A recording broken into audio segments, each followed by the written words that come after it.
I look and see, it's not just me. Jeff, why do you insist on doing this dumb internet shit on TV? I look and see, it's not just me. This place is a fucking joke, man. You're a clown. I quit. So many of us have stood where I stand. We are the young, so raise your hand. So many of us have stood where I stand. We are the young, so raise your hand. We call us problem child. We spend our lives on trial. We walk an endless mile. We are the youth gone wild. We stand and we won't fall. We're one and one for all. The writing's on the wall. We are the youth gone wild. No. It doesn't make logical sense, but it makes. Well, yes, of course. But it makes wrestling booking sense. Of course, this makes no sense. Of course, okay, it makes no sense. However, in pro wrestling booking, which often makes no sense, you would do that. It's about making money. It's not about anything else. Wrestling has always been about making money first and foremost. That's it. Yes, I look and see, it's not just me. Last weekend was the greatest weekend in AEW history. This is the greatest week. I look and see, it's not just me. Security, my safety, my life was in danger at a wrestling show. So many of us have stood where I stand. We are the young, so raise your hand. So many of us have stood where I stand. We are the young, so raise your hand. We call this problem child. We spend our lives on trial. We walk an endless mile. We are the youth gone wild. We stand and we won't fall. We're one and one for all. The writing's on the wall. We are the youth gone wild. We call this problem child. We spend our lives on trial. We walk an endless mile. We are the youth gone wild. We stand and we won't fall. We're one and one for all. The writing's on the wall. We are the youth gone wild. Get wild! Yeah! If you're familiar with how we do things often here on these Wednesdays, it's a lot like one of my favorite movies, Time Cop. What? Fuck you. Fuck you. Yeah! No! Damn shot! Yeah! Oh, Tony Khan is the best guy!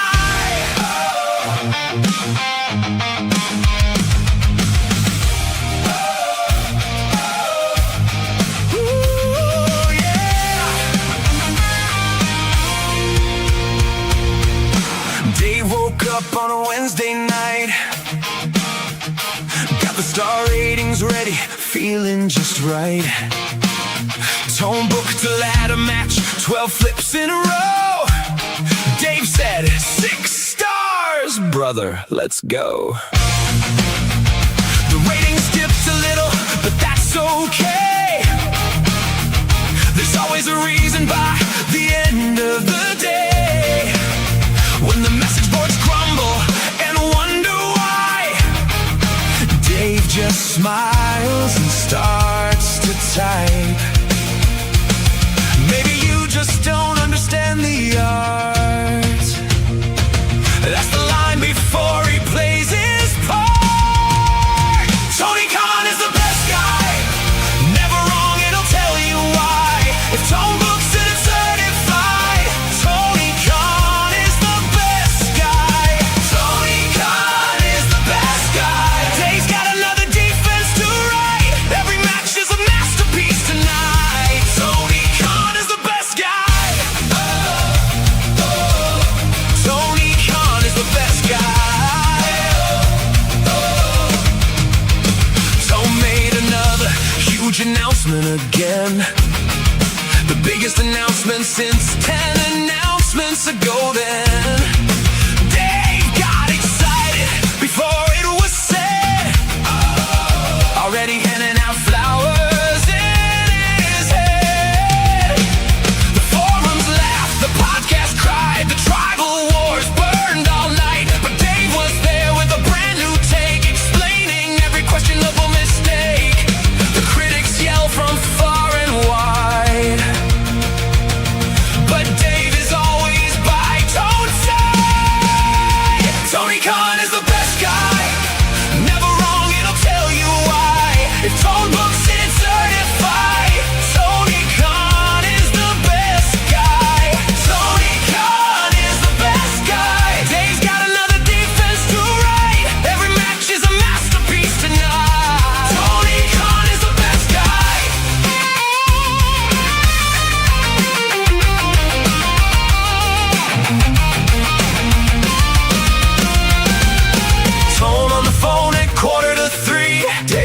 what you think of the show. Dave said, Tone, that was wrestling history. That's exactly what I hoped you'd say, bro. The fans keep arguing year after year, but Dave's got 5 more stars to give right here.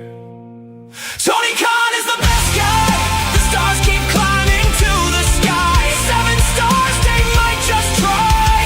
Tony Khan is the best guy. Tony Khan is the best guy. Tone can do no wrong tonight. Dave's already got the headline tight. Tony Khan is the best guy. Tone booked the match.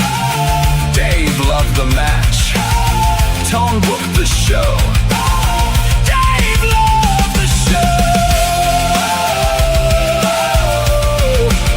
Stars. Yes.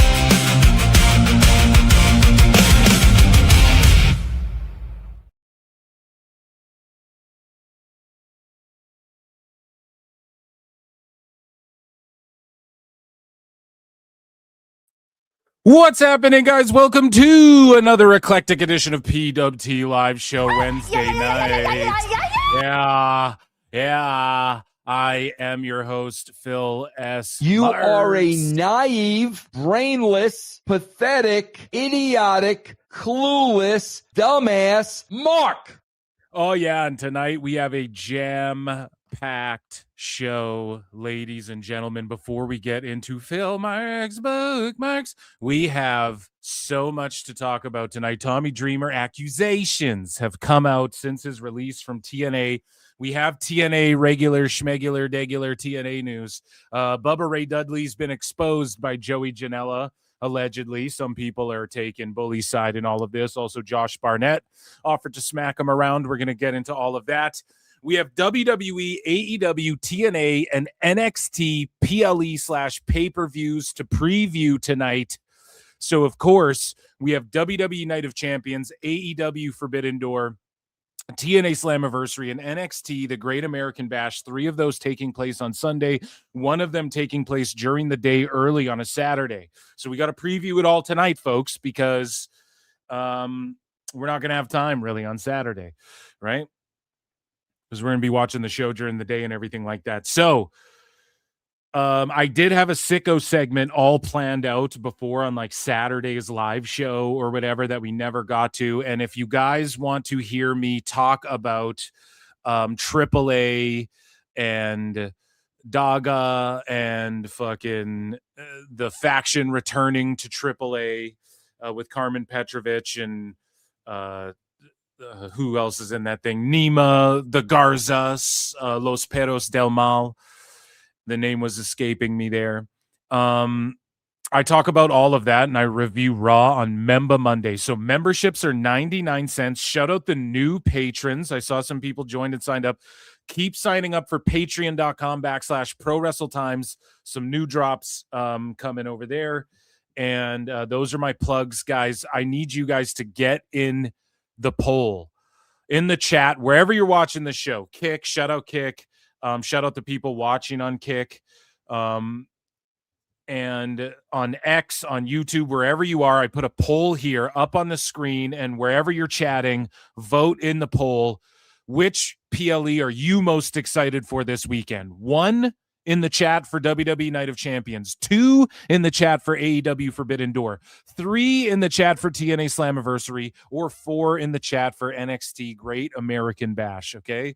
1 for WWE, 2 for AEW, 3 for TNA, 4 for NXT. Which PLE are you most looking forward to? And yes, become a member. It's only 99 cents. I do weekly member shows.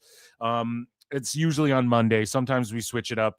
And patrons get access to that as well, on top of like exclusive videos and watch-alongs. And me and my pal JJ Alexander are going to be watching Tough Enough Season 2 right away. We watched the whole first season. Every episode of us EFAPing it and watching it along is over there. Patreon.com/ProWrestleTimes. The link, I pinned it in the chat on YouTube and wherever you guys are watching.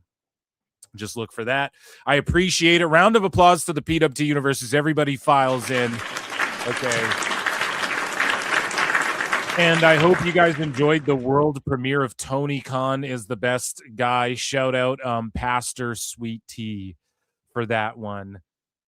So guys, we are going to get into so the sicko segment. I wanted to do it tonight. Okay.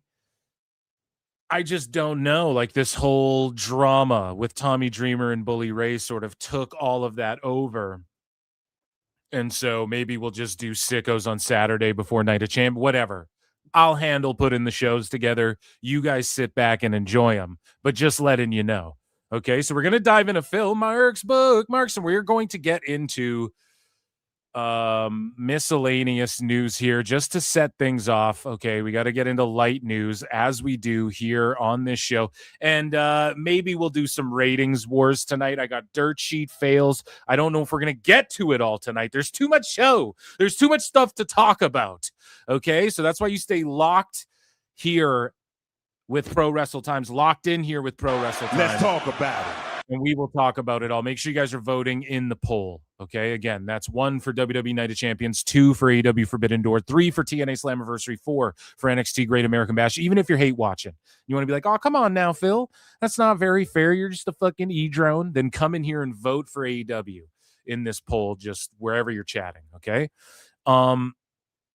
Lincoln Hawk for 5 says no better place to spend my B-day tonight. Dude, happy fucking birthday. Oh shit, guys, he triggered it.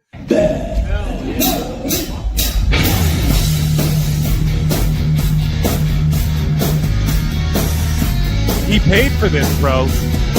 We're serenading you, buddy. Everyone sing along, clap, sing. Everyone goes out to Lincoln Hawk. Yeah.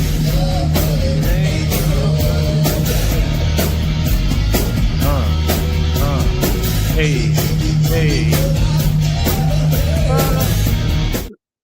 Oh my God. Okay. No place better to spend my B-Day. Happy birthday, bro. Then with PWT versus Los Perros del Mal has some potential, and it's going to be a great weekend for Graps.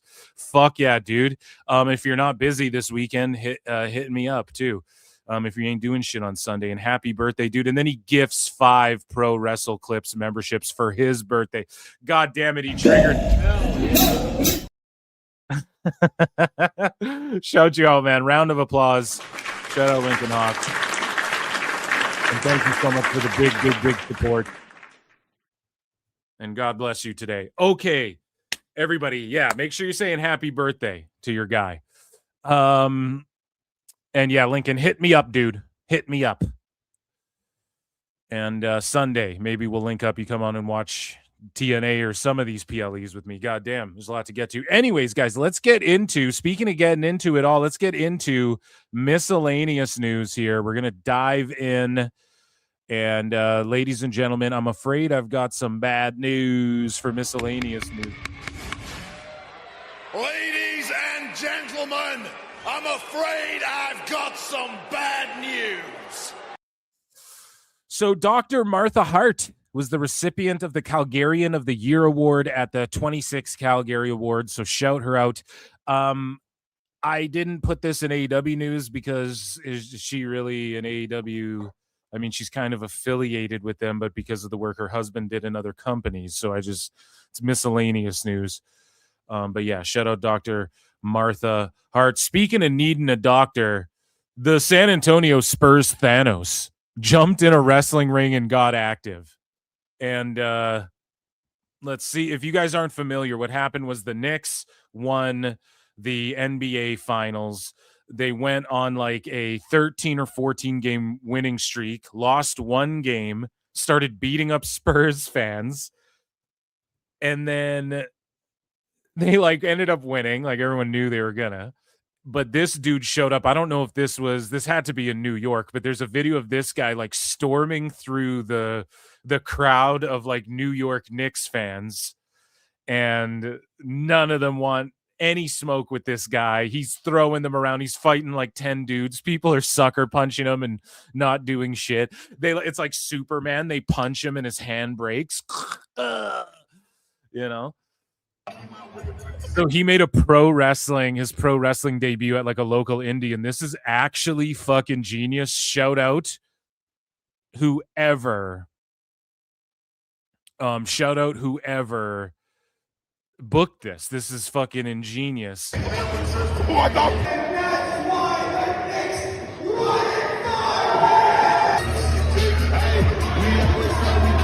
Oh my God! Him? What the hell? Like, you can tell he don't know shit about wrestling.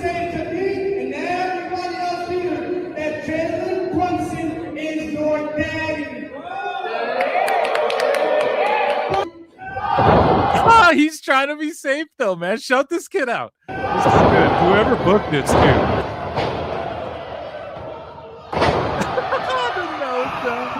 Let's go. Yeah! Just throwing cheesy shots, but here's a nice heel throw. Oh, over the top. Oh my God! Oh my God! My God! Did it again! He did it again!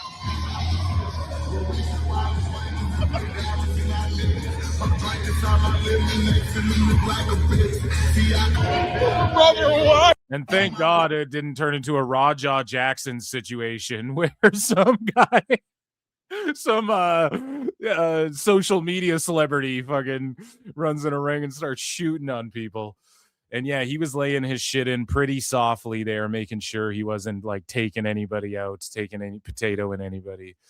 And they walked him through it, and they leaned into his gimmick, like the no selling of the Knicks fans. Fuck you, Knicks fans.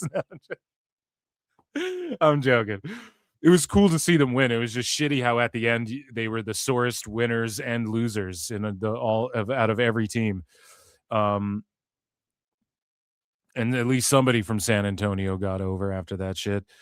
So speaking of getting over, Scotty 2 Hotty, who I recently downloaded in WWE 2K26 on Xbox, ladies and germs. Scotty 2 Hotty got the worm over like fucking Rover. So much so we've seen people hit the caterpillar, and we've seen other people do the dance, the Too Cool dance segment with Rikishi and Scotty 2 Hotty and Brian Christopher, Grandmaster Sexay over the years. And now Scotty 2 Hotty is still in good enough shape, and he's spry enough to where he can break it down with his kids the way Rikishi did with the Usos. Let's take a look. What are they saying? What are the lyrics to the Too Cool theme? What are the lyrics to the team, to WWF for Too Cool in WWF? Because I know Scotty 2 Hotty would be like, turn it up. Yeah, see, it's always just turn it up. They never have the lyrics for... What is it called? You Look Fly Today? Okay. Too Cool. You Look Fly Today. Is that the actual name of that song? Nobody knows the lyrics, I swear to God. Huh. See, it just says you can find it on TikTok and stuff. Google doesn't even have an answer. Chat, what are they saying? In the sky, you look fly today. Growing up, I was always like, in the sky, shoe baddie. That's what I had no idea what the fuck they were saying. Fly today. I never knew the song was even called You Look Fly. I just thought it was too. Oh no, they were shooting a music video or something. Speaking of drawing, NWA Power is now not only on Comet, but it is also on Tubi. And a lot of people are choosing Tubi. Now, I wonder if Dave Meltzer wrote in the Wrestling Observer, Brian, that Tubi's owned by Fox, so NWA is bigger than TNA right now, Brian. I'm curious. But shout him out. He's Billy Corgan's taking NWA. It is on Comet, which I don't know where that airs, in nursing homes or something. And apparently they're doing similar to TNA ratings. And we're talking about Tubi. So when Dave wants to pull all these fake fucking numbers in the near future, in the next year or two, talking about he knows what type of viewership they're doing on Tubi and he tries to flex Tubi and stuff, we're going to be like, we'll keep the same energy for NWA, buddy. Bucko. So shout out NWA. Speaking of the indies or indie adjacent, I guess. I don't know. NWA is an indie. No, or is it like a legacy fed? Do we make that distinction? It's a legacy fed? Because like ROH is kind of like an indie, but it's not. Like Tone owns it. Okay. It's more of like a legacy fed at this point, right? Like it's not even what it was before. Anyways, doesn't matter. RCW Wrestling posted that they are proud to announce that Rebel, Tanae Brooks, Rebel, will be inducted into the 26th class of RCW Honors, a former RCW Women's Champion with a 231-day reign. Rebel represented RCW with class and professionalism. RCW, I love their cola. He had a Cuervo with him the whole time too. Anyone? So shout out Rebel. And that's good because she needs all the best energies right now. So something happened here. Sam Adonis, speaking of NWA, he posted this. Does anyone have an update on Pierreth Jr. yet? And he says, I'm just seeing this now and can't get a response. Any information would be appreciated. Hopefully my friend is okay. So you'll see like a guy kind of tweak something or just get completely gassed. I don't know. These guys don't look like they're in the best shape. Not shitting on them, but just saying. They're in average shape for wrestlers, I guess. And like a buddy has a delayed reaction, Pierreth Jr., and he just fucking collapses. And I don't think he's sound. I think he's wrong.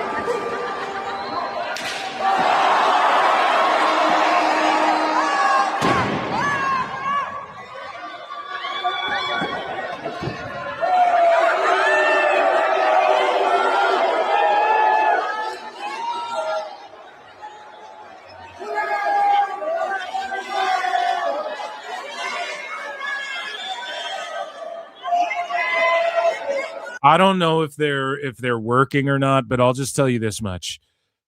Luchas get fucking pissed when they like go out for a dive, even though this guy did the worst going outside the ring for a dive ever. Right? Like look at him just sloppily go. Look at this guy.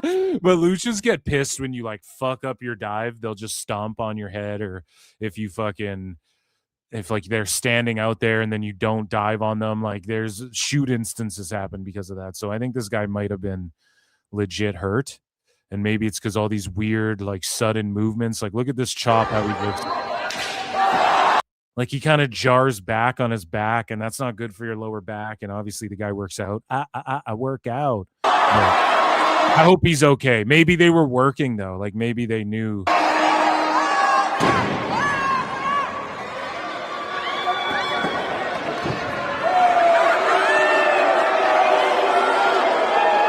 I don't know. It looks like his right side seized up, or maybe a quad went out. He'd be probably grabbing at it, though.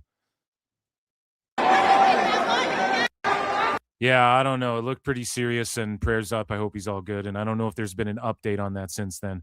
But speaking of updates, now this I did put in the sicko segment because you guys know that in the sicko and wacko segment, you guys are like, where are you going with this, Phil? And shout out El Grande Neckbeard at AEW Neckbeard, who posted this video of this blog that I had vlog, I guess, that I had no idea existed. And this is Enzo Amore's girlfriend or wife. Again, I don't even know if they're married or what, but she like vlogs their trips together, I guess, like wrestling, and just like puts Enzo Amore over huge here. And so let's watch her vlog. I don't know if this is from Instagram or whatever. Shout out Neckbeards for posting this. And yeah, let's take a look. Life of Wrestling. I like to put feel good shit in the sickos and wackos though too. So I had this in there for a while, and I just put it in Miss News because I'm like, I don't think we're getting to a sicko segment again this week. Wrestler's Girlfriend Season 2. Welcome back to my series where I give you a behind the scenes. So here's the thing: are these stickers, or is Enzo selling Season 2? NZ, like, are these stickers, or are these like his own nicotine pouches or whatever. These are called like Enzies or something. So does he have his own Zyn product? I'm curious. Welcome back to my series where I give you a behind-the-scenes look as I document life with my boyfriend, Real One, who you might know as Enzo Amore, but I call him Eric, as we hit the road, navigate the wrestling world, and enjoy life together.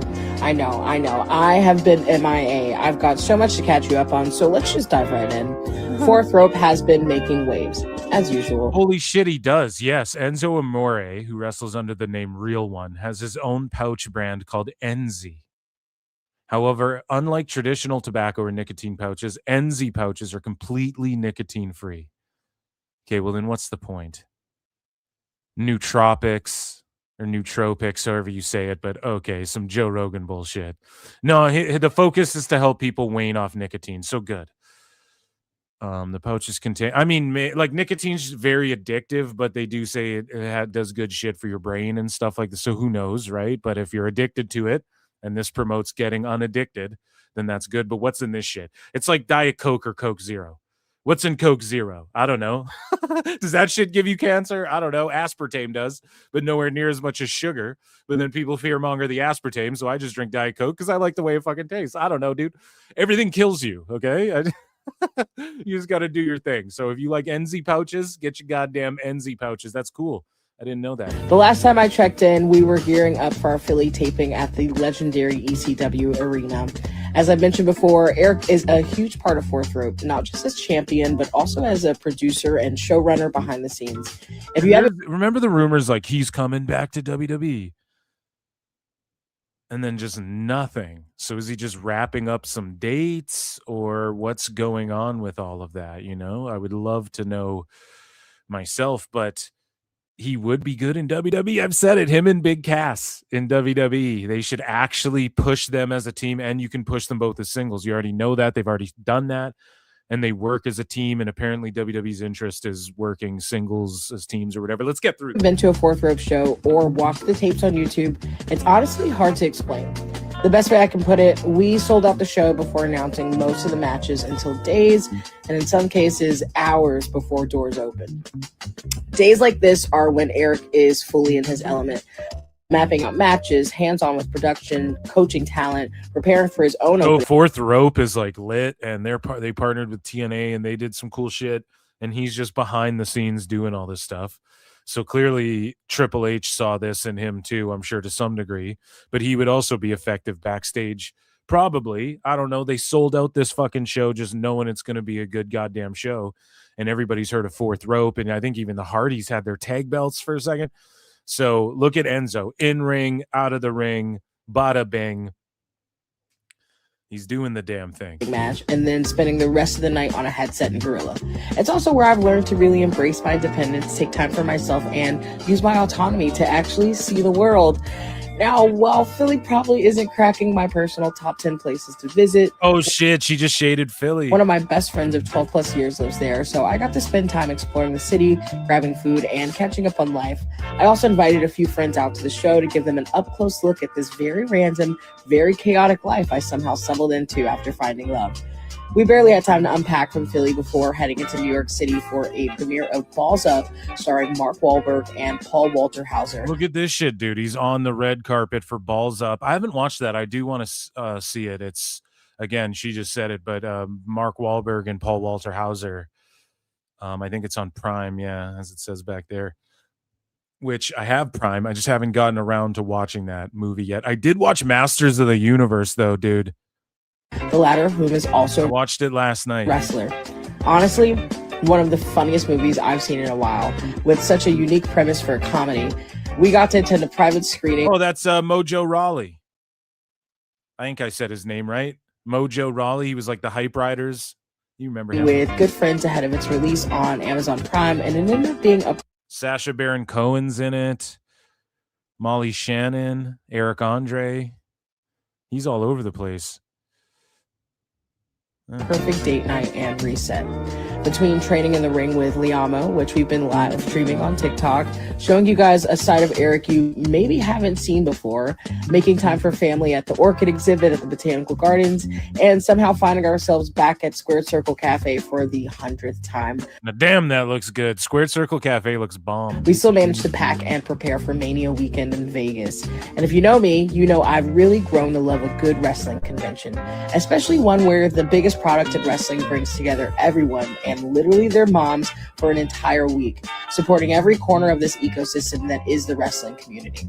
This past WrestleCon made me cry in a good way, laugh deep belly laughs, and have so much fun with people in this community. I've really grown to appreciate the locker room saying, "I'll see you down the road," because sometimes down the road means a VFW coat closet in the middle of nowhere, and other times it means a fully decked out locker room in a stadium. By God, Papa Shango's there, King. No matter what, there's always this shared understanding that wrestling is so much bigger than some people give it credit for, and it's going to continue standing the test of time. And I can't wait to show you what down the road looks like for us next. See you next time on my series. Hell yeah. So what's her handle? I love the way she was like putting over how dope pro wrestling is and how it brings people together and all this shit. Round of applause for that little video. And Enzo. Ladies and gentlemen, that was miscellaneous news.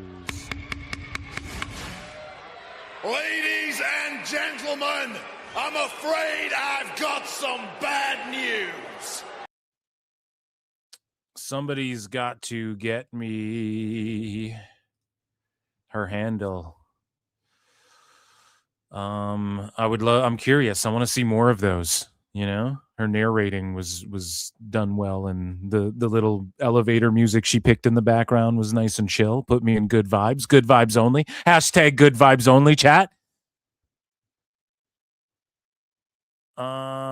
Okay, so guys, I watched Masters of the Universe. How many of you guys seen Masters of the Universe? In chat. Okay, we got some breaking AEW news as well. Let me just add that into the folder for in a minute. Tons of matches tonight on Dynamite. I'm sure you guys are watching them. Tons of matches. That's what Tone did. Again, a go-home show. Where he goes, I'm just gonna fucking... Tone goes, I have the power! By the power of collision on Tubi! I have the power! And then he just lays out like 10 matches on a go-home show, and you're like, fuck, and they only drew 2,000 people or whatever. And you're sitting there going, what the hell? Let me check out Tone's Twitter really quickly, because we're always on Tony Khan Wild. Yeah, no Tone lives for a while. He's had his plan laid out. That's why. It's just when he's like last minute, oh, let me quickly promote this thing that I just thought of today because I've been busy. That's when he does those videos. It's like a last ditch effort. Okay, so guys, hit like, hit retweet, all that good shit. If you're watching this on replay, hype the video. And memberships for the YouTube channel are 99 cents. Patreon.com/ProWrestleTimes. Appreciate you, motherfuckers. Guys, did you watch Masters of the Universe or what? Like, what did I think of it? I thought it was... I would have cleaned up some of the goddamn dialogue. Like, at some points, I don't want to spoil anything for anyone who hasn't seen it. Should I just kind of give, like... It doesn't spoil too much, but you have people like Skeletor being like, saying things like, oh, balls, or whatever. Or you got people being like, oh, shit, in Eternia, and it's like, they wouldn't even fucking know. But then, they make a fisting joke, and Buddy doesn't get it, or... he's like, how much do you bench? Or do you even lift? I think he says something like that, right? Like He-Man goes like, how much do you even lift, bro? Or whatever. And the guy's like, lift? Or like bench? What does that mean? But then you have people dropping like, oh shits and stuff. You wouldn't be doing that, you know? How would you know like Earth realm fucking slang and vernacular, but you don't understand, you know, so that didn't really click with me. Otherwise, I thought the movie actually fucking ruled. Now, I'm not the biggest like masters of the universe, Mark. Like, I'm a 90s kid, so yes, I watched Masters of the Universe. I watched the show. I even seen some She-Ra and fucking, I watched all the 80s. Like, I'd watch Transformers and shit because they would play, like, the reruns of those would play. And I just wasn't the biggest He-Man fan, but I did have some, like, I had a fucking Skeletor and a He-Man, and I had some of the action figures, and I watched the show. Like, I'm familiar with it, but not enough to be like, oh, they wouldn't do this, or like this guy wouldn't do that. I thought Skeletor was funny. He ruled. Again, I watched one trailer. I watched the first like teaser, and then I didn't watch any trailers because I refuse. Same with Spider-Man. I watched the first thing they dropped. I saw him fighting the Hand Clan and shit, and then I just refused to watch anything else. I don't need to see anything else. Same thing with Supergirl. I watched one thing. You know, didn't see anything else until I actually watched the movie. So Masters of the Universe, going into it as like a half fan with limited knowledge who just thought like He-Man was cool and shit. I thought it was fucking awesome, and it was funny. And I was a Thundercats guy. Yeah, see, like I watched Thundercats, not religiously, but I'm fully aware of it. Same with Silverhawks. I don't know. I think they made fun of, they were on the nose with like, because it's a movie about like reclaiming your masculinity, man, in a day and age where like they kind of made fun of like it's woke, you know, like they kind of poked fun at that and shit.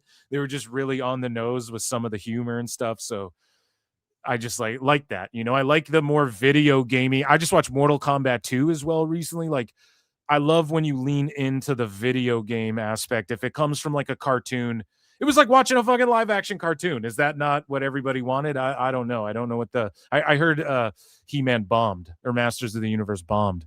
So I don't know.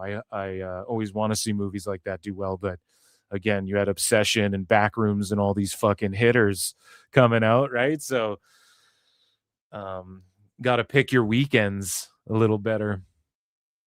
But yeah, so that's my movie talk for now. Let's get into some pro wrestling shit. So, and it's funny too. Side note, WWE 2K26 has been trending alongside GTA 6 because GTA 6, the price point is still cheaper than what they tried to charge for WWE 2K26. My misery. And what they did charge.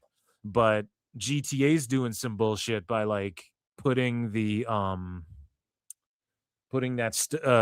stores and like, you know, the shops and stuff like that behind a paywall, or not even behind a paywall, but behind the Ultimate Edition, which I guess is like, if you buy the standard, I'm sure your Xbox will be like, here, we'll give you 15% off if you buy the Ultimate or whatever. If you upgrade to the, you know, they'll offer upgrades and shit. But the deluxe edition, or whatever they call it, the Ultimate Edition, that shit is like $100, and 2K was charging like $150 for their top edition of the fucking game. So hilarious and funny that 2K26 is trending for that, and not because it's a good game. So yeah, let's get into, guys. Up next, we have, let's rip through some TNA news. Or should we let's talk about the whole, let's get into the dramas, okay? Let's get into the fucking dramas, because it's kind of miscellaneous news, because it has to do with people who aren't in WWE or TNA or AEW anymore. So,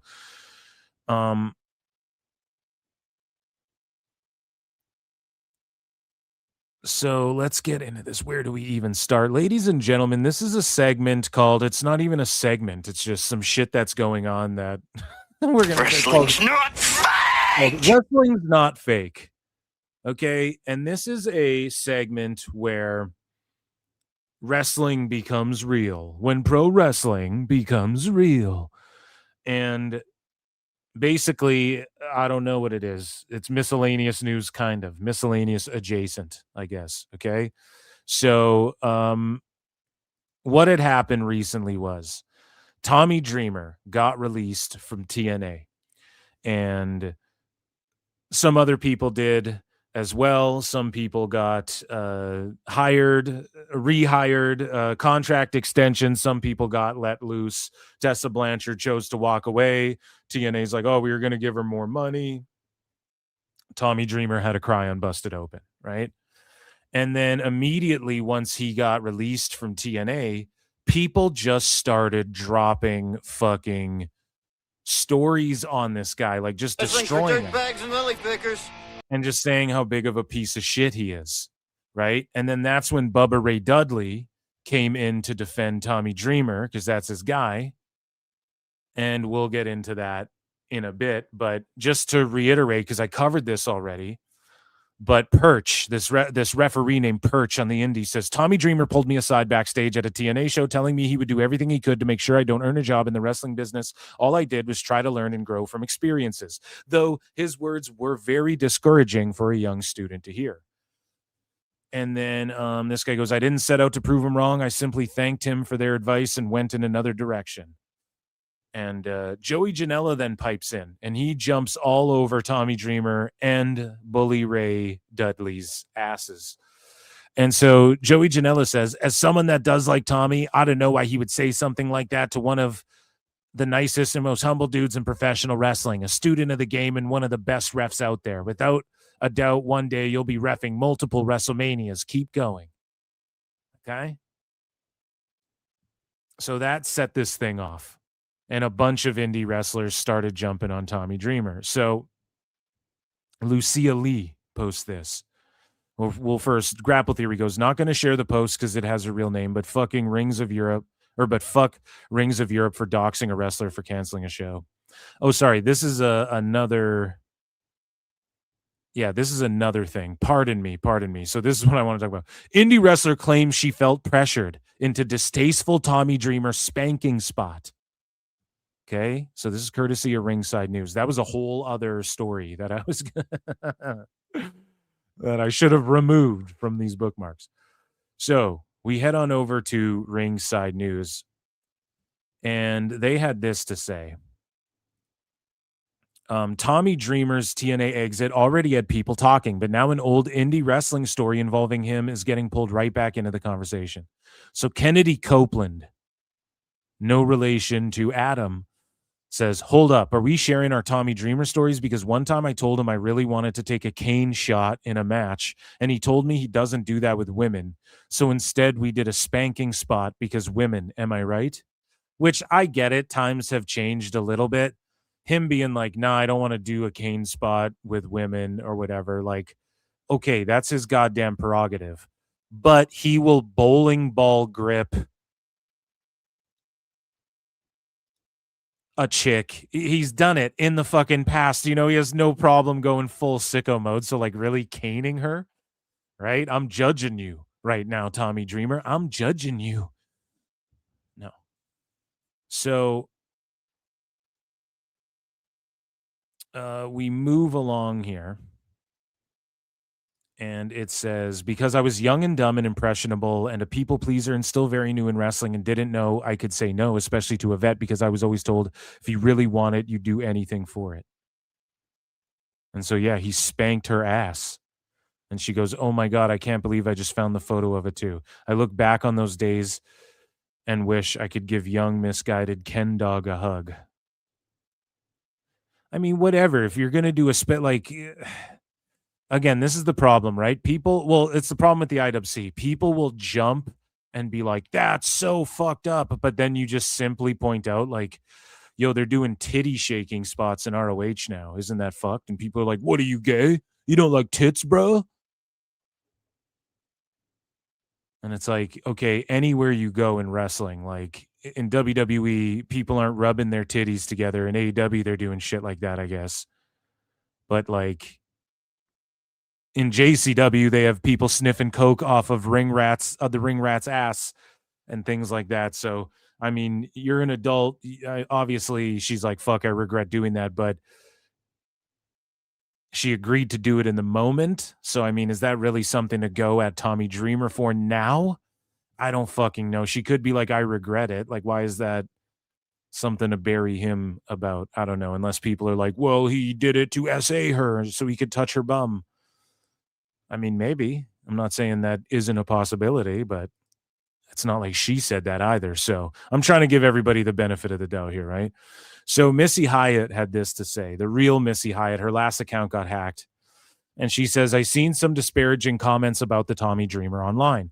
My interactions with Dreamer have always been cordial and professional. I have nothing bad to say about him. These are the things I witnessed that Tommy did for others. He recommended tryouts and jobs for so much indie talent when he worked for ECW, WWE, and TNA. I guess he's worked for... Or pardon me, I guess he's confident in his own spot and didn't feel threatened like so many that someone could steal his spot. He helped so many put together matches by emphasizing their strengths. He would call WWE wellness to help troubled souls find help before it was too late. TNA's loss and an asset to any company in locker room. So you had people coming to his defense as well. And so, we read Joey Janela's thoughts there. And so David Penzer had this to say. He says, so it's canceled Tommy Dreamer weekend. I have nothing but good stuff, and I certainly don't know each and every situation, so let me say this. I find it coincidental that all this was posted after he was released as the head of talent and creative for a major wrestling company. Well, it is coincidental, or it's not even coincidental. It's just like he was in a position of power. And they're just like, fuck him now because he lost that job. So he ain't keeping him out of TNA, which means he ain't keeping him out of NXT or WWE for sure, for certainly. And he has no politics with AEW. So they were just like, okay, it's more of like, I don't want to be like bully culture, but it's more of just like the pile on culture where like, people are just going to pile on online and start calling him out for shit. And they're kind of like, good that he got fired, which is fucked. But at the same time, yeah, like if he's in a position of power at TNA and they're like on the indies trying to fucking work their way into TNA, then yeah, you have to tiptoe around. That's what Vince got caught up in too. So I don't even think coincidence is the right word. It's more just like, I find it funny, kind of like, look how everybody's willing to say something now. But David Penzer says maybe have the balls to cancel him when this stuff actually happens, regardless of his power.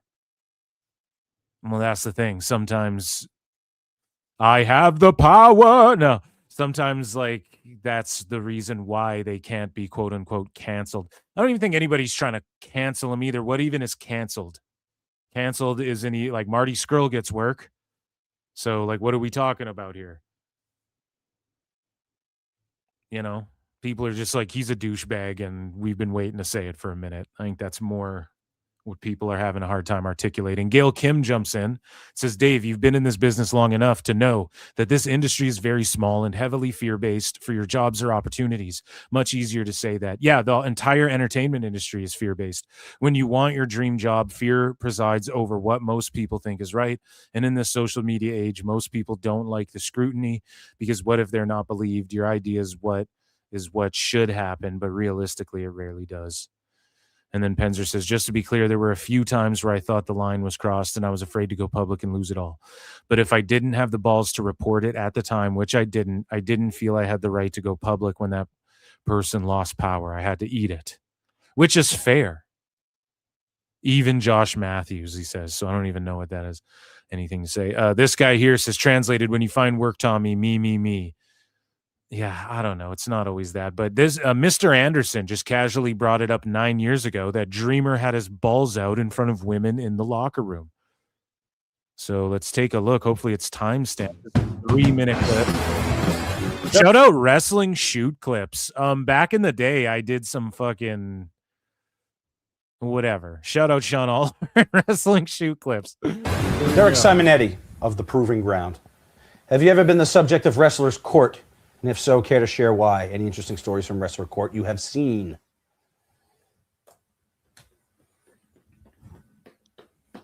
I personally have never been the subject of Wrestler's Court, but I've seen a couple interesting ones. What's the most interesting? The difference when I was at WWE, Wrestler's Court I'd see grown men cry and he's wearing. Offense could be so serious in WWE that I they remember, were crying. I remember one time there was a girl who was accused of being a female hater, like she was mean to all the other girls, and so came up from belongs. Bad. I wasn't there for this, but it was during my time, and it was. Hopefully, this is the Tommy Dreamer stuff. Let's go. Chad Wicks. That was one of the guys I was talking about before with the blonde. When I gotcha. Blonde. Chad Wicks and I thought you were a promo guy, Kennedy. What the fuck is going on? Tank Toland were the Blonde Bombers. They ended up being the Dicks in WWE, and they got in a fight somehow. They got egged on to get into a fight, basically. And I remember hearing this story where he didn't do anything. He's like, "You should stand up for yourself right now." Jesus Christ. Well, somewhere in there, I guess allegedly, this guy Kaiju, Kaiju's SOS, Kaiju So Shingeki, John, I guess would be easier, but show him out. But where does he say that he pulled his balls out? I pulled my fucking balls out. Go, go, go. So Akira jumps in, who again, he's most known for getting beat up by Masha Slamovich while they were dating, and I'm joking, but they were in a toxic relationship, and he like got shout out Kaiju if you're in chat. And so Akira, whatever, you guys know, he got like Masha Slamovich canceled essentially. And so he goes, "Oh, shut the fuck up. Shove a pencil up your urethra in a video game." Cringe.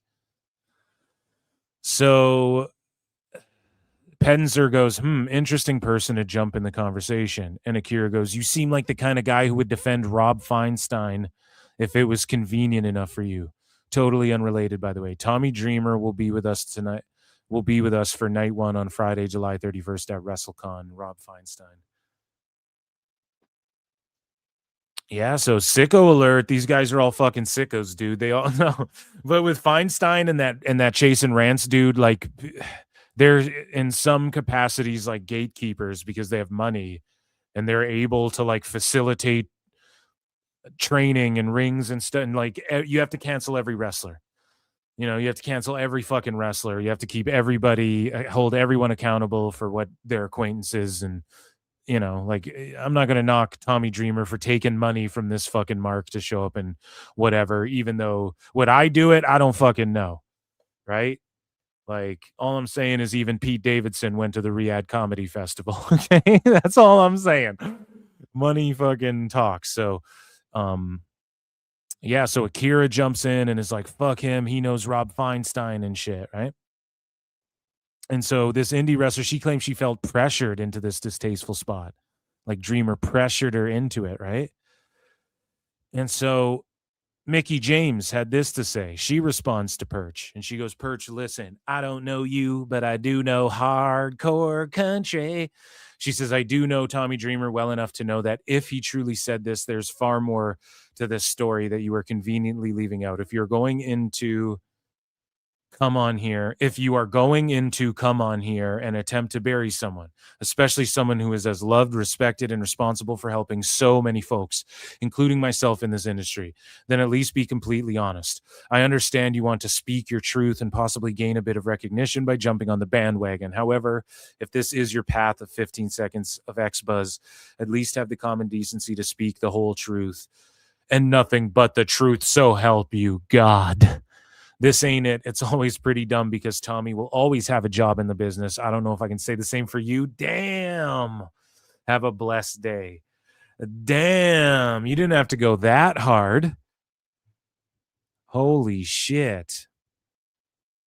And so this guy, Yeeter Pan, says, LMAO, what the fuck is this? Yeah, I don't know. She just fucking roasted him there. And so Jimmy Corderas then gets into it and goes, "So very well written, Mickey. You definitely are more diplomatic than I am. This kid now has his 15 minutes. Hope it was worth it for the little prick." Bro, why are they like going hard on this kid? Did anybody even read what he fucking said? God damn it. Did anybody read what that kid said? He was like, "Tommy Dreamer once told me this." I pretty much said, I took his advice and said, I'm going to fucking make it anyways. And I thank him for that. Whatever. It was fucked that the guy brought that up when he got fired out of nowhere. But maybe he's also letting it be known, like, yeah, I was blackballed, like I should be in TNA right now. I worked Impact Multiverse of Madness or whatever the fuck.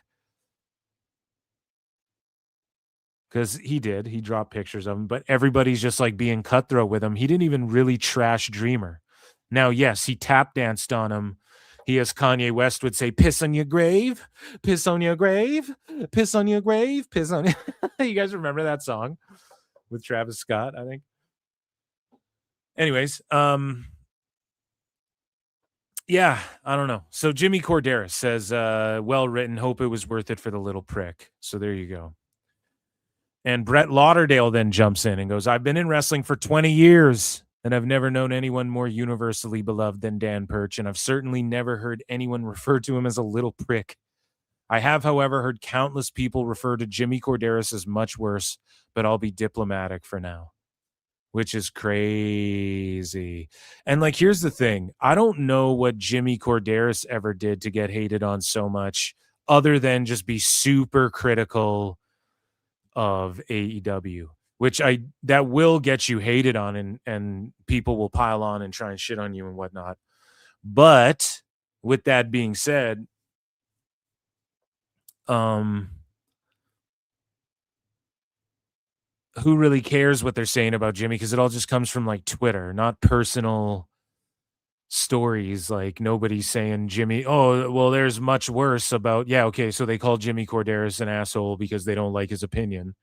But it's not because he's bowling ball gripping or spanking fucking indie wrestlers. Or, he's not creeping. He's not scaring the hose. So that was Brett Lauderdale, though, jumping in with his 2 cents. And then so Jimmy Corderas responds back and he goes, you feel free to feel and believe. And that's why I kicked your leg from your leg, Brett. You feel free to feel and believe what you like. I can be abrasive to those that come here and are just that. I reply to those as they deserve. As for the person in question, I have several people that were there present who dispute the claims he made, plus another instance. And then it said 1 out of 2, but he didn't post the the second tweet in the thread. He just made a whole other tweet. Shout out Corderas, but boomer alert. No. Everybody gets felted here at PWT, buddy. I'm sorry. So we move along here because everybody's freaking out and melting down, and Bubba Ray gets involved. So Penzer goes, so it's cancel Tommy Dreamer weekend. Okay, we already read this one. And then we read his back and forth with Gail Kim Irvine there. And so Danny Jordan responded to this story that really got everybody talking, which was the referee story and then that young lady saying he spanked her or whatever. Danny Jordan goes, I've been waiting for this, right? So the next day she jumps on top. Pause. I didn't mean it like that. One time Tommy Dreamer insisted on doing a crotch grab spot to me in a tag match he was a fill-in for. So again, you're kind of like, okay. And Tommy Dreamer can be like, well, I did that in the past. But it's like, yeah, but weren't you guys like, didn't you do that to like your shoot girlfriend and stuff? So it's just times have passed. And I'm not even saying a crotch grab spot couldn't like fucking work. It worked in the past. I'm not saying it couldn't, but times have changed a bit to where, and again, it's so funny how the AEW fans, when you criticize the women in AEW are on ROH now, like rubbing their titties together and then like spanking each other with mashed potatoes and pork chops. They're like, what are you, gay, bro?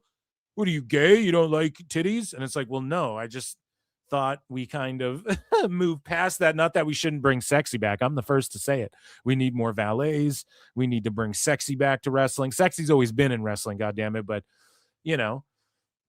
we're in the perfect era of like high level female wrestlers, and they embody the diva elements as well. That got a bunch of those girls over who weren't really the best wrestlers, but kept women's wrestling relevant enough by appearing in Playboy and shit like that as WWE superstars. Love it or hate it. That helped WWE. It did for the times, right? And so let's say times change. I'm not saying like a crotch grab spot couldn't work. I'm sure in JCW, they do crazier shit in JCW.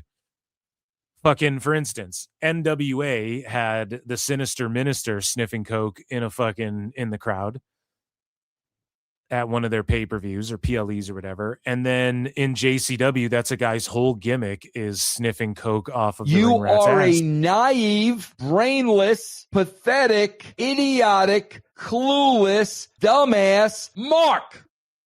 And it's not like a cancelable thing because it's like, okay, they set it up to where it fucking works.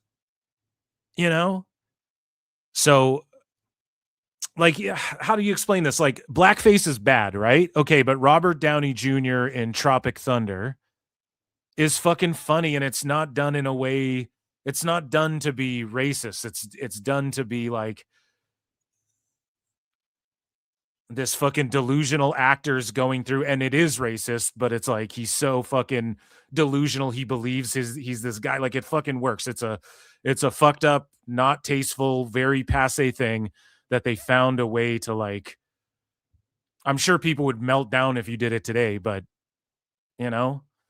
So the crotch grab thing is like completely unnecessary. And again, Tommy Dreamer's bowling ball fucking several people in ECW, several crazy spots in ECW involving girls in fucking G-strings getting 69 pretty much and stuff, like getting fucking pile driven and munched out before they're pile driven and shit.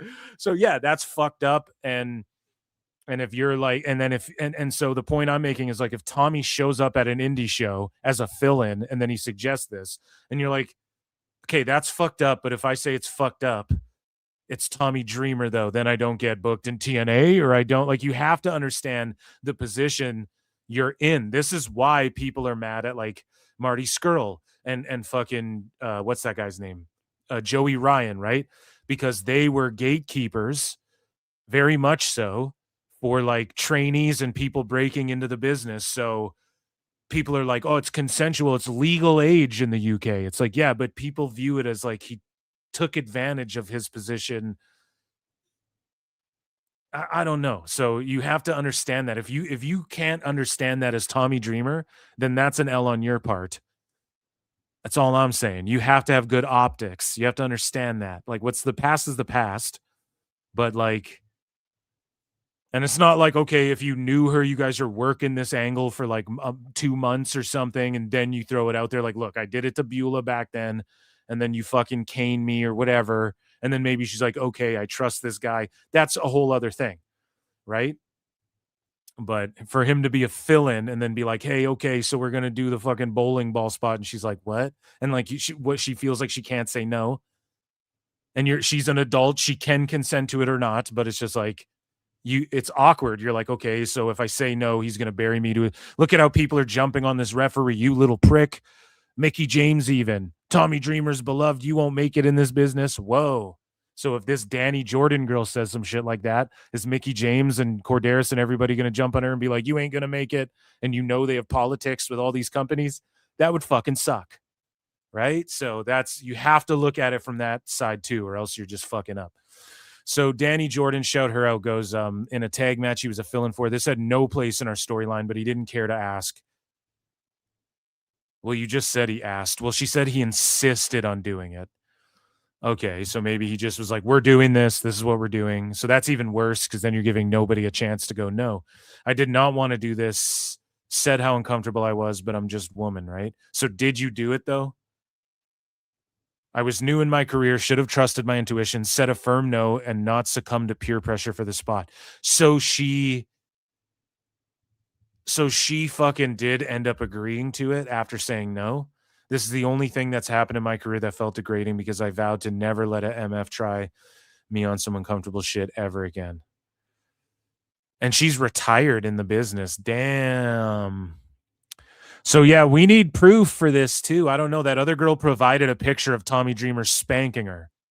So now you're claiming this, okay? But also, everything I said still stands, right? Like, if we're giving her the benefit of the doubt, you got to see it from that perspective. This isn't just like, she's trying to, but if she's been retired, maybe you think she would have brought it up before. And Jasmine St. Clair, by the way, I want to say, she showed up in under like every post being like, oh, another woman crying victim. Oh, these whatever. So we could do a whole PWT episode on just Jasmine St. Clair posts of her responding to everybody. So shout her out too, but she's very much on the side of like, she's always like, I wish Vince made me his sugar baby and stuff like that, right? Like she's mostly on the side of like, these bitches are making shit up. So we move along here. And this is when Joey Janela jumps in and gets all over Jimmy Corderas. And we're about to get into the Bully Ray Bubba stuff. So stay locked in. Hit like, subscribe, retweet, hit heart if you're on Twitter, super chat in. Check out patreon.com/ProWrestleTimes. That's how you guys can support. Love you. Let me continue here. And I see chat's going wild, but I got to get through. There's so much tonight. So much tonight. So, Jimmy Corderas continues. So he's arguing with people, and let's go up here. So he's arguing with this guy, Jonathan Ash, at Ash with an E, the producer. Holy fuck. And it just goes far and wide here. So let's try and get to the beginning of this. So, okay. This guy, Elliot, says, Jimmy, you can still be someone's friend and accept that they maybe were a dick to somebody once. They're not exclusive things. Exactly. Not everyone who you consider a friend can do no wrong. Otherwise, nobody would be able to do anything wrong. Please think. Jimmy says, that might be true in general, but it doesn't apply here. The kid is straight up lying about what happened, and I've already had several people confirm that with me. And then Jonathan Ash says, were they people that were standing within an earshot of the conversation and can personally attest to it going down differently? And this is what I'm asking too. Just being honest. Or were they people that were told after the fact by one of the two individuals that the interaction went differently? And this applies, by the way, like, it doesn't matter which side of the aisle Jonathan Ash is on. It applies to both sides. Like if you're like this girl is a piece of shit. Well, who told you that? Or that referee's a piece of shit. Who told you that? Dreamer's friends? Or were the refs' friends telling you that? Because that changes, like, you know, if the refs' friends were like, that didn't happen, and Tommy Dreamer's friends were like, that didn't happen, then you go, okay, that fucking guy's a liar. But that's not what's going on here, right? It's kind of split. Liar! A bunch of people being like, yo, this ref's a good guy, and then you have a couple of the old heads like Mickey James and Jimmy Corderas. Shout them out, big fan. But they're sticking up for Tommy because that's their guy, buddy. And so Corderas says, I stand by what I was told by several people, not just one. It might be worth asking Perch directly about the specific context, like when, where, and how the comment actually took place to get the full story. Well, he offered all of that up, essentially. If he could drop that good guy shtick for 2 minutes. And this guy Ash goes, but were these people actually privy to the original conversation? Or are they just reaffirming a story that Dreamer would never have said that? Are any of them saying that from personal interactions with him that Perch is disingenuous or a known liar? And then Jimmy goes, yes and yes. And so this guy goes, okay, so then if they're saying Perch is a known liar, why aren't they coming forward themselves with specific claims? Exactly. And also, Jimmy Corderas, who I like, by the way, but he was saying, like, if this guy could provide the who, what, where, when, how, when, why, all, right? The who, what, when, all the W's, right? You're not doing that, though, Jimmy. You're just saying that people are saying shit, too, and nobody can prove that anybody said that shit to you either, just like you're wanting this kid to prove that Tommy Dreamer said any of that shit to him. You got to prove people are even saying shit to you. Let's talk about it. You got to keep the same energy as yourself, right? As you put onto others or whatever, right? So for yourself as you put on others. So we move along. I'm just trying to rip through this here because these guys go back and forth for a minute. Corderas goes, judging by your profile, I assume you know this kid, which is likely why you're so interested in my comments. I get it. But when several people have reached out, including people who were there, telling me similar things about the guy in question, and then he goes, this kid's story is hearsay and my proof is hearsay from others. Yes, I know him. And in my 24 years in the wrestling business, I've never met a more honest and positive person. There are dozens upon dozens of other people who have all had their own personal experiences with him that will also die on this hill. And so I actually appreciate the way this Ash guy produced it, because produced it, approached this. Ash, the producer, produced his fucking questions of Jimmy Corderas, okay? Because he came at it by going, okay, with just a general, just like, okay, is what he said false? Then why isn't anybody coming forward and saying he's a liar? He didn't approach it like, yes, I know this guy. I've known him forever. And guess what? I'm telling you that the way I feel about him. He wasn't being like subjectively, I know him and he's a great guy. He came at Corderas with just a very objective approach, being like, okay, so was anyone within earshot? You're taking Tommy's word for it or other people's word for it, but we're just taking his word for it too. And people are speaking out saying this guy's very fucking honest. Whereas other than Mickey and Jimmy, they just were very kind of insulting towards the guy and aren't really. I mean, they are saying that Tommy Dreamer's beloved, but we all know this. We all love Tommy Dreamer. Like if you grew up in the fucking ECW Attitude Era and all of that shit, everybody loved Tommy Dreamer. In fact, all of this shit coming out about him is kind of a letdown. I'm like, damn. It's like Dustin Poirier was just like intoxicated on Father's Day trying to fight a cop. And you're like, fuck, dude. Dustin Poirier seems so chill. He seems like the guy you're like, oh, I'd love to have a beer with him and just talk shit. But no, he'll try and fight you. No, he'll try and fight a cop. And you're like, damn, I don't want to deal with this, bro. But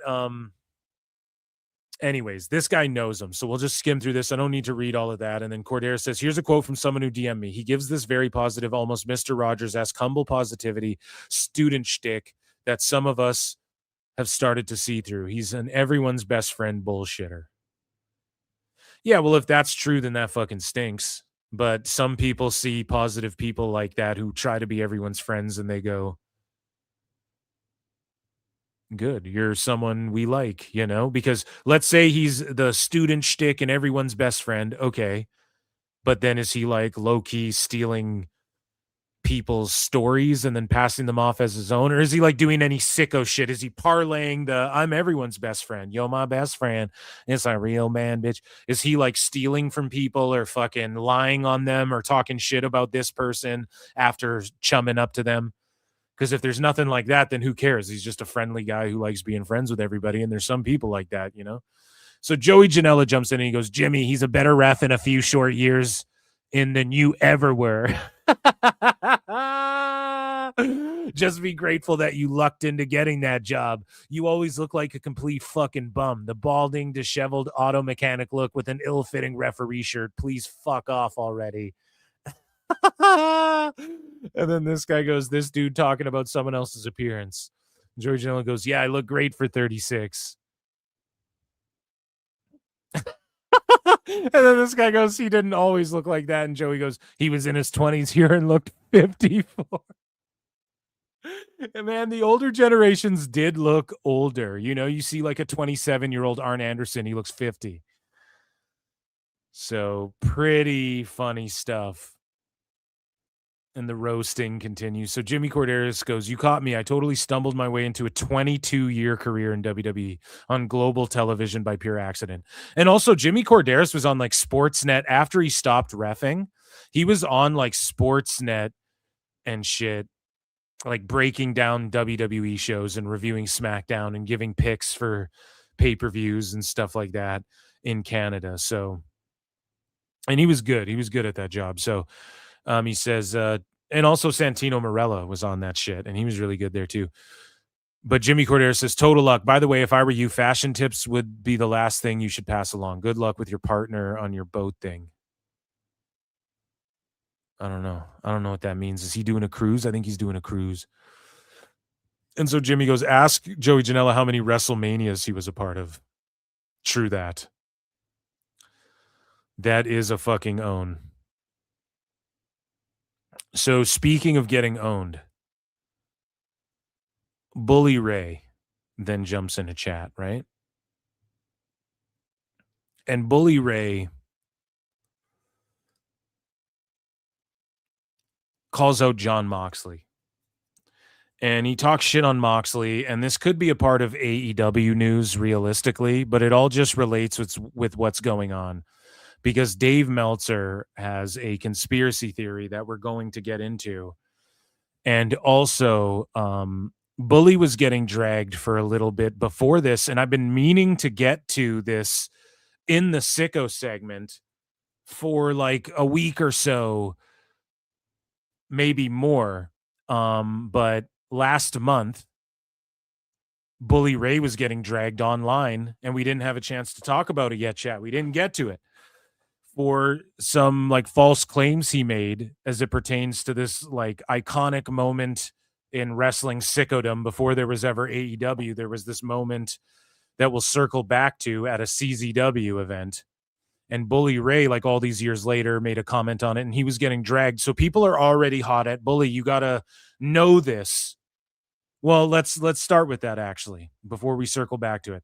Let's just start with this, because knowing this helps understand, like, people are already mad at Bully for the shit he says on Busted Open.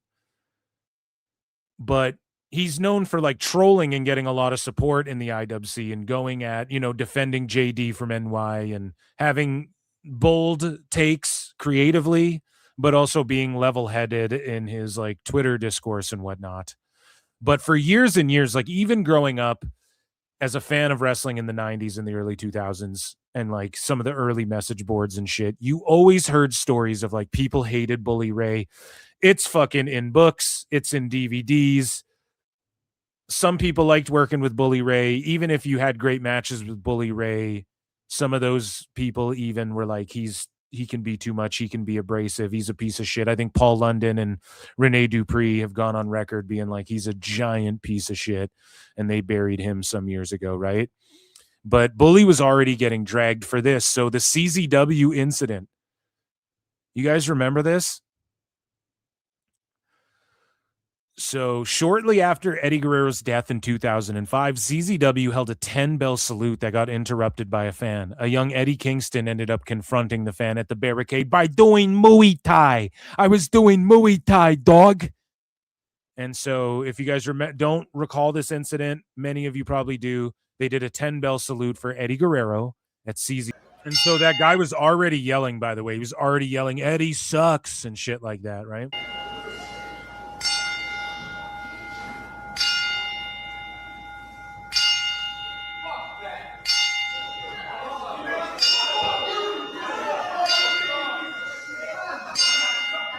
And you hear that guy, he's like, fuck that. And then a bunch of the fans are like, fuck you. And then you see the wrestlers are just waiting, because obviously that's what you do. You wait until the salute's over, then you whoop ass. You wait till the national anthem's over, then you kick some fucking ass. Right, chat? Imagine like being somewhere you're unwanted and just not leaving. That's what you do. I've seen comedians do that. You go fucking, hey, pay for this guy's table, or pay for... cover his tab, or give him his ticket back and fucking get him out of here, or her, whoever's heckling. And that's what you do, because it's the bossest move, right? Give him his fucking money back, kick him. That went down, okay? Chris Van Vliet goes, guys, stop tagging me in this. Do you really think that's what I look like 21 years later? Do we know the name of that jerk? And CVV, do better. You're a Giga Chad, but like, no, let's not dox this guy 21 years later, for fuck's sakes. Like, people just will run with that shit way too hard. So Bully Ray goes, P.S. This was a work, as they tried to use Eddie's passing to replicate the very real evening with the Dudleys Heyman and a disrespectful fan at the Elks Lodge during a 10-bell salute after Rick Rude's passing. And so Bully Ray goes... There gets community noted. The CZW 10-bell salute interruption for Eddie Guerrero is not a stage work, according to CZW founder John Zandig. Jesus! And the promotion's official account. Zandig, fucking, he was at, I think he returned at like Joey Janela's spring break or something like that. I can't remember. But yeah, Bully like made it about himself kind of, and people dragged him for this. Like, people were hot at him. And CZW was like, we didn't use Eddie's passing as a work to get heat. Why would we do a worked angle of 10-bell for one of the best to ever recreate a Dudley Boys moment? No one remembers, because you guys were starting fake riots and beating up fans. Oh my God. Here's the thing. I don't know if the riots were fucking fake in ECW. You don't have to bury ECW. Oh, come on now, Eric. God damn, but it's pretty funny how he just goes hard and then he goes, stop, not everything revolves around you, Mark. And then this guy here, and this guy could totally be trolling. But this guy goes, I was the fan interrupting, and this was actually a work. Maven asked me to do it. Okay, he's clearly trolling. Maven asked me to do it, and I jumped at the chance of being a part of the show. Only told this to a couple people before. I wouldn't have done it today, but it is what it is. Okay, that guy's clearly trolling. Or is he? Well, why don't you tell me if it was real? Why don't you tell me if you're a clone? It's a clone. Okay, well, so Bully was kind of getting dragged for that. And then he pipes up with this opinion on Jon Moxley. Okay. And I quote tweeted this and I was like, no lies detected. Now, I don't actually know about Bully Ray. I'm not even talking about Bully Ray beating up Moxley.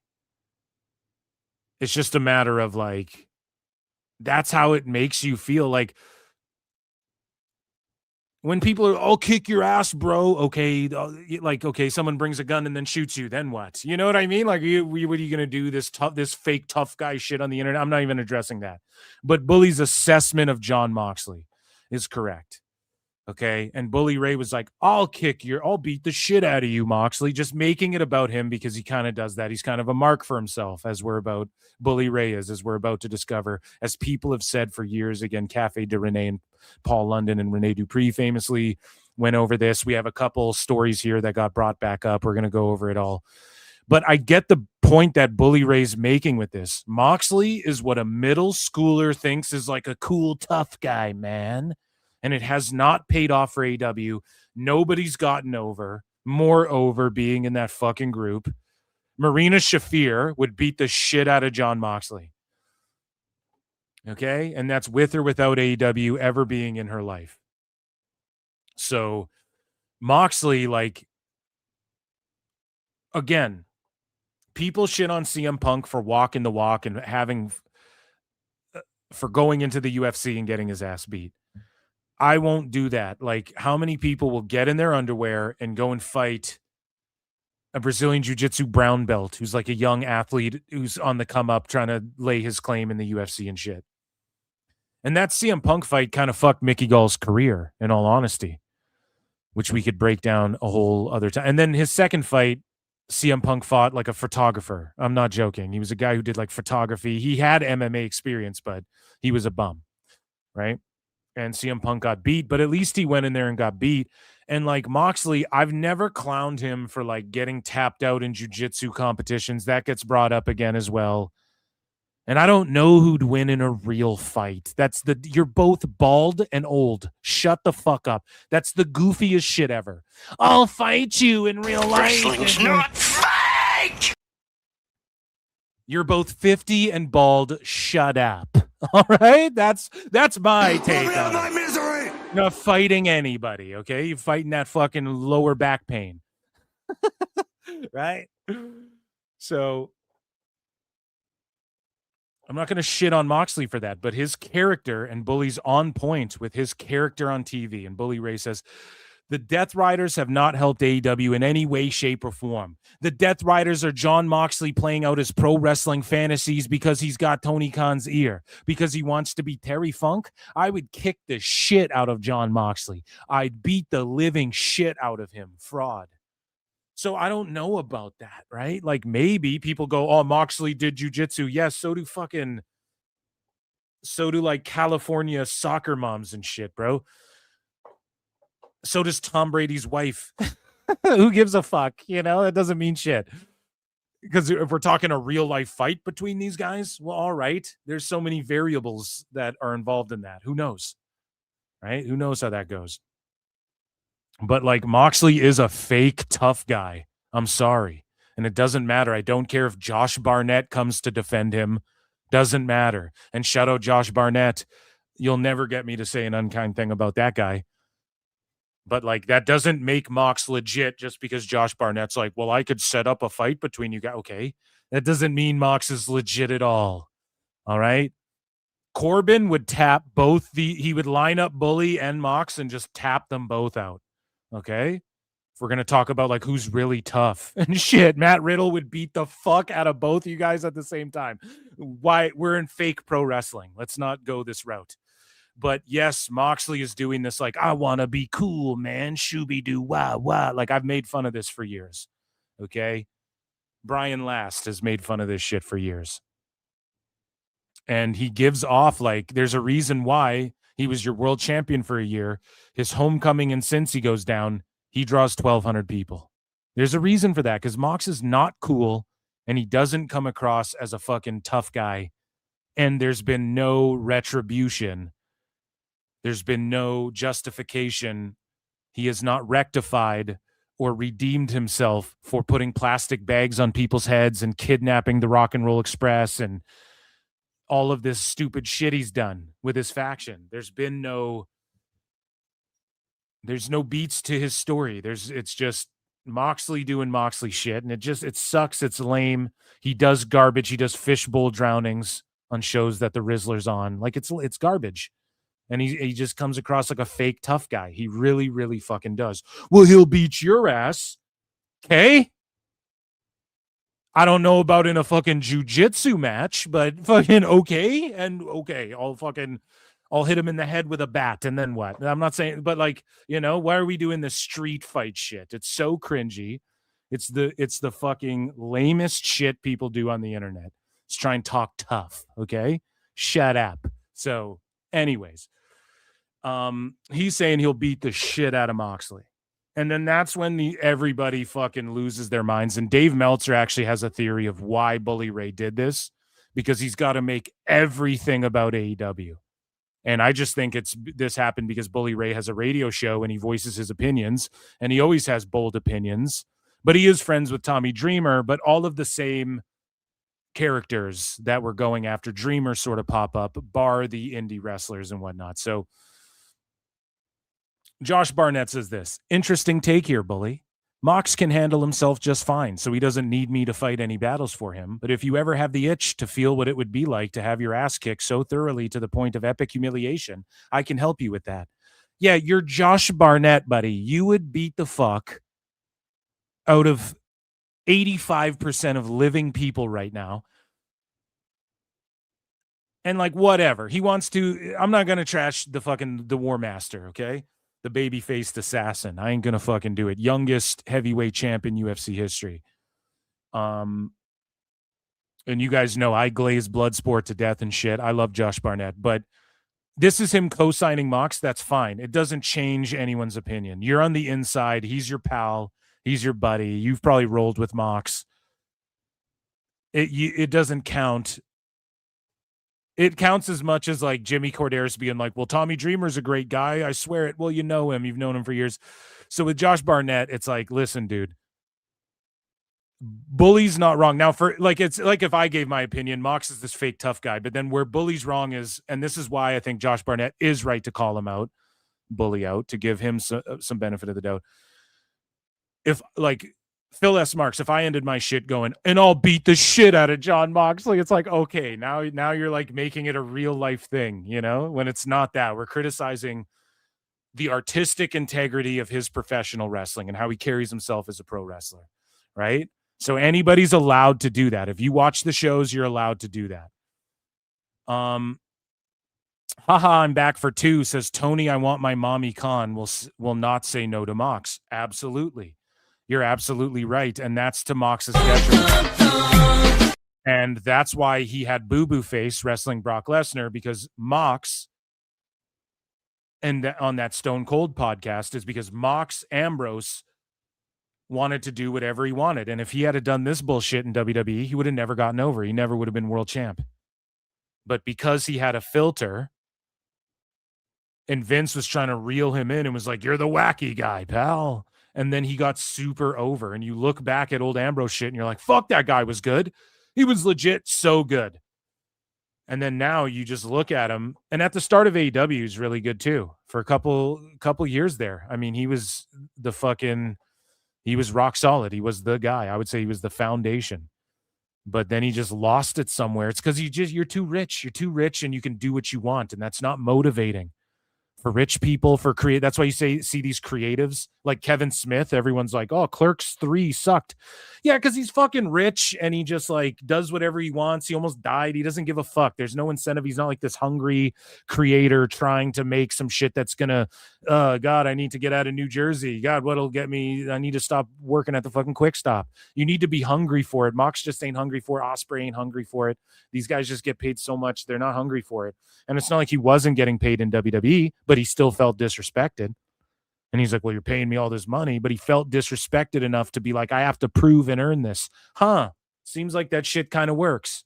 Now, you didn't have, you were getting needles in the ass and they were threatening to beat you with Nia Jackson shit, but that was when they knew you were walking out of the fucking company, right? It's not like Vince was trying to bowling ball you. Like Tommy Dreamer on a fucking indie show, right? You just had to go out there and restrain yourself a little bit. You still got to do your fucking cage matches with the weapons hanging on the fucking, you still got to do the Ambrose Asylum and all this shit. You still got to do all that. But you had to be reeled in a little bit, okay? You're not fucking Mick Foley. I know everybody wants to be Mick Foley. You're not him, okay? So, Josh Barnett goes, I can not only beat the shit out of you, but do so in a way as to make your ass kicking legendary. For you, anytime, just ask. So he's like, let's fucking meet up and have a scrap. Now that's fair, but like, Josh, you don't need to like, you would beat up everyone. So like, just don't even say this. You don't have to say this. Okay. But Josh Barnett's like legitimately the coolest guy too. So he must be really offended to see this. And it would be hard. Like, you know, it was hard for Matt Riddle. Like Matt Riddle is in WWE, you know, he slapped Gunther backstage, open hand slapped him, and Gunther just laughed in his face. And he would say shit like, oh, I wouldn't put Goldberg over, and oh, Brock didn't want to work with me because he thought I was a mouthy shit. It's like, yeah, because everyone knows you can fight. Yeah, you can beat up Roman Reigns. Cool. That's not what this is. Get on his fucking level. You know what I'm saying? No one cares. Go be in the UFC then. No one gives a shit. So Josh Barnett's always had that respect for pro wrestling where he's never really done that kind of shit. And he's worked some shoots, not in his MMA career, but like, you know, his blood sport. That's a whole work shoot fucking type thing. And yeah, I mean, he's just like, I'll beat the shit out of Bully Ray. And he would. Again, Barnett would line up Mox and Bully Ray and have him on their knees eating dog treats out of the palm of his fucking hand in 2 minutes, you know? So there's the War Master, and he gets into it. He gets in the mix here. And Bully Ray responds. He doesn't back down. And he goes, Josh, I too can handle myself fine, fight my battles. If you ever had the itch to feel what it's like to be over so thoroughly that you can draw money, I can help you with that. Not only can I put you over, but get you over in a way that would make you ass legendary for you anytime. And here's the thing. Barnett is being serious, and the fans took it serious. Like, oh, we're going to fight. Bully's done this for years now. He's talked shit and tried to work shoots. He did it with Zilla, I'm pretty sure. And he's put people over, and he's talked his way on this radio show into one-offs. And he's just talked tons of shit and gotten heat. So when he's like, Mox, I'll beat the shit out of you. Yes. It's just fucked how the IWC, we're all claimed to be wrestling fans, but we take this seriously. Like it's a real fight, and Josh Barnett should know better unless they end up doing a match against each other, which would be fucking awesome. And unless Barnett was like, I'm going to work this shoot with Bully and let's go. Like that would be cool if they are working us this whole time. But I just don't think it's that because they go back and forth in a little bitch fight. And hey, maybe that's how you do it. We're covering it here on PWT. It's hotter than anything Forbidden Doors. You know, I'm more excited for Bully Ray versus Barnett in a possible shoot work, brother, than anything else going on in fucking AEW right now. So I don't know. They could be doing that, but Bullies talk shit to try and get like, do you not think if Tone was like, we'll hire him to fucking do a match against Mox, a tables death match, a tax and tables, a one-off. And then Bully agrees to put Mox over. Like, I'm sure Bully has a sense of that in his mind when he says shit like this. He's not utterly incompetent. And say what you will about him. He knows how to cut a promo. He knows how to get over. Okay? So Bully Ray flat out says it. He's like, dude, I'd help you get over in a big way, make you legendary. And then Barnett goes, to be fair, just from the comments under your post alone, it's clear you were correct here. The amount of people that would pay to see me pull you apart in a wrestling ring or cage would definitely do great business. I guess that heat you've built over the years is pretty marketable, as even your fans truly want to see you get your ass kicked for real, LOL. And now, like, it's just weird to see Barnett being serious. Like, bro, don't you see he's just trying to, like, get a Tone bag? Everybody's working Tone for money. Tone tried, by the way, and I know this for a fact, tried to get the Dudleys together. They wanted Devon to fucking wrestle. Okay? And he tried to fucking put the Dudleys together. Maybe for sure Devon getting involved in physical, and Edge and Christian came in, and the Hardys were there at that time. And then Devon came out and was like, Tone had me waiting for hours to meet him. And he wanted more of a backstage role. Tone wanted him to get physical. Now, was he going to try and pull off a Dudley's, Hardys, Edge and Chris? I think that's what Tone would have done. Okay? So, and I know that for sure. So, hashtag TM, not a dirt sheet. TM, or that little R. What do those symbols mean? With the little copyright logo at the... But yeah, it's weird to see Barnett taking it seriously. And so this guy goes, Bubba didn't even...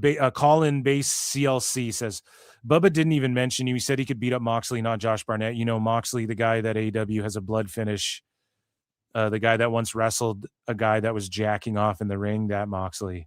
And then this guy goes, oh, and then not this guy, Barnett goes, oh, are we upsetty spaghetti because a bigger bully showed up? I don't know. I just think people don't like bully. What we're going to discover is Barnett is speaking up and other people spoke up and out against bully because they legit don't like him. And it's not just like Janela and all you guys are indie scrubs who never made it. No. Batista buried him. Rene Dupree buried him. Paul London buried him. I know I'm forgetting names. People have buried Bubba Ray. And even people who like Bubba Ray have said he's been an asshole and stuff. Not that he's hard to work with, not that fucking he's not willing to do whatever, but that people are vocal and there's been heated exchanges and things like this. So this guy goes, Josh, you're an idiot. Me, Hulk smash caveman mentality, dude. I don't know. He just maybe, who knows? Josh just might not like him. And it can just boil down to that sometimes, right? And so, again, I'm the first to bury Moxley, but then you have grifters like AIR Gold, who goes, Moxley might be the fakest tough guy in wrestling. Bro built his whole gimmick around being a badass, then got choked out by a random dude. And I know AIR Gold's just doing this so that a bunch of people retweet and react to this tweet. Okay, that's a fact. And so I responded and went, Mox would strangle AIR Gold and he'd blow a wad. And AIR Gold is who I meant, pronouns, pal, would blow a wad in his pants while it happened. Yes, Moxley plays a cringy fake tough guy, but everyone gets tapped IRL. If you don't, you aren't really learning or competing. And no, you aren't worth my I'm dyslexic, I forgot a word. And no, you aren't worth my 1/10 of a penny's worth of engagement. I put the worth in the wrong spot. God damn it. Can I edit this tweet? Yeah, it's just, I don't want to quote tweet that guy and get him fucking views and shit. It's like, we know what you're doing, but I will defend Moxley to death for actually competing. Who cares? He gets tapped by a white belt. Who gives a fuck? That'll happen. Now, is it cringe how Moxley's plays this Billy badass, but then gets tapped like this? Yeah, it's super funny. It is. And he's like a fake jiu-jitsu guy in his wrestling when he really doesn't. Again, I pointed out Kyle O'Reilly understands how to do what Mox thinks he's doing better than Mox does. Right? Absolutely. Mox comes across cheesy, phony, and whatever. You can like him in real life. You can put him over like I've done multiple times. You can love Dean Ambrose, but I'm not going to let nerds like AIR fucking Gold trash Moxley for actually doing jiu-jitsu and competing in a turn. Doesn't matter what level he's at. I encourage everybody to go learn how to box or do jujitsu or some shit like that. And everybody, nobody's a Goldberg, right? Like everybody gets tapped. And if you don't tap in competition, if you see a guy whose record is like 30, what was Brock Lesnar's amateur wrestling record? He got fucking stretched and gooned in the training room. I promise you, Shelton Benjamin was like his only loss or whatever. Benjamin fucking stretched that dude in the training room. That's how he got so good. You don't get that good by not getting your ass beat in the gym. So everybody taps, okay? Everybody fucking, that's not even something to make fun of. That's not even what Bully was making fun of either. Okay, so we move along. Because Joey Janela gets into it with Bully, but Bully has more to say to Josh Barnett.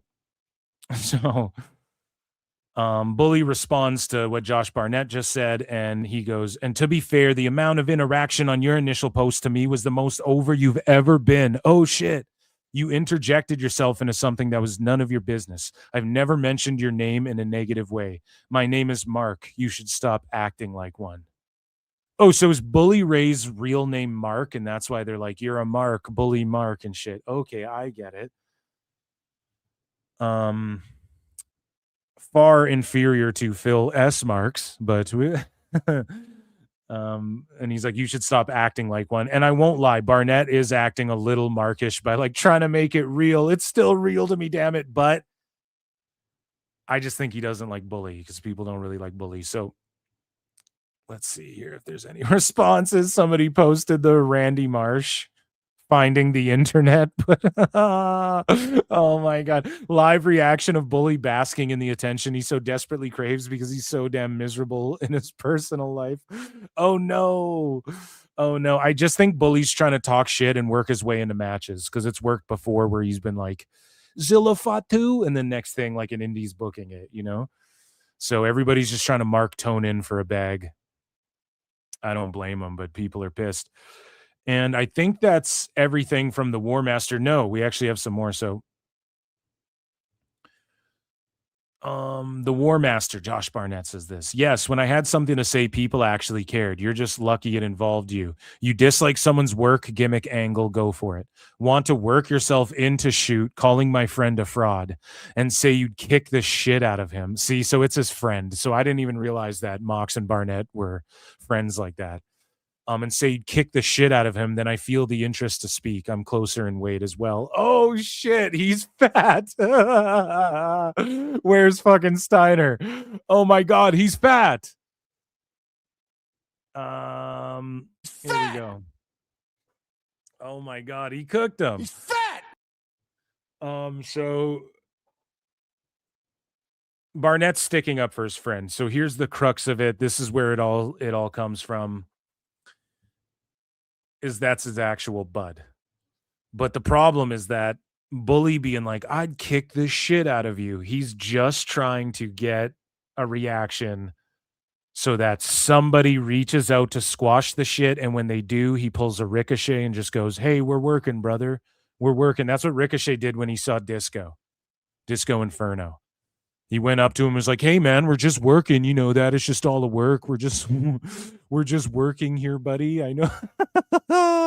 And so that's the cop-out. You can always use that as a cop-out in the pro wrestling business. Learn, baby, learn. Meltzer Inferno.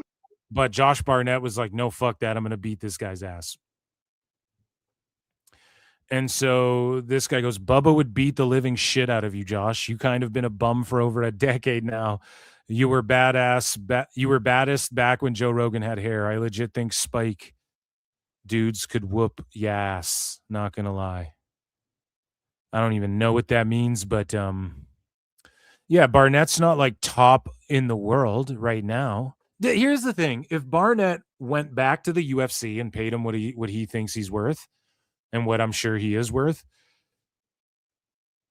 I bet he'd beat a bunch of the top 15 guys right now, like a solid handful of them. I bet he could still veteran beat some of these guys with no USADA and shit. But in that USADA era, or like pre-USADA, I don't know. Everybody was on the juice. Then USADA came in. A bunch of people just fell off who were just killers. And I think Barnett Let me look, because this isn't to shit on him either, but because everybody was on shit. But has Josh Barnett? I think he popped. I don't want to sully his name. Popped for PEDs in MMA, because I think like Barnett popped like before. Yes, Barnett has multiple doping infractions on his record throughout his extensive MMA career. So in 01-02, he was flagged back then, dude. Before USADA in 01, when there was no drug testing. There was no drug testing in MMA. Like, look at Ken Shamrock when he was in UFC, man. That guy was juiced up to the gills, like. But he was flagged for banned substances twice by the Nevada Athletic Commission, all the way back at UFC 36, bro. We're at like UFC 336, you know? 2009, his fight against Fedor for Affliction got canceled just 10 days out, and then Affliction went under. I'm going under. Right? Who sings that? Evanescence or some shit? But yeah, Affliction like tanked because of that. He tanked that whole promotion popping for PDs. And then again in 2016, he flagged for potential doping violation for Osterine by USADA. So like multiple throughout his career pop for fucking steroids. So in this era, could he walk in and beat everyone's ass? I don't know. I think once they cracked down on the drug testing, I think he kind of fell off a bit then. But even though he was on shit, everyone was on shit, and he wasn't like ever jacked up. He was always like I don't want to call him pudgy, but he was a thick boy. We'll call him a thick boy. Shout out Brendan Schaub, ride through the city like Brendan Schaub. He was a thick boy, okay? And he always had a little meat to him. So he didn't like show up looking like fucking Alistair Overeem or Brock Lesnar, just juiced up. But War Master, I'm just saying, if you're going to say he fell off and he's a pussy, that's not the route to go with either. And I'm glad that Barnett, like, he doesn't even address this. And I think Barnett's pretty gangster here. Like, he's just addressing Bully and then addressing some of the shit that's on topic. If you're just burying him, he's not even going to address that, because it's like, why would he? You know, he knows it's not true. So Dave Meltzer has a conspiracy theory about why this all happened, and then we're going to get into the Joey Janela stuff. But first, never forget that in his official WWE autobiography, Dave Bautista stopped all narrative flow of the book and dedicated an entire chapter to how much he hated Bubba Ray Dudley. And the Dudley boys are immensely bigger in the wrestling world than Dave ever was. I don't think Bubba really gives a shit. Okay, whatever.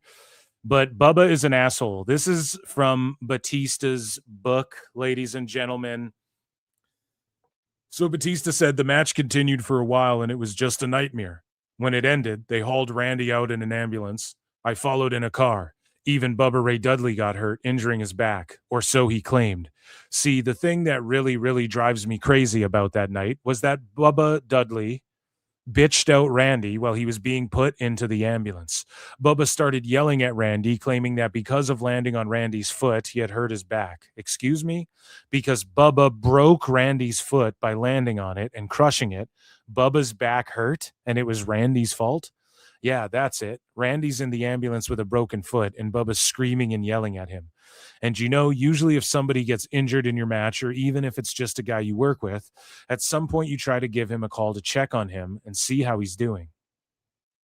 You want to show a little bit of concern. He's a coworker, and whether you were responsible or not, it's just the polite thing to do. The right thing to do, show you care. Needless to say, Bubba never gave me or Randy a call just to see how we were doing. Nothing. In my opinion, and also Batista got hurt in this match. In my opinion, Bubba Dudley is a jerk-off. This fucking jerk-off. Oh, go, go, go. He's one of those people who used to always bully guys and throw his weight around just because. So there you go. And I think Mr. Anderson, Ken Kennedy as well, I think said some shit about Bubba. Lots of people have said shit about Bubba through the years, okay? So that's an excerpt from his book. And then Dave Meltzer, here's his conspiracy theory before we get into the Janela stuff, because it gets so funny and just so outlandish, and they go back and forth. And so everybody flutes in the chat because it is time for everybody's favorite show turned segment, which is a show, but it's sometimes a segment, but it did start as a segment, then turned into a show, and it is called Dave Meltzer's Dumb Moment of PWT Live Show.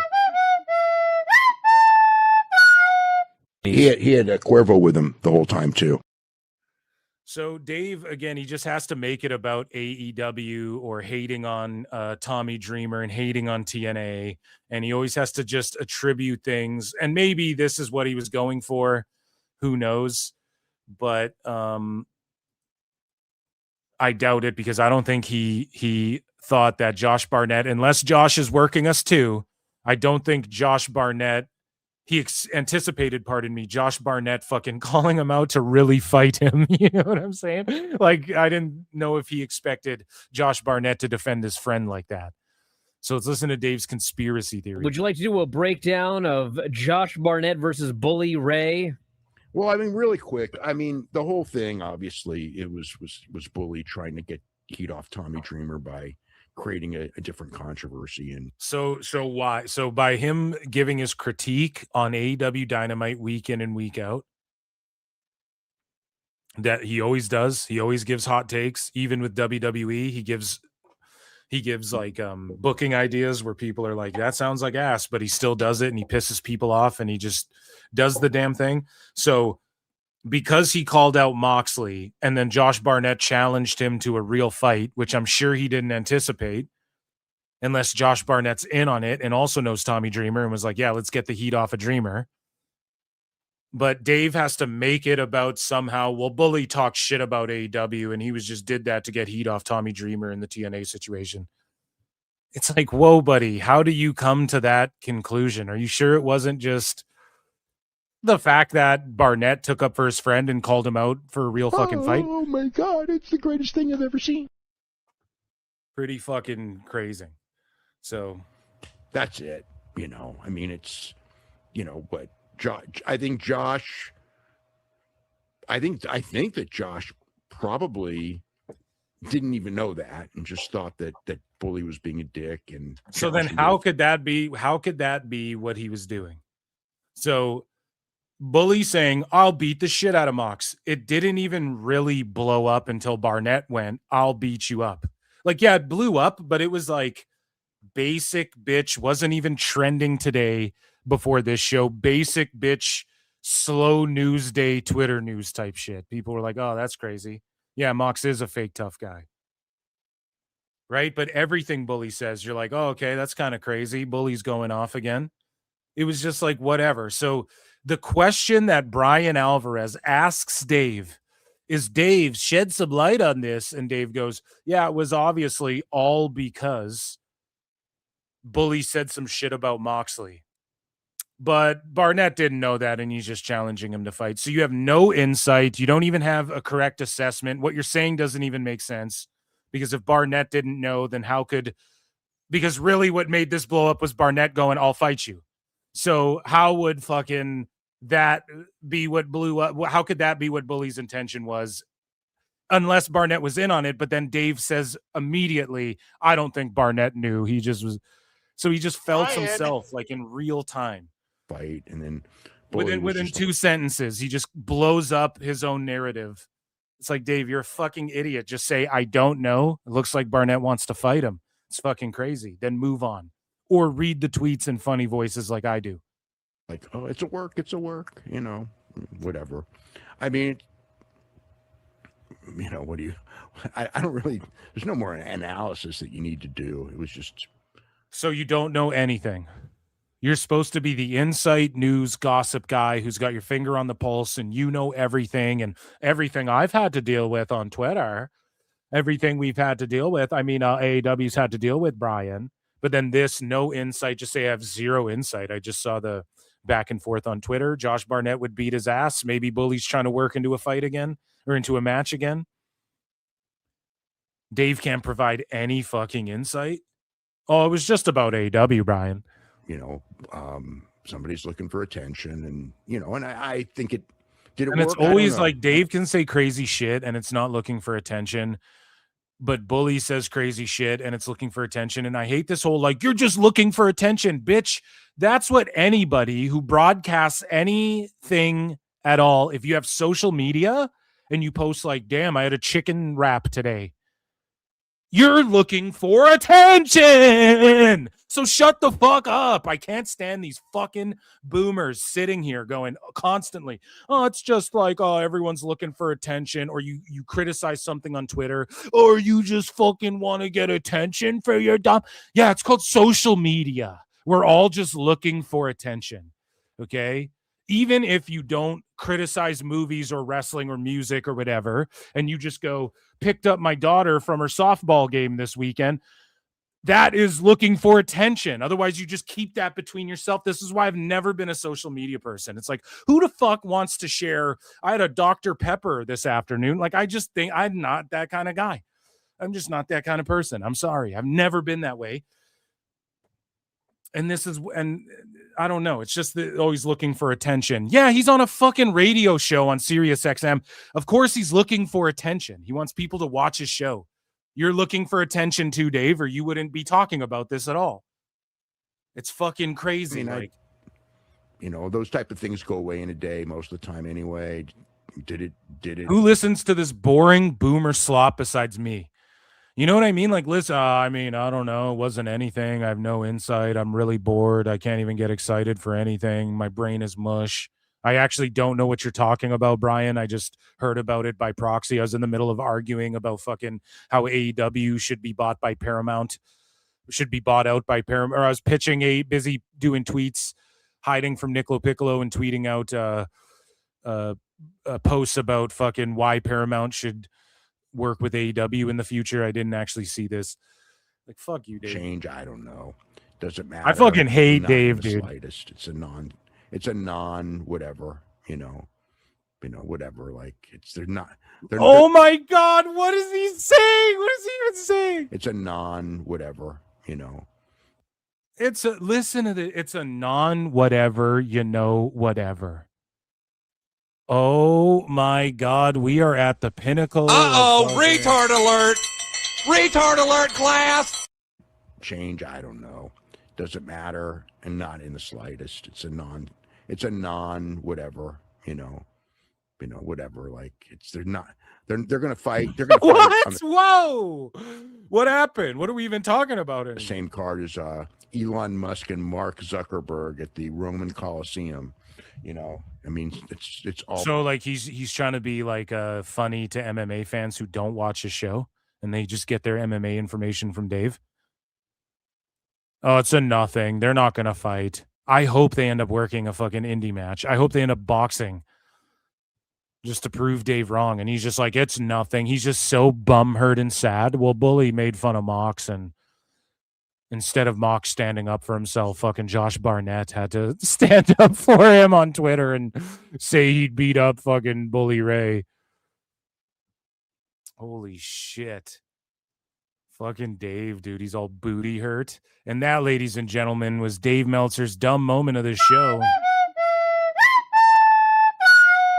Or, the young superstar, babyface, that former heel thing. So. And so that's when Joey Janela gets into it with Bully Ray here, with Uncle Bully, okay? And he starts going at him. So Joey Janela jumps in and goes, there's no bigger fraud on the Jersey Shore.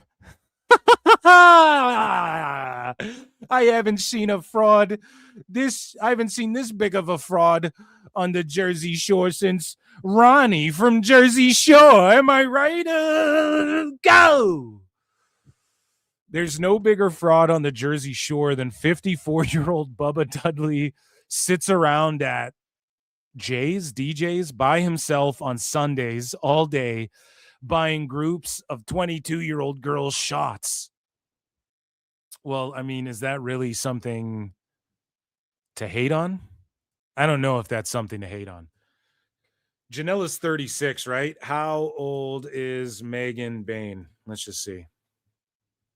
28 years. So I'm sure some people would try and call you creepy for that too. No, I don't know. How old's Bully Ray? How old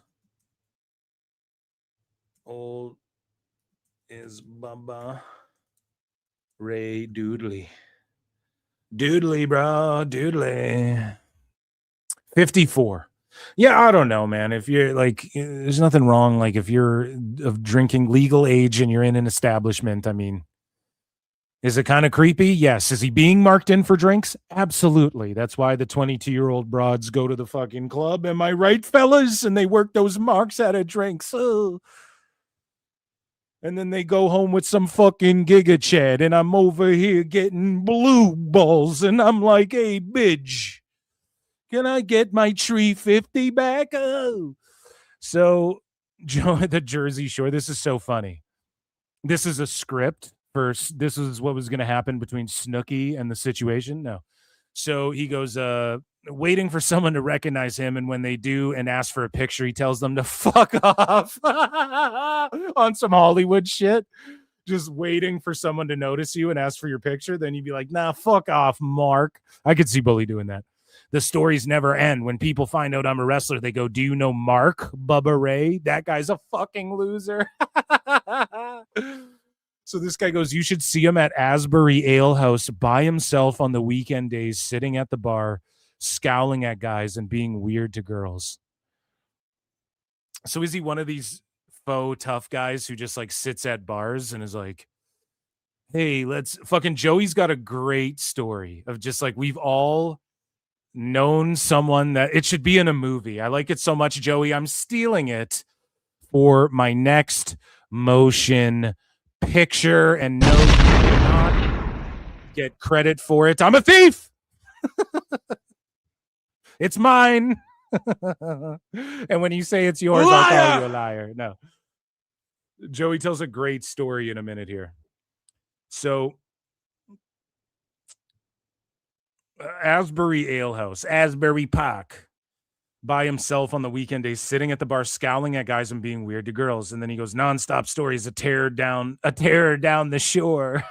So he goes, historically, 20-something co-eds love past their prime, overweight, angry 50-year-old podcasters.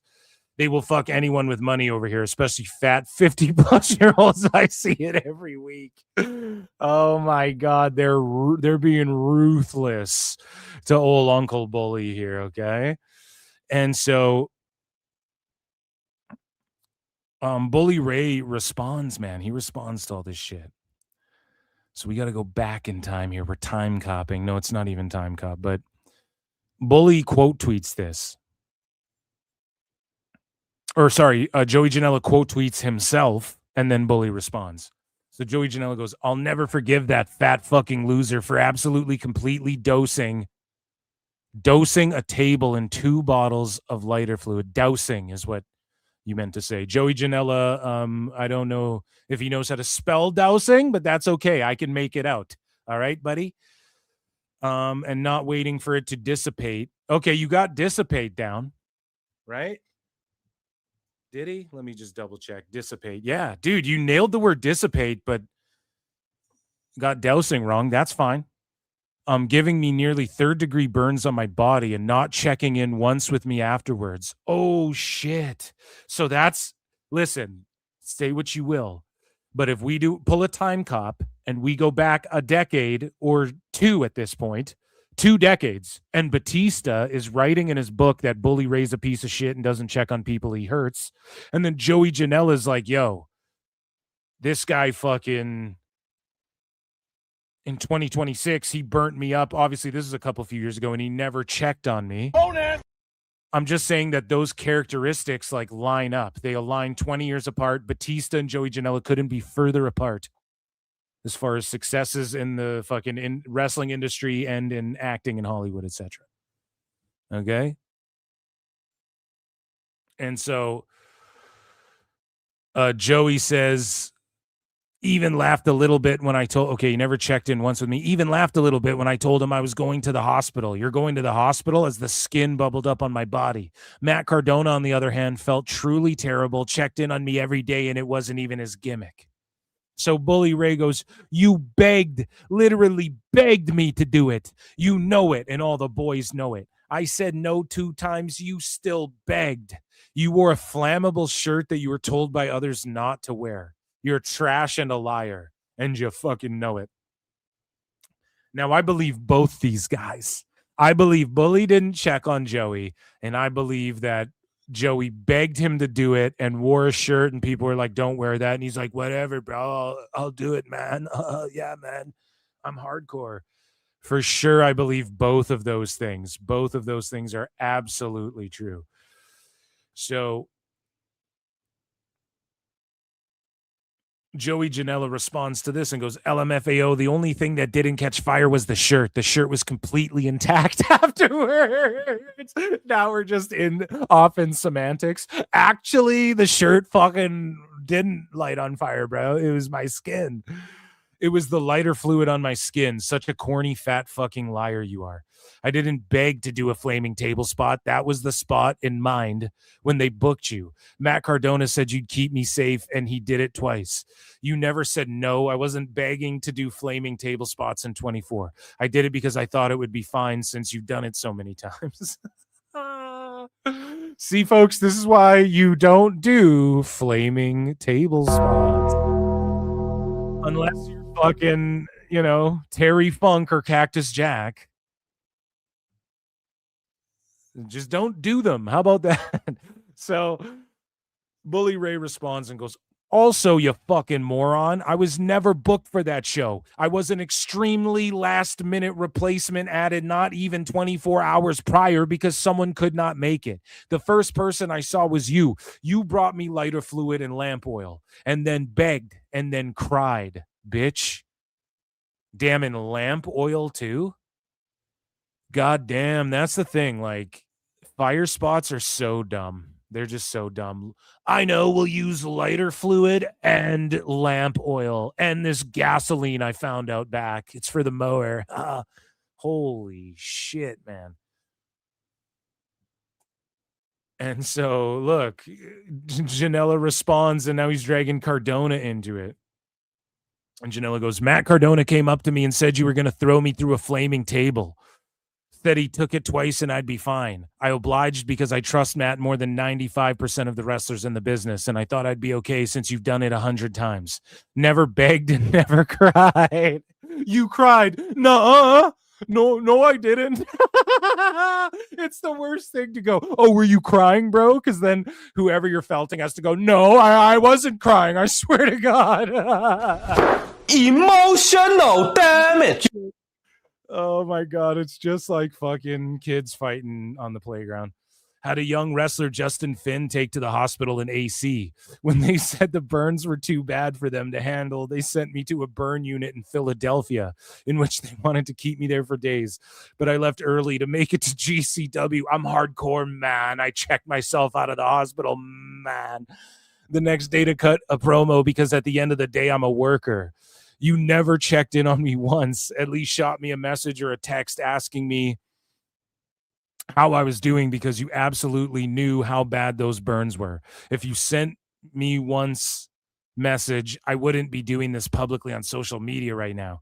But I'm sick of your big fat mouth on here. You're truly a fucking loser, a fraud. The problem is when Joey, like he always does this thing, which is fine. But he fucking calls people who are like far more successful than him in wrestling and have way longer lasting legacies and impact. He's like, you're a loser. And it's like, that comes from him being told he's a loser in the business for so many years. Because it's like, okay, Bully's not a loser. We can't say that, right? Like, is he a fucking asshole piece of shit? Is it loser behavior to hang out in the bars by yourself and be the old guy trying to pick up on chicks? Yeah, I would say it's more sad. I don't know if it's loser behavior. Like, is he married? You got to get laid somehow. I'd say it's more loser behavior to just like buy whores. I just buy a hoe. Give a tree 50, put a burger down a throat, right? I'd say that's like loserier and more sleazier, but I don't know, man. Anyways, he goes, a fraud, an all-time asshole that the nicest guys all have something negative to say about. Blow me. And so this argument continues. The flame returns, and they can't let it go. They just keep going off. And Joey also does this thing where he quote tweets things multiple times. Now, who cares, right? People use social media. You're allowed to do it for a fucking reason. But he just wanted to add context. Like he goes, not burnt anywhere the shirt was covering, was wearing a tank top, LMFAO. So, I mean, in fairness, he literally has like the tank top line, like Joey's right. Like this is what's exposed if you're wearing a wife beater. Oh, I call it a wife beater. That's what I call it. Go. So yeah, in fairness, he was burnt everywhere. A wife beater. That's what we call it here at PWT. Okay, everywhere that a tank top would not be covering. In fairness, or a shirt that you cut, like a regular tee that you know how wrestlers will cut them on the sides. I'm sure it's something like that. So he doesn't look like he's lying there. And so Joey follows up with this. And somebody comes with video proof of Bully Ray. And now they start bringing up Kid Rock. And now Kid Rock gets brought into this. Ball with the ball, da bang, da bang. And if you guys aren't careful, the Undertaker is going to show up and fucking choke slam you both straight down. But this guy here, Sanford the Band, posted this, okay? Real it factor from an old fuck who tried to intimidate a female wrestler an hour or two earlier.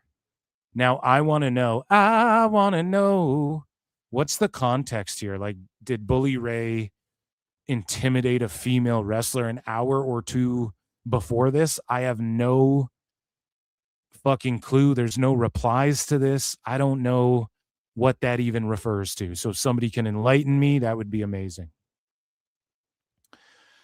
But let's take a look. Here's Bubba Ray Dudley, Bully Ray, doing karaoke at some club. And people are locked in. They're going crazy for him. But again, he's got negative aura here. Not much charisma. And Joey Janela is about to give us an explanation why, potentially, the way I've puzzle pieced this together, okay? I did some detective work here, and I think I know why Bully Ray's like negative aura here. But let's listen to Bully Ray doing karaoke. Some Johnny Be Good. Which Johnny Be Good's an easy song to karaoke and party with, and you see how the crowd sings it. And you can kind of rap it a little bit. Like, you don't have to particularly be good at singing to be like, his mama told him someday he will be a man and he'll be the leader of a big old band. People will be playing from miles around. Like, you can just kind of rap that. You don't have to be like, you know, it's not like you're sitting there belting and fucking singing Journey or something. You know what I mean? You can kind of just get through this song and have fun and jump around and just kind of be silly with it. But Bully's just standing there fucking awkward as fuck. Negative momentum here. Okay?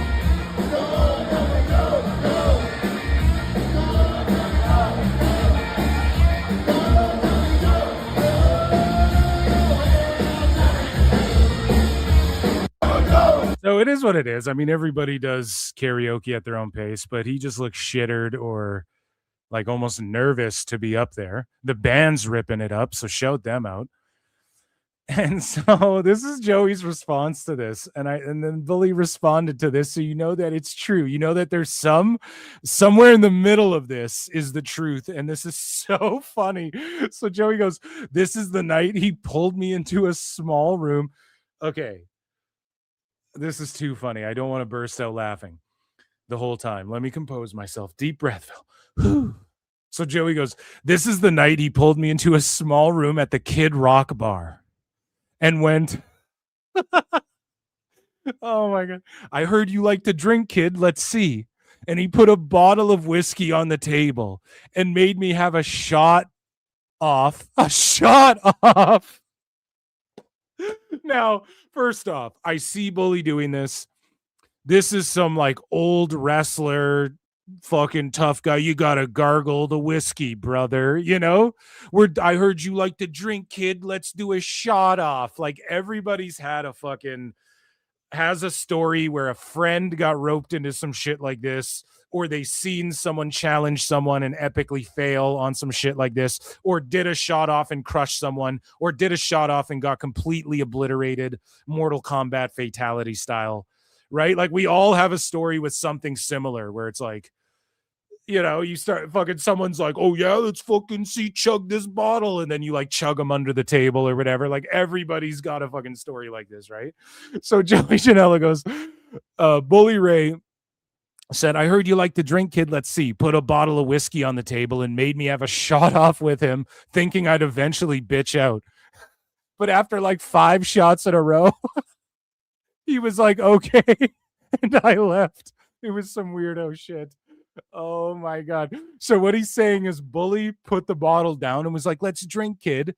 So Janela, who again, people have shit on him like, oh, he's a dirtball, he's an idiot, blah, blah, blah. He's talked openly about, you know, he drank a shitload, and I'm sure he still does. I'm sure he can party. You look at Janela, people are like, oh, he looks rough and shit. Yeah, he looks like a dude who could party, dude.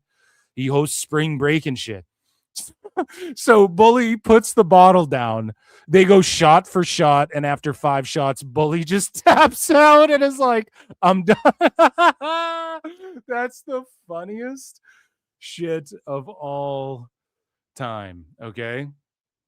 So Bully responds to this, and he confirms it was Kid Rock's bar or something like this. StreamYard's freezing up on me as I make small talk about this here. So the truth lies somewhere in the middle with this. So either like Janela's recounting of this is way off, or Bully Ray's coping, or one or the other. StreamYard's just freezing badly on me, so give me just a moment here.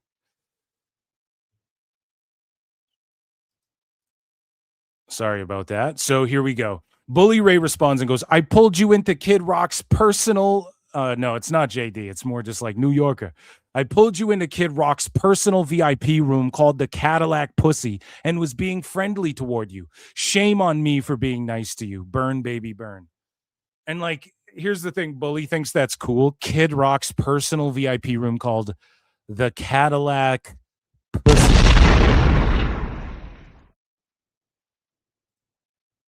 Boomer alert. No, I love you, boomers. If you watch PWT, you're young at heart. You're a young soul. You fucking rule.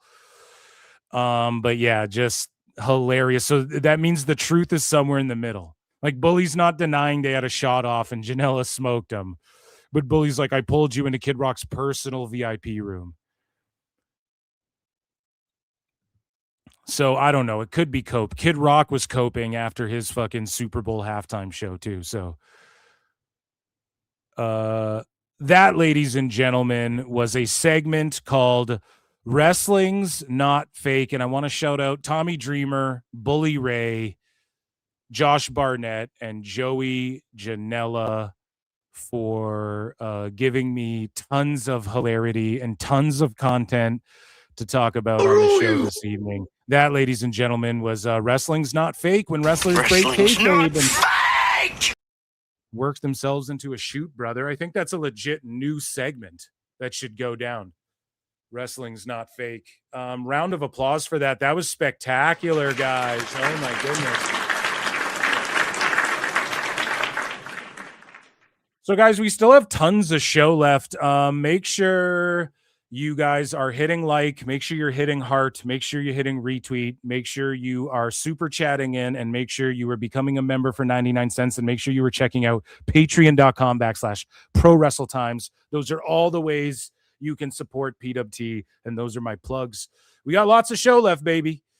What's chat saying? I haven't really checked in with chat because I've been doing what I've been doing. Happy to be a Xenial. Boomer here. This is why I stay off Twitter. There you go. I love you. Boomers, I love you. You guys are welcome here. We Boomer Max here at PWT. It's all good. This guy says, hey, I'm a new member and fuck AEW. There you go. Shout out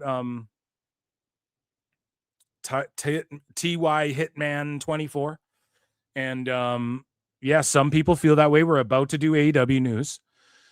90 minutes of Bully Ray and Tommy Dreamer. What world is this? It's just fantastic. It's just one of the greatest segments ever for me. The shot off from Arrested Development is amazing. Yes, dude, that's what I'm saying. Like it's like, yeah, okay, it's already in a show, so I'm not stealing it for my movie. I heard the shot off stories about The Undertaker are legendary. The Megacyst definitely checked the right box. Until he has Megan Bayne, he's a winner. Fire spots are so fucking stupid. Bully is married to Velvet Sky from TNA, so there you go. So that's shitty if they're like accusing him of like cheating on his wife and shit, or like trying to. Okay, guys. Now make sure you guys vote in the poll. And over on Kick, I'm trying to make it so you can gift subs, and I do see like the episodes are getting viewed more over there. So shout out whoever watches the replays of them. We're not doing gangbusters, but I just need to get approved. I had to like sign up for this fucking thing or whatever, so I'm just waiting on that. But I want you guys to vote in the chats, whether you're on Kick, X, or YouTube. Which PLE are you most excited for this weekend? We're about to preview them all. We're about to do TNA, AEW, WWE news. Don't touch that fucking dial. We got tons more show, okay? So I need you guys to vote in the poll, and the poll takes effect wherever chat is visible to you on the internet.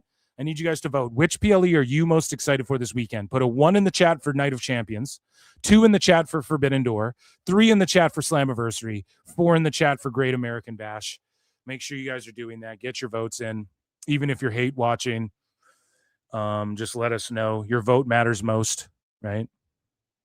And make sure you guys are voting on. So far, no votes for Forbidden Door Slammiversary. And I like the honesty from you guys, right? Because Night of Champions, say what you will, it's got the most heat, I would say, going into anything, right? I've skipped NXTs recently. I've skipped watching some of them, unfortunately. And I don't want to hate on TNA, but aside from all the titles being on the line, I haven't been watching TNA as much. And I watch all of fucking AEW, and it was just, again, Tone just fucking booked 100 matches for the go-home show, and it's a Dynamite Collision combine, and there's like 10 matches pre-announced. And he just overloads shit before the pay-per-views. There's only 2K people. Like, that's not motion. I don't care what anybody has to say. It's more like stop motion. Am I right, fellas? I'm dying over here. So, yeah. Speaking of AEW, though, we are going to get into AEW news. I want to do TNA news first because there is some pressing stuff that we got to get to. And speaking of TNA and AEW, ladies and gentlemen, Chris Jericho. I look and see it's not just me. So many others have stood where I stand. We are the young, so raise your hand. They call us problem child. We spent our lives on trial. We walk an endless mile. We are the youth gone wild. We stand and we won't fall. We're one and one for all. The writing's on the wall. We are the youth gone wild. Let it get wild. Yay!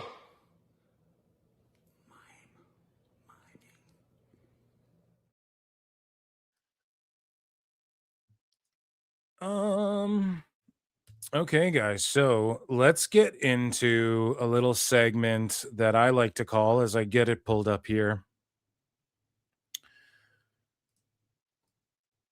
brought to you by patreon.com/ProWrestleTimes, and it is called, speaking of Bully Ray, get your aces and eights and banjos in the chat for TNA.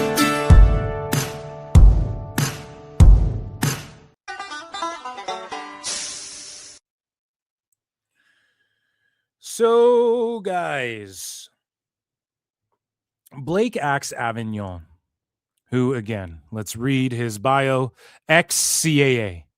So when you hear Niccolo Piccolo Paradigm, well, guess what? Niccolo Piccolo's ex-Paradigm, right? CAA and Paradigm are like the two of the tippy-top fucking agencies, talent agencies. CAA is like the main one, was like the main one. I'm not sure if it's still considered. If you get signed to fucking CAA, that's a big deal, though, okay? So Blake Axe Avignon, he talks about pro wrestling. He talks about MMA a lot.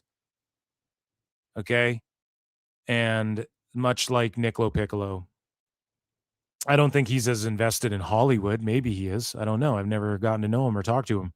But Niccolo Piccolo obviously very much engulfed in Hollywood as well as sports and entertainment. Well, people got triggered, and a bunch of the wackos, like a bunch of the people who take everything Nick says for fucking gospel truth, look at a guy who's ex-CAA, W&K, GS&P, Octagon Sports Business, IP Brand Consulting, formerly, right? He does IP brand consulting, so Niccolo Piccolo does Rare Standard and shit. Like, it's up the same lane, and people don't really melt down on him, but wrestling fans and like WWE fans and TNA fans got mad at him because he was like, the rumor sources are telling me that fucking Anthem would sell for anywhere from 30 to 50 million, essentially, is all he said. It was not even a bad thing, but people got fucking mad at him, and it is what it is. But Moose had this to say. Let's see here. Additionally, Anthem Lens Asper has set a 30 million floor. His preferred price is 40 to 50 million. The premium reflects toxic debt on Anthem's books. Any buyer would be expected to absorb it. And then Blake follows up and says, additionally, multiple WWE sources indicated the toxic debt on Anthem's book is the primary reason why WWE isn't viewed as a buyer for TNA. WWE already has the TV reach, audience, and talent pipeline, etc. So we went over this. What would they do? Upload matches to YouTube? TNA already does that. It would just be TKO absorbing more debt. They don't want to do that. So this guy goes, this confirms what I've been saying about TNA. This is at Bear Down 316 says, this confirms what I've been saying about TNA using AMC money to pay down debts. They haven't been profitable since Anthem acquired them in 2017, but they've been keeping it alive, throwing money at it for almost a decade. Time to start paying that down. Those notes and markers are being called in now that they've got some money coming in. And then Moose says, hope you know Blake is making up shit and all you guys are reporting it to be true. Kind of hilarious and sad at the same time. And this guy goes, I haven't reported, Gerard says, I haven't reported anything, just posted about it on here. I aggregate and go with, oh my God, it's just a guy with a Twitter, Moose, who gives a fuck. And I'm not going to listen to that guy explain how he's allowed, he has freedom of speech and can talk about whatever the fuck he wants to talk about on Twitter without it being a news report. So Blake Axe Avignon goes, at least tag me if you're going to talk about me. Funny that the only pushback I get is he's making it up, never an actual denial backed by anything. If Anthem wants to debunk this, open the accounting. Go on Caleb Hammer. Show the actual financials, especially with the AMC TV deal. Tone on Caleb Hammer. Deal in place. That should be a real boost to the P&L and overall cash flow. Let's see it reflected. Until then, trust me, bro, from a guy on the roster is just damage control with a verified check mark. So, yeah, I mean, people went hard on Blake, but he's just like, it's the same thing. Like Nick was just like, yo, WBD is trying to hook Tone up and let him know that it's probably not going to be a renewal or whatever. So go shop this shit around and set up your own little path. And then everybody melts down. It's like Blake's just doing the same thing. So, according to PWI, with the departure of Tommy Dreamer in TNA, Vice President of TV Production Eric Tompkins will be working hand in hand with Delirious on creative. One person described it as they would be co-heads of creative, but that wasn't 100% confirmed. There's been buzz about others being brought onto the team, making the rounds, but within TNA so far, nothing has been put in place in that regard. And so, speaking of that, Road Dogg Brian James, PWI follows up and says that he's expected to be at TNA Slammiversary this Sunday while the company is trying to keep it quiet. There's been talk of him coming in. It was said James was initially pitched as a potential producer, but since the departure of Tommy Dreamer, there are some who believe he may instead step into the creative circle. One source noted James has a close relationship with Johnny Russo, the head writer for NXT. So James coming on board would only be a positive for the NXT TNA relationship. Again, that's all allegedly. And so Blake follows up and says, I think for all the TNA fans and supporters who think I'm a hater, let me break down why I'm just an honest critic. Since landing the AMC deal, there's not much on the resume to show for it. No major signings, no standout creative direction, no new revenue streams, no key hires in operations or business. development. Even talent retention has been shaky with recent departures rather than additions. Yeah, not to mention like the NXT stuff kind of just subsided and we haven't seen anything more from it. Any company landing a TV deal with guaranteed money should be putting that to work. A cash infusion usually means expansion. So if Road Dogg comes in, I mean, he's going to get paid more than Dreamer was, or at least the equivalent or more. So maybe that's an investment, but I'm there with him. This is what I was saying. He's just saying it more eloquently. Way less F words. Investment in talent, sharper creative and stronger infrastructure provides a buffer to explore and push TNA's boundaries as a business and product. So far, that urgency hasn't shown up, and that should raise major concerns. But I mean, their ratings haven't been el terrible either, right? Like, I'm pretty sure their debut show was like 175K or some shit. And then they do like 200 and they've done upwards like 230K viewers. So it's there, man. Like there's people watching it and stuff. So we'll see. But yeah, as far as like, you know, they brought back Ash by Elegance. Okay. They lost the Rascals, brought Miguel back in. But realistically, they're only paying one of the 4 Rascals that they lost out to on Tone and shit. Like, so he's not entirely off there. They lost Tessa Blanchard. And then they had to come out with a coat post and be like, well, we were going to pay her more, but she walked away. Really? Were you? So speaking of Slammiversary and people who may debut, and we know Giovanni Vinci, what's his name? Fabian Eichner and Amazing Reds come back. So again, are these guys that are long-term investments like you're breaking the bank for? Not really.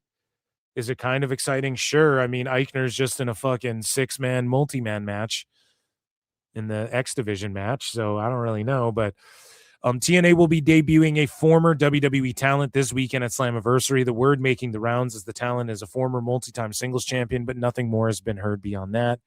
And it could just be Road Dogg. I think Road Dogg's won a singles championship a couple times, if I'm not mistaken. Maybe I'm wrong, but this could be 2 rumors getting conflated, you know? And this could be the people leaking this to PWI, the way they're trying to keep the Road Dogg thing under wraps. But then they do, like, you know, feds will leak shit out. Hey, we're bringing in a WWE talent. And then the dirt sheets run around with it. It could just be Road Dogg for all we know, because this came out a day or two after those other reports. We move along. So according to Dave Meltzer, again, I don't know if we don't need full-blown flutes. For, you know, the young superstar, you know, babyface, you know, that former heel thing. So TNA has lost a lot of money, and Anthem could be looking to make their money back. And it's like great, astute observation here, Dave, stealing what Blake Avignon was saying. TNA's lost a lot of money, Brian, and I guess the Aspers, they except it's like actually it's like except they want Batman Nightfall Part 1. They want a way to sell it and make their money back. That's basically it, Brian. WWE can get it anytime they want it, but I don't know. WWE, they usually don't spend a lot of money, but the companies, to buy companies, they can get TNA, but I don't expect them to pay big money to get TNA, Brian. I'm not sure. This could be Brian. I'm not sure exactly what the contract works out. I don't know if they could sell to someone other than WWE. WWE certainly would have the right first refusal on a deal. So there's a lot of interesting things going around. I think that's Bri. It's the way it's worded. So yeah, I guess it's interesting. I'm not clamoring for WWE to buy TNA. I don't think that's the answer either, but yeah, I would be banging on the door like, hey, WWE, help us out a little bit more. Like, what the fuck? But I mean, their viewership is like growing. If technically from day one where they started till now, it's only gone up. And just looking at past trends and past history, if it were to repeat itself, they have the potential to do 400,000 viewers for TNA on there. And maybe it is a gradual climb. And I'm just being impatient about it because I thought the wars were really going to heat up. But if it's a gradual climb for them to reach Collision numbers, when we get there, we get there. Collision's going to end up on YouTube. So then who's really kicking ass, right? Lincoln Hawk for 5 as the local resident long-term TNA hole here. This is what TNA does every 7 or 8 years. It's a known cycle. Exactly. It's like fucking Time Cop, dude. It's like we've seen this all before, you know? And a lot of people, I will say this, dude, and thank you for the super chat. A lot of people are fucking talking about TNA right now leading into Slammiversary, so that's all but a good thing, no? They say no press is bad press, and maybe they've gotten some bad press, but maybe it makes people excited to tune in and be like, what kind of shit show is this going to be? Or I might buy this pay-per-view to fucking live tweet about it and see what type of, you know, what type of title action they have going on or title changes, because all the belts are on the line. Who knows? But people are talking about TNA. And if Tone swoops in and buys TNA,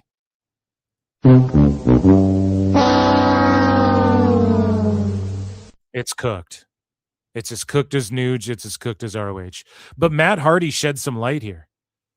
And Cultaholic, quote Matt Hardy from the Extreme Life of Matt Hardy, says, even when Carlos Silva came in with TNA was pretty in the hole. You know what I mean? Whenever Carlos started, so he's been trying to, you know, dig out of that. And he has done a great job of digging out of it. There have been many sacrifices he's had to make to try and make the company, you know, turn it into a profitable deal. Now, guys, remember, so his job, what Matt Hardy's saying was his job is to make it profitable with the AMC deal. So maybe it wasn't as profitable as they thought, but it was close to. And of course, they lined their pockets with it a little bit. The Aspers or, you know, the bigwigs. But maybe not as much. And they weren't able to get rid of all of that toxic debt, quote unquote. But remember this, Scott D'Amore was going to give them $10 million for it and absorb the debt. So obviously it's just like a money play for them right now, which is fine. I mean, they're in the wrestling business, and TNA definitely parlayed the popularity of all of wrestling, mostly WWE, but all of wrestling, into this TV deal, and maybe it didn't pay off the way they thought it would. And Carlos Silva, you either love him or hate him. If the whiny bitch shit behind the scenes is true, then yeah, he seems like a dork.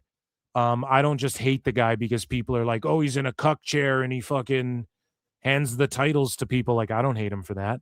And he's awesome and professional in interviews. But yeah, we need to see more motion. And it seems as though even though he's all up in the forefront of the creative aspect, like we're sitting here thinking like, oh, he's the Tony Khan, he's like the face of their creative and shit. It's really more his approach is from the business aspect, whereas it's not that Scott D'Amore's wouldn't be the business aspect, but obviously it's more of his love and knowledge of professional wrestling and his creative endeavors that keeps him. Like, Scott D'Amore could fucking retire and live on a beach and take his boats out and shit for the fucking, you know, he doesn't need to do this, but he fucking started MLP, got them a deal on TSN. Like, he's in it to win it. He loves wrestling. So, and he's obviously got a mind for it. So anyways, Matt Hardy just says, look, I think he's doing things the best that he can do for them with his limited knowledge of pro wrestling in some ways, if I can say it, but he does have a pretty good support team around him. And I think that's getting ready to grow even a little more. And so Matt Hardy follows up and says, Carlos was hired for the position to do one, dig TNA out of debt, 2, streamline company costs and expenses, 3, get the company on a bigger TV platform, 4, get to the point where TNA is becoming profitable. He's been working tirelessly, and every one of these tasks are challenging. Carlos is getting things done and succeeding on all these goals. The core group at TNA, I should have read it like Matt Hardy. Yes, the core group at TNA is going to keep doing what we do. Work hard, grind away, and make TNA as great as it can be before it's deleted. Yes. So there you go. Matt Hardy following up and just confirming, and he would fucking know. Silva was brought in there not to be like, oh, the Rascals, and we got a fucking match with AJ Styles. The best guys, Tony Khan. I don't know why I hit Tony Khan there, but, you know, he wasn't brought in to do that shit. He was brought in to just make them money and fucking get them out of debt before they try and sell the fucking thing. So it would be nice. Anthem would like to get rid of that debt, be profitable, and then sell the shit off, because then it's worth way fucking more on the upswing. And then they actually like make money off the flip. Or we also don't know like how much the Aspers have like sunk into it. Like we don't know, right? Like obviously if the 30 million from AMC didn't get them out of the debt, let's say the debt was 50 million or whatever the rumors are, it's not like, well, they paid off 30 million of it. No, they did take some of it, I'm sure, and put it back into the company, but I'm sure they took some and padded their bank accounts a little bit, because that's what you do. And then you also you also keep the debt there in order to like get certain breaks on certain taxes and business moves and stuff like that. So it's all about the game and how you play it. It's all this billionaire shit that we're all just like, can someone rich just give me 500K and I'll, you know what I mean? We're all just like, what the fuck? I fucking rent my place. I would I've been working my fucking ass off my whole life. What the fuck? The economy's in the shit. We're all like worrying about 30 million. I mean, that ain't shit, really. It's so funny. It's so funny. So we move along here. And so Tommy Dreamer made some statements, and I guess the word is that Tommy Dreamer's statements are not accurate. Dreamer did not want to build contenders, and in fact had control of who got pushed. So he had control of who is getting pushed. So that's why earlier in the show, Time Cop, we talked about these people accusing Dreamer of shit, and it's like, well, maybe they legit were worried because they're on the indies and they want to get a job at TNA, you know?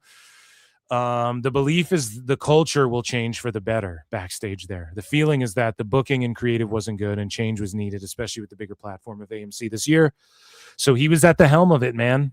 Maybe Road Dogg, Diggity Dog. Maybe him and Delirious can turn the whole thing around and they're doing 400,000 viewers. Who fucking knows? It's not like they're falling off completely, but TNA is discussing adding another championship to its lineup. Sources indicate the current concept is a women's mid-card title with a women's tournament also planned for July. I say don't do it.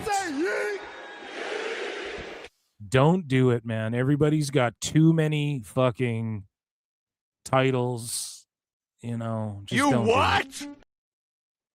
That's sexist. Okay, sorry, but you have your Knockouts title. You had Tessa Blanchard having matches that didn't need a title, and they were singles women's feuds that were over. You have your tag titles. Like, people don't understand. Adding more women's titles is more participation trophies. Okay? You don't fucking need to do that. But anyways, I just thought this is funny because it's very Canadian, okay? And I don't know if you guys have Sandmans. Are there Sandman hotels in the USA? Or is Sandman just a Canadian thing? Okay, there are Sandmans in the US, but it is a Canadian-based hotel group. But they have several premium US locations, primarily in Texas and California. Well, let me tell you this right now, bud. Sandman hotels are rough, buddy. Oh my God. Dude, in fucking Canada, Sandman hotels are fucking rough. Okay. Exactly. No pop. And they got some pretty shitty ratings. Look up like Sandman hotel review ratings and shit. They're probably mostly 3 and below. And the last time I went to a Sandman was fucking years ago. Okay. And I remember the water slide was shitty. Yeah, it was years ago. I actually don't really remember it. Maybe I'll give them another chance. No. But your boy Phil has sworn off Sandmans and have never returned in like a decade. But TNA Wrestling is proud to welcome Sandman Hotel Group as the official hotel partner of 2026 TNA Canada Tour. Fans will have the chance to win an exclusive sweepstakes featuring a 3-night stay at a Sandman Hotel, dining, gift cards, and signed Hardy Brothers memorabilia. Stay tuned for full contest details and join us as we bring the action of TNA Wrestling to Brampton, Edmonton, and Calgary through 26. It's funny because I don't know. I would just be like, can I not get the 3 nights at the Sandman and just take like a cash prize, the equivalent in fucking cash? Oh my goodness.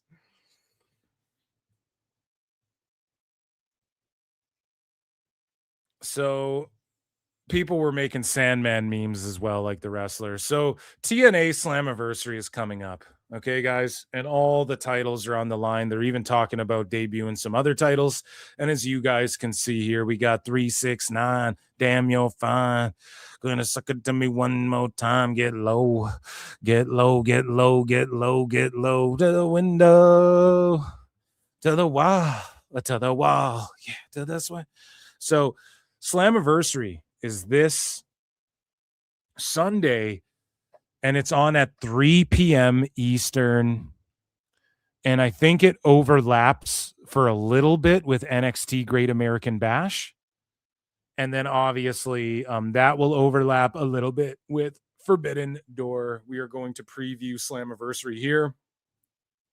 So we have the Elegance brand versus Rosemary and Allie for the Knockouts titles. Now, I think Allie and Rosemary will get the dub, although the Elegance brand, I like them. And I'm all good if they are draped in gold. I'm all or silver, I guess. I'm all down with that. Sosa is there to fight Eric Young. Now, obviously, Sosa is going to get the win, and this is huge for Sosa. Bang, bang. Sosa. And this is huge for him to be on this pay-per-view. And also just getting a dub over Eric Young. He's a vet. He'll learn him a lot while he's in there. And that's sort of Eric Young's role right now. You put people over. And I just don't know if like this is the most compelling matchup, but it is what it is. AJ Francis is taking on Elijah. Again, it's always money with Top Dollar. Elijah is looking shredded. They've been telling a story. And it's very WWE-ish. And AJ Francis is like, I own the rights to Elias or Elijah, and I own the rights to this and all of this shit. So it is what it is. They're doing the damn thing. AJ Francis, there's no fluke. It's not a fluke that he's on every fucking pay-per-view. He's on every card. There's a reason for that. Eddie Edwards takes on Moose. Like System versus X System or whatever. I mean, that's the most TNA matchup. Those guys are fucking bleeding TNA through and through. I don't really care about this matchup. I don't know. I'm not the biggest like Eddie Edwards fan. I've always said that. I like Moose, but then you have Lei Ying Lee, Xia Lee, taking on Xia Brookside. For the Knockouts title, and I think Lee will retain. Again, I'm not locking in my picks yet. I'll do that the night of. I think Lee will, or the day of, I guess, will retain. But if they did put it on Brookside, I mean, it's just like she doesn't need it yet. But then again, like, well, when does someone need it? Shake things up. You know, and Brookside rules, but I just think they're kind of still building her up. Like she just kind of split off and is like making a name for herself truly. So we'll see with that. Mustafa Ali has an open challenge. So will that be the ex-WWE guy? Like someone's going to show up. They sign somebody or they're bringing someone in for a one-off. And we'll see what happens. I'm assuming there's a former WWE talent who will be there. I'm assuming it'll be something to do with Ali. So the System are taking on the Hardys and are taking on the Righteous in a 3-way ladder match, which of course will turn into TLC. Like, I'm sure tables and shit will get involved.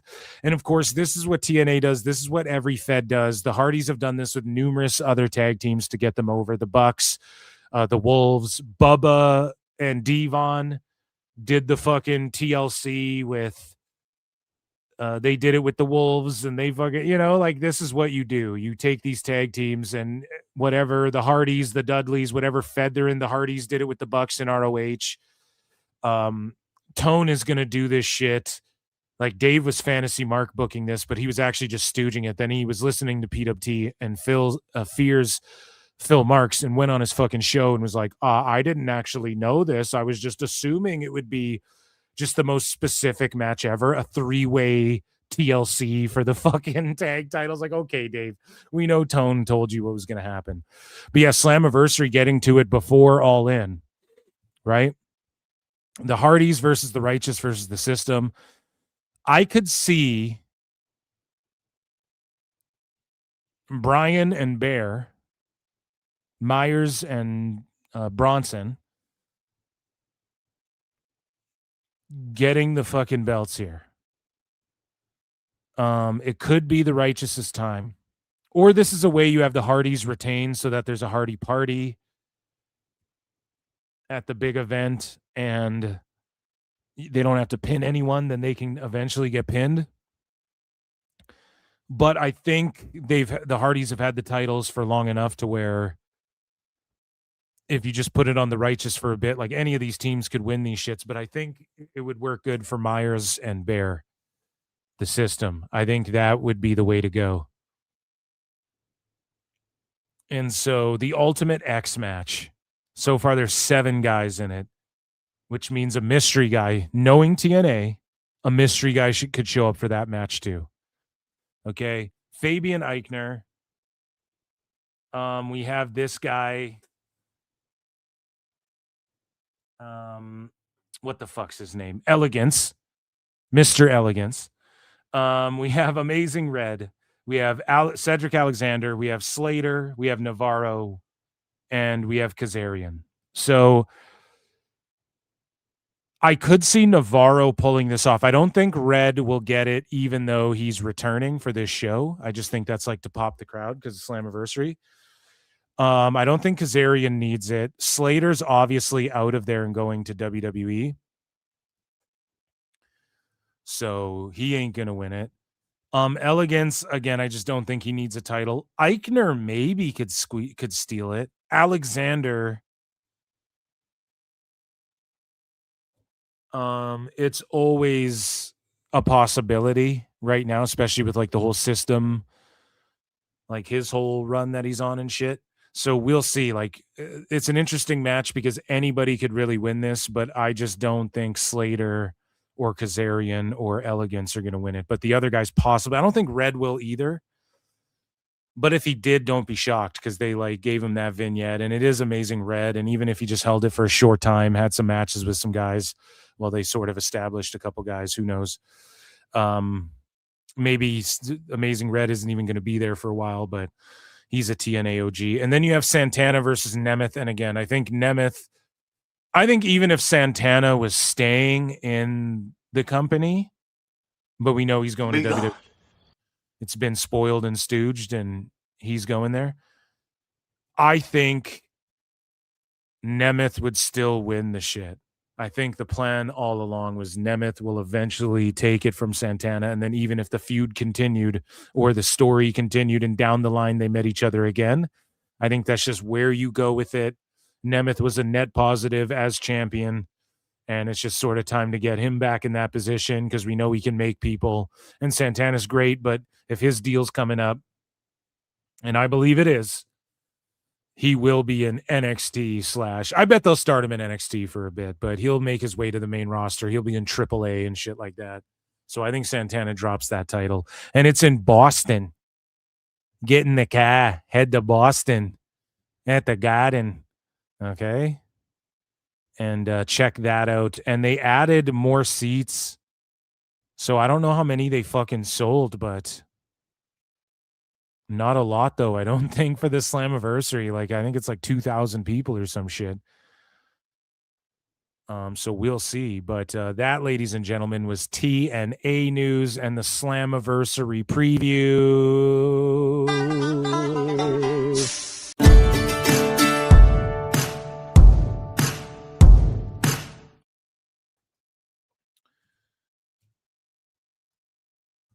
Santana will be NXT bound. Also, Enzo will show up in some capacity so he can get back in WWE shape. No, I don't think he'll show up. Fascism Fabian will have a good showing. Eddie Slapnuts Edwards. No overlap with TNA. No Bash is 7. Okay, so there's no overlap with Bash. And okay, well, that's perfect for me. That's way better because then I have to juggle less screens, you know?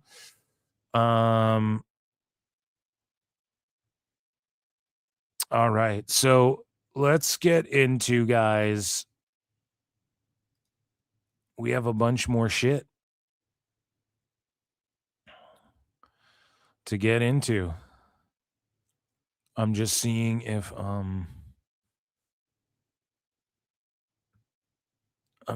there's anything that has broke since we've been on the air that I need to discuss.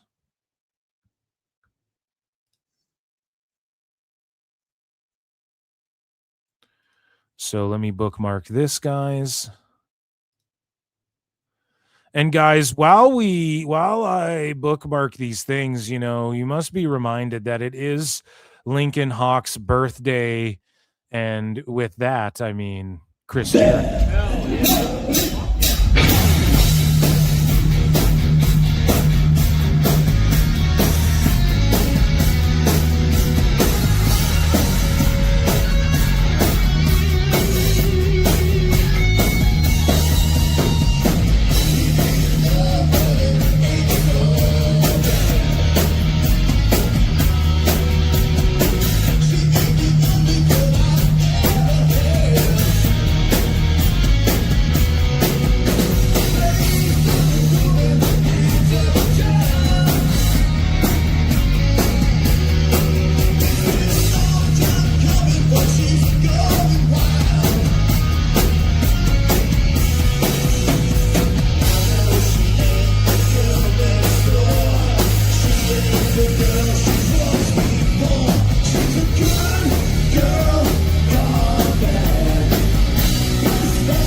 Quarantine is so goated, dude. Ladies and gentlemen, it is time for WWE news.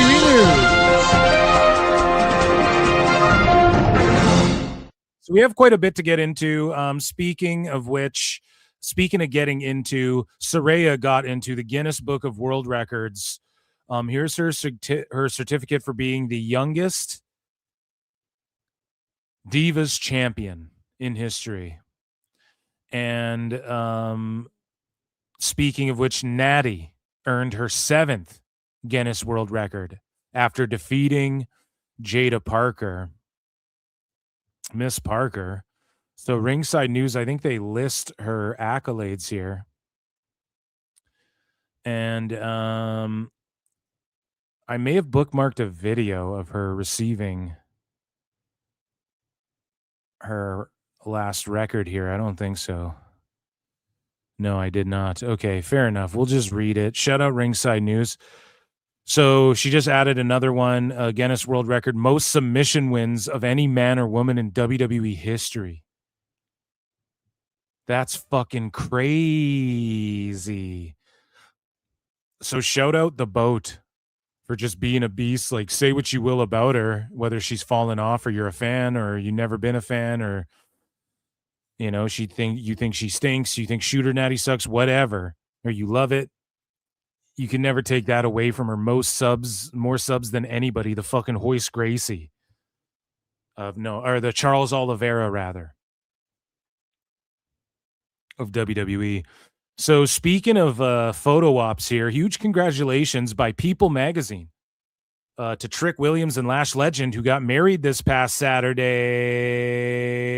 Look at the lovely couple. Lash, a future world champion. Again, people hate on fucking Lash. I don't think too many people hate on her, though, but friend of the show, JJ Alexander, fucking trashes her, man. And I'm like, she's so good, dude. I don't get it. I don't get how people don't, if anybody doesn't see it in her, like she is a future multi-time world champion without question. Speaking of the future, into the future, Big Time Wrestling has announced that the men's WWE ID champion Chaz Starboy Hall has been pulled from his match with Aaron Solo, Camarato, Solo, Lo Piccolo, at their Misery Business event on July 17, and has been replaced by AEW's Matt Sydal. So due to contractual obligations, Starboy Charlie is no longer able to appear at Misery Business. And you have to wonder if this shit has anything to do with any AEW connections. I mean, I would not throw that theory out of question entirely, right? So speaking of throwing things out, WWE have put up for sale a steel chair used in the 2022 Women's War Games match. So let's read the description here. The first Women's War Games match on WWE's main event roster needed a weapon that looked as unforgiving as the stipulation sounded.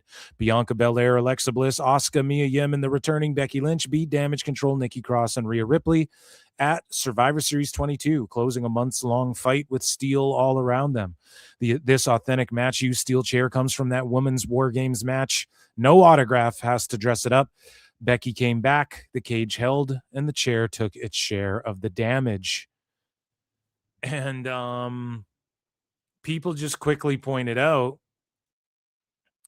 that this chair, there was no chair, is not real, and it looks in pristine condition. Like if that's really a picture of this chair, I mean, there's a little fucking dent right here. Some dent would have bought this shit too. Okay. And thank God the IWC called this out. Now, I mean, this is just a clerical error. This isn't like burying WWE. Maybe they thought they could scheme and scam and get away with it. I don't know. I say send them all to prison. Everybody who no, I'm joking, but yeah, they logged this incorrectly and they removed it. So there was an update. They removed this chair from being for sale. But yeah, there was no chair used in the match. So pretty funny that had happened. So WWE and AAA are actively working to get Perros by Cartel de Santa for Perros del Mal. On Member Monday, become a member for only 99 cents and get access to all the bonus shows I do on weekly. And on Member Monday, I broke down the whole AAA show and Perros del Mal. We went through some of their history and whatnot. And we talked about Daga. We also talked about Raw. And I think, did I talk about SmackDown? Maybe that was last week or whatever. I forget. Yeah, it was on Saturday. But we talked about Raw, and I reviewed Raw that went down in the UK. So check that out if you're interested. But this faction fucking rules. Obviously, this is a faction where they're resurrecting it. Of course, they were in CMLL. They were white hot.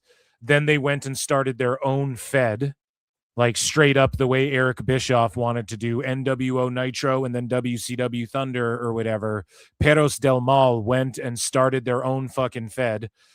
That guy, I forget his name. I'll butcher it when I try to say it.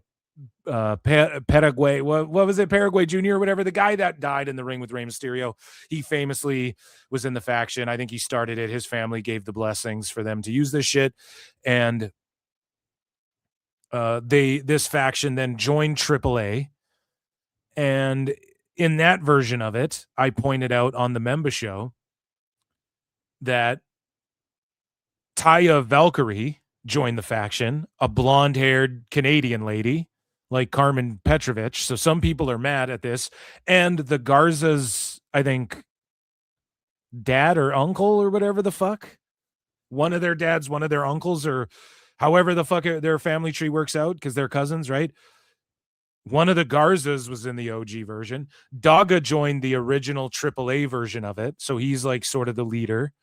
And then you have Bronco Nemo, who's just a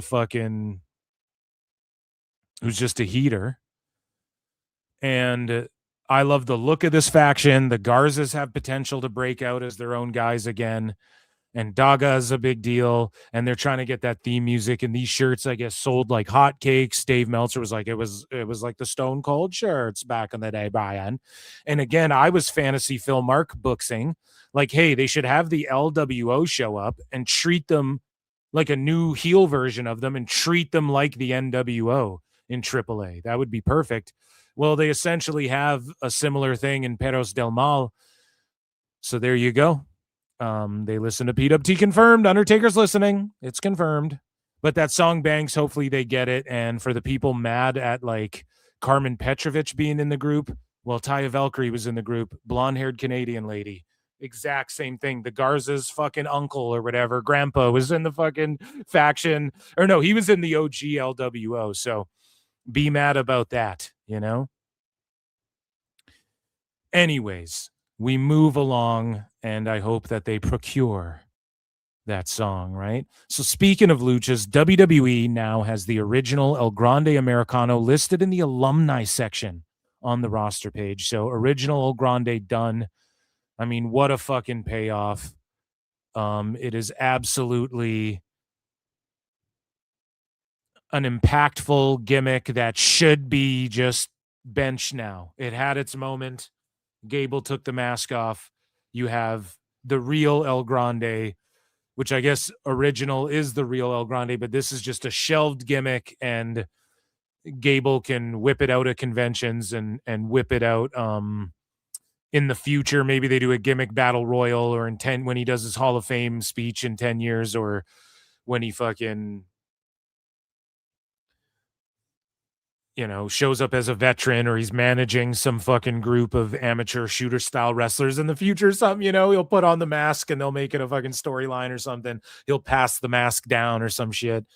And it can be like the way Sin Cara had Sin Cara Negro, or they had El Clone, right? And hologram El Clone. Like every Pentagon, Octagon, every great lucha has like their clone imitator. Jushin Liger, Super Liger. Shout out Chris Jericho, right? But yeah, Chad Gable right there is already in the alumni section while he works there. What a boss, like a boss. Speaking of hokey, wild, silly gimmicks, over on Evolve, this promo debuted tonight, and I love this whole fucking Battlestar Galactica, Marvel Cinematic Universe, alien type fucking Alien versus Predator versus Terminator type fucking weirdo gimmick that this chick is doing, the Unknown. And she's just calling herself the Unknown. And she does have a first name, Vanta or Vantana or whatever, the Unknown. But this is exactly the way they need to go with this. And again, Undertaker potential. Okay? I feel like we talked about Undertaker a lot this show.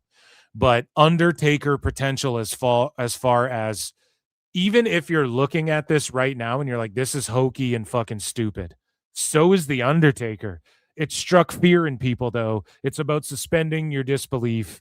This is some weird fucking alien chick who came from the future or something. You know, that's what it's giving off. And it's some Star Trek villain shit or something, you know? I don't know, but it fucking works for me.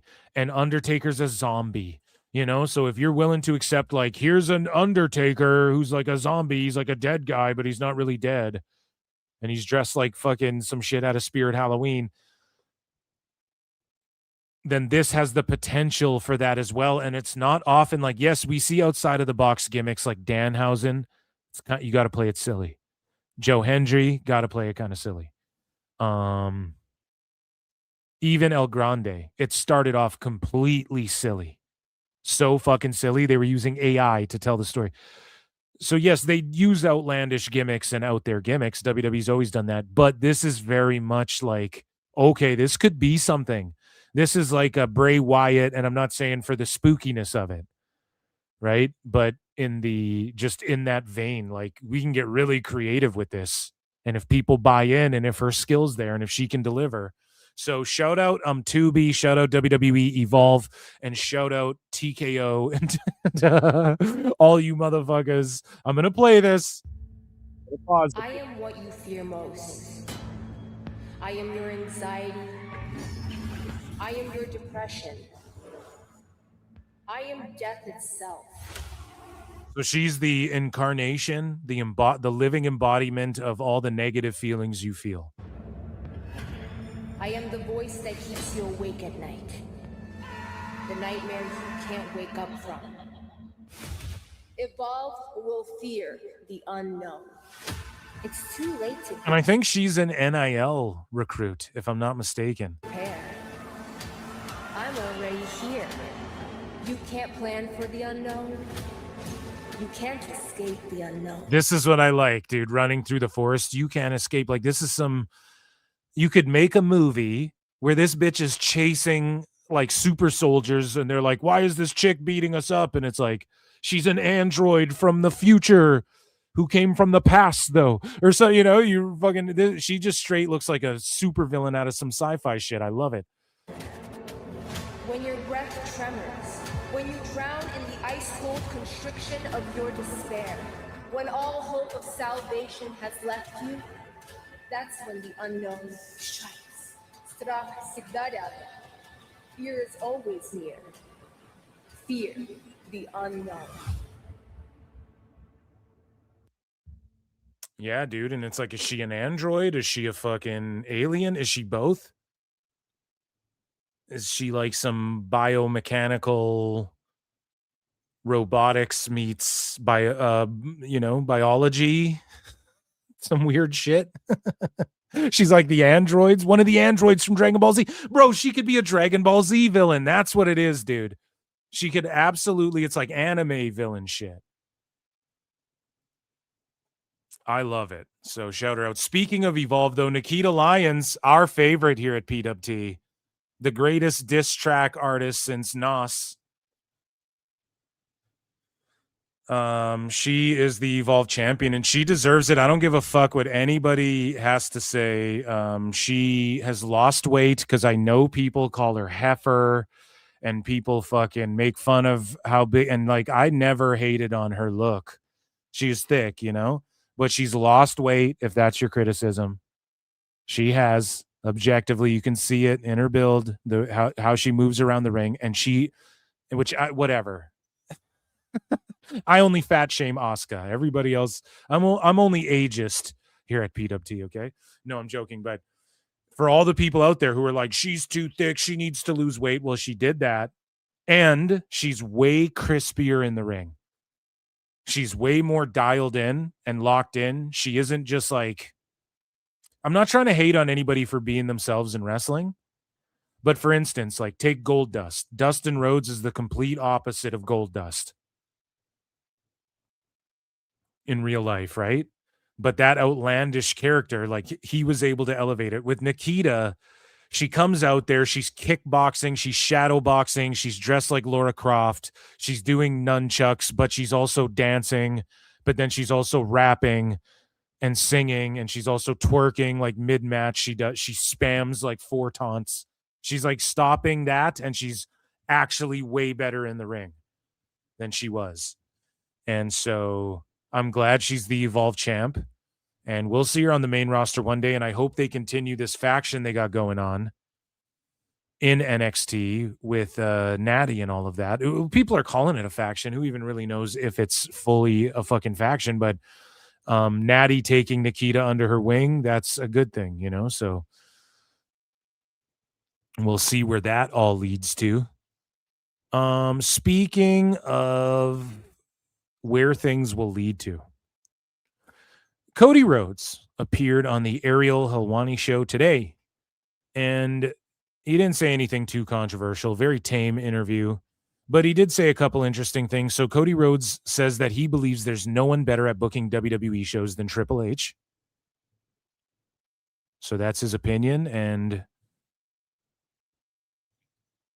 I mean, he may be onto something. I think it's a hard thing to balance, especially when you're trying to please TKO corporate overlords and you're trying to please the people whose boots are on the ground. Like, a lot of people think Triple H just like doesn't give a fuck about any of the wrestlers. Like, dude, he was there night in and night out, wrestling everywhere. Like, he knows what it's like. So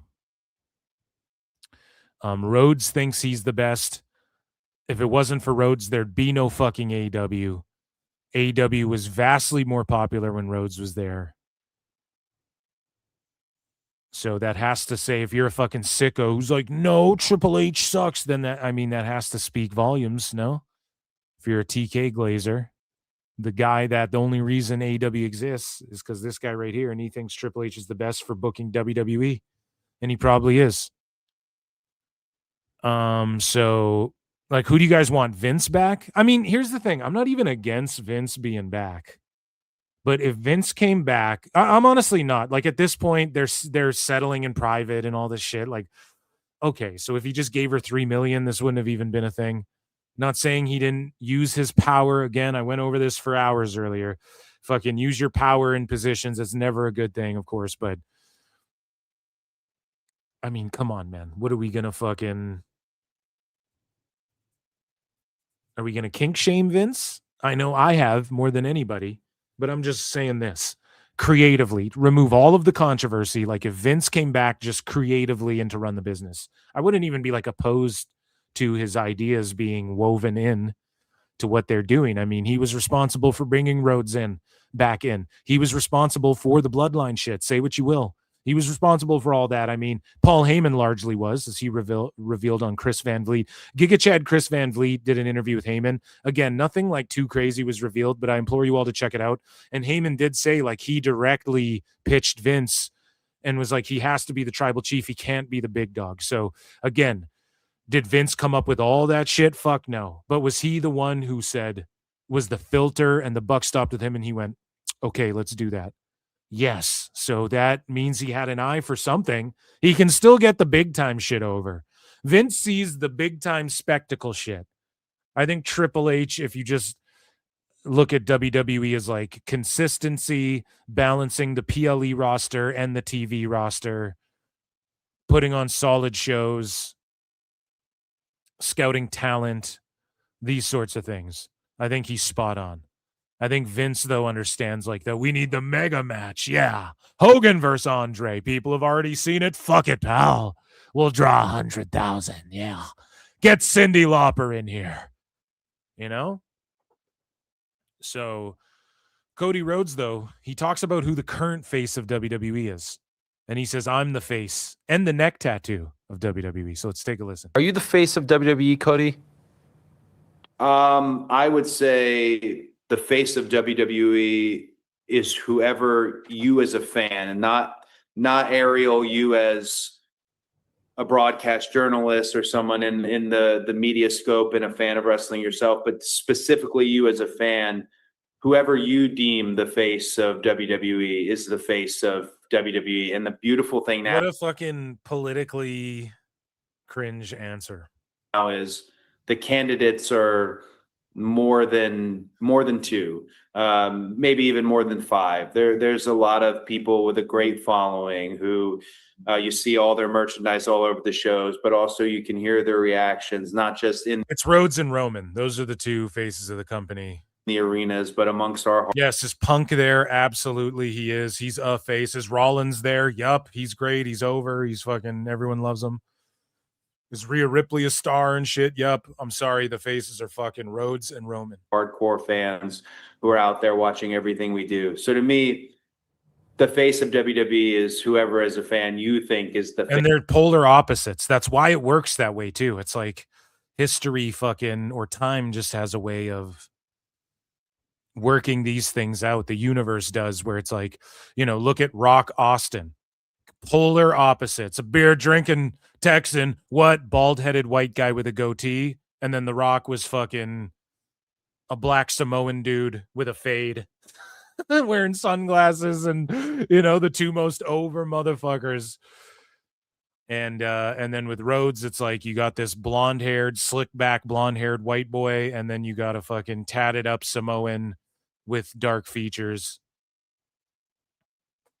Tall, dark man. And fucking, there you go. And the ladies melt over him and shit. And Rhodes is like the white meat. Oh, I love everybody. And Roman's like, I don't give a fuck about anybody but my family. They're just polar opposites. You know what I mean? Face of WWE. I am glad if any fans think that, and I treat that as a big responsibility. Okay, so you turned the tables on me there. I did. Allow me to do the same to you. So who do you think is the face? Shouldn't even have to think about it. Stop politicking, dude. QB1 is what you call yourself. And he's going to say I'm the face, but he just does that acting, that phony Cody Rhodes acting shit where he's like, "Oh, tough question." That's tricky, and I don't want to insult anybody, but I also don't want to not answer your question. So, could I do a grouping? Sure. You know what? Actually, I've changed my mind. Yes. Yeah, good, because it's like, can I do a grouping? I don't want to insult anybody. Well, you just said you don't want to insult anybody, so by doing a grouping, that's insulting because you're not just saying who you think it is. Gonna do a grouping because confidence is a huge part of what you do, and particularly when you have the chip, when you have the WWE Championship, which is still the richest prize in all the game. I'm going to go ahead and say it on your show as someone who's played darts with you before. I am the face of WWE. You feel that in your heart. I do believe that you feel that, but I think sometimes it's hard for people to actually say it in your position.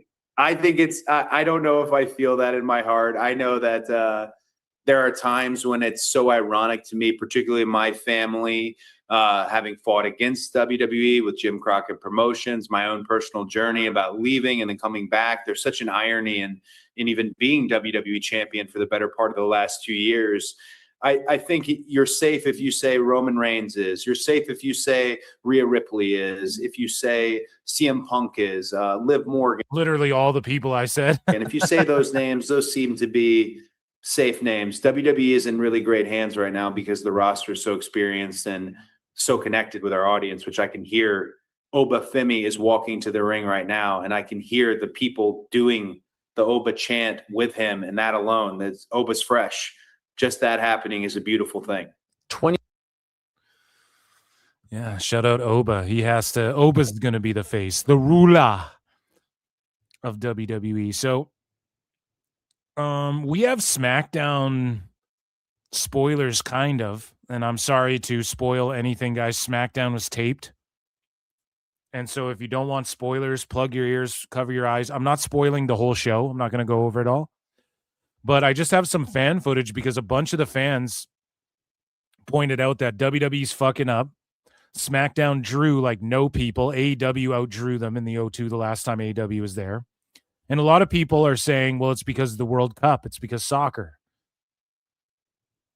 Okay, maybe. I mean, the argument of other sports, like I've said this a million times. Most WWE fans are also sports fans and are not fans of AEW. So most WWE fans aren't fans of AEW, and they are fans of other sports. Most AEW fans are fans of WWE and aren't fans of other sports. And I'll die on that hill. Maybe we can conduct a study, but I will die on that fucking hill. Okay? Especially if Dave wants to make believe the ratings and all of this stuff, then especially like when you only see, playoffs are on, AEW's down 200K viewers from the week before, but there was tough competition from playoffs, then how many were watching on Max? You know, so especially if you want to play, there's a bunch of people watching on Max, then those cannot be other sports fans if they're choosing to watch random shit collisions or whatever over that. So anyways, one thing, here's some fan cam footage that Blake Monroe debuts on SmackDown in her home of the UK. And people said the show was boring. The crowd was flat. We're going to get into it. It seemed pretty hot for this.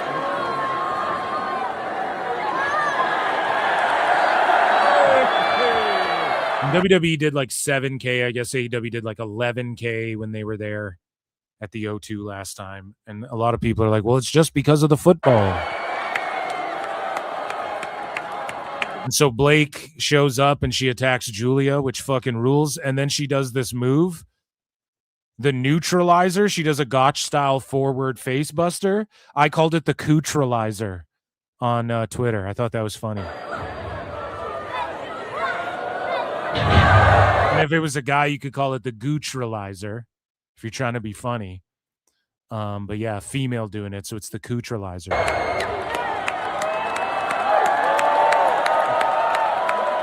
And that rules, dude. Blake versus Julia. They're about to go Stardom fucking strong style on your bitch asses. So we move along here. And this guy, Sierran WWE fan, he goes, "This is the worst attended WWE TV taping in London in some time. High ticket prices, poor product, and England playing are all reasons, I reckon." So England was playing. So how many people, like, they asked permission so that after this SmackDown was done, they asked permission from FIFA, and FIFA gave them permission to play England versus Ghana, I believe, on the fucking screens after this show.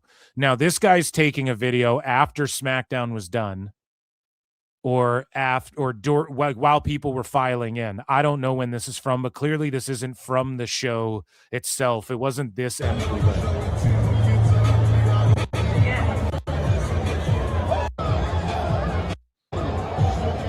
But like, if you were choosing, like, they had the tarps out in full, and if you were choosing to attend this over like going to some footy match, a footy game of football, bruv. Okay, if you were going and to SmackDown instead of attending some football watch party, then you're for sure a goddamn mark. No, it's fine. Like, I'm a mark. I would do that. I don't watch soccer, but like, you're a wacko. You know? And so a lot of them were like, damn, that's fucking cooked. Like, how poor people. But it's crazy that like 3K likes and shit. Like, obviously this wasn't when SmackDown was on the air. This is either after or before, which is fine.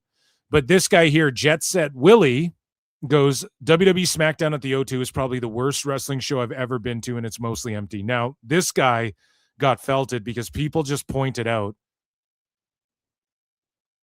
they were like, buddy, I guess on his account, he just fucking hates on WWE all the time.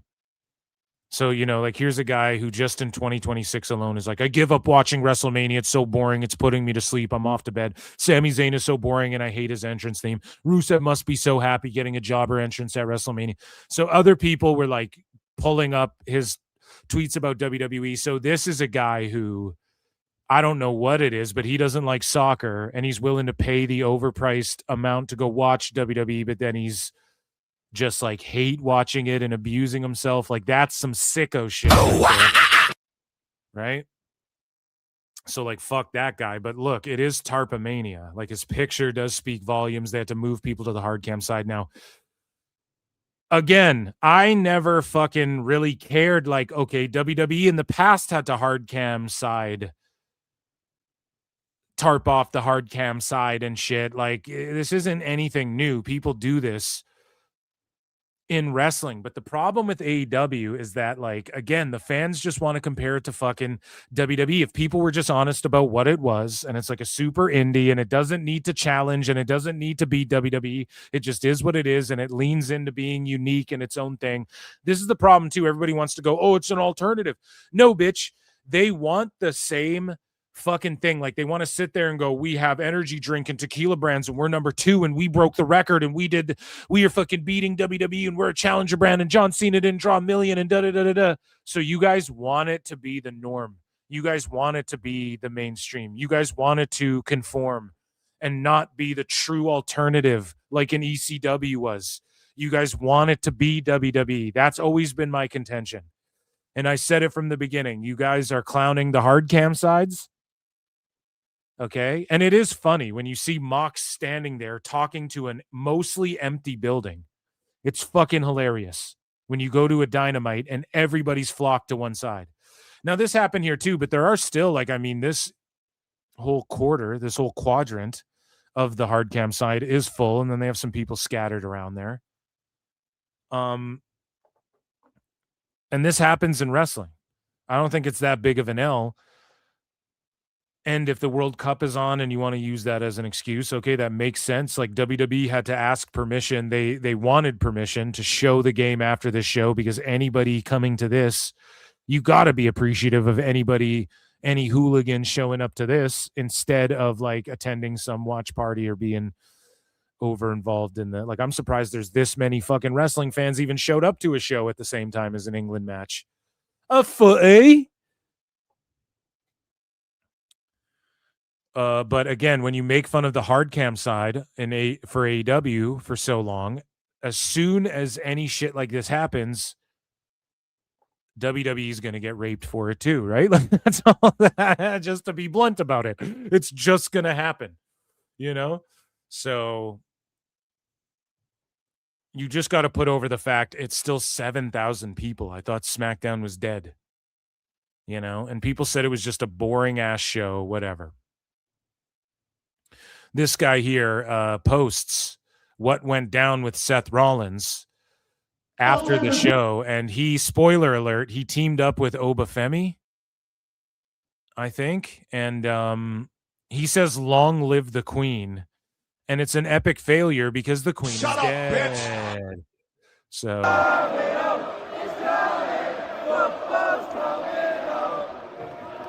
Well, from the ruler and the visionary, long live the Queen. Go England!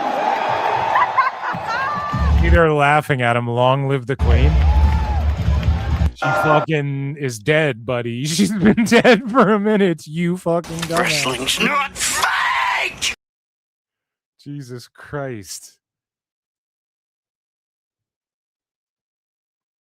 So people did pay a premium for this just to hate on it. And people were pointing out that AEW drew more last time they were there, okay? But it wasn't the World Cup. And I'm pretty sure they're bragging about all the cheap tickets and shit. And you got to see Oba and Seth Rollins. That's fucking amazing. That's worth top-notch pricing. But yeah, WWE will have to configure their prices a little bit for sure. I agree. Wrestling overall is in a bit of a lull right now.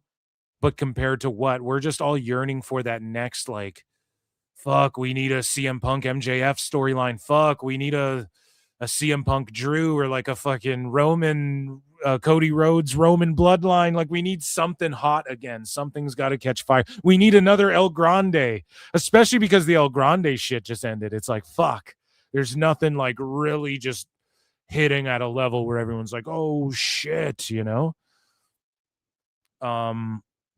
And people are split on the Judgment Day stuff. Like, I'm really into it. I always have been. I've always said, dude, Judgment Day for years now has been the most consistent thing on Raw. So we move along here. Julia took on Kiana in the main event. And then Blake came out. We saw that. And people are getting moved to fill the empty seats on the hard cam side.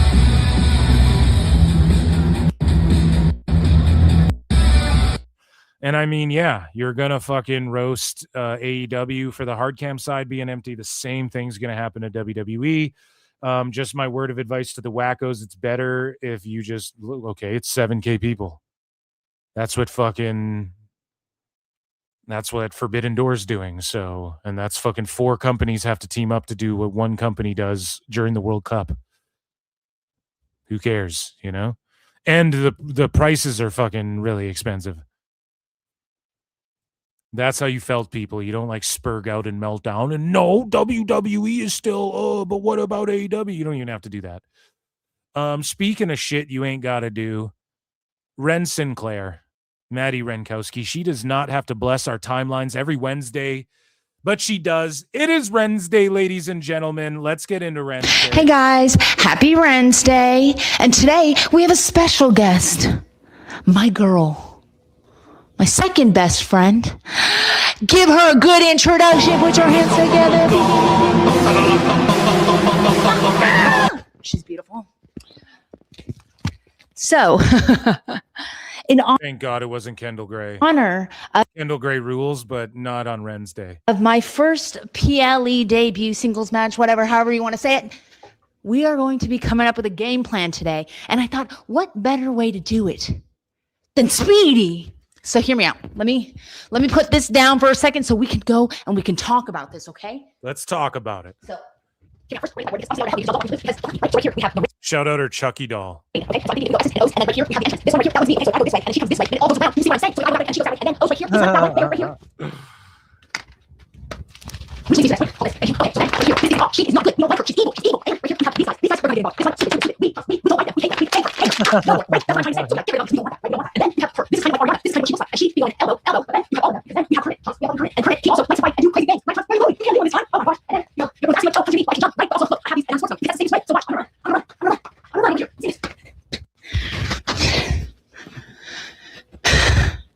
So that's the game plan to retain the Speed title. Y'all got that? That reminded me of like Lunette the Clown. Who made this big mess? Was it me?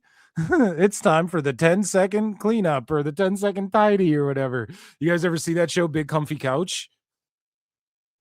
There is lots to doodle do.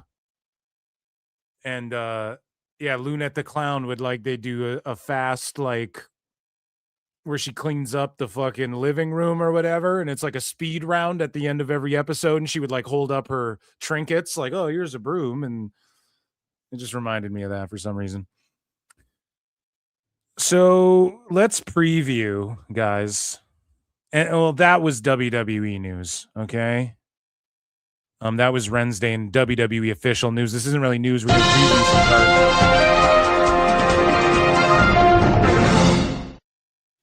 So the NXT Great American Bash card, guys, it's got 7 matches. Now, I've heard that allegedly WWE's looking to add a little more wrestling to some of these shows. Who knows how long this thing's going to go with 7 matches, right? Or a couple of these going to be really short. We know the speed match will be 3 minutes or 5 minutes or whatever the fuck. Shiloh Hill takes on Mr. NXT, Tristan Angels. 2 up-and-comers. Hopefully they have a good match. I'm a fan of Shiloh Hill. I don't know who's going to win this. The Speed Women's Championship. You have Ariana Grande. No, I'm just joking. But you have our girl Wednesday. Ren Sinclair, Maddie Renkowski, defending her speed title. And again, I think... How long do those championship versions go? 5 minutes? I don't recall exactly. But Ariana Grace is taking on Ren Sinclair. So I'm going Ren will retain. Then you have Zarya versus Tatum. Tatum should get called up to the main roster. Tatum is my favorite women's wrestler, I think, right now. She is just the fucking best. She's so fucking good. She's just so good. Okay. Zarya's tremendous as well. Zarya's going to retain. I hope she beats Tatum, and I hope Tatum goes up to the main roster. Tatum would fucking be so good on the main. She's ready. She's just a cool wrestler. She found her like kind of goth girl punk emo gimmick, but it's like different than just like overly leaning into the gothicness of it. She gives Paige vibes, and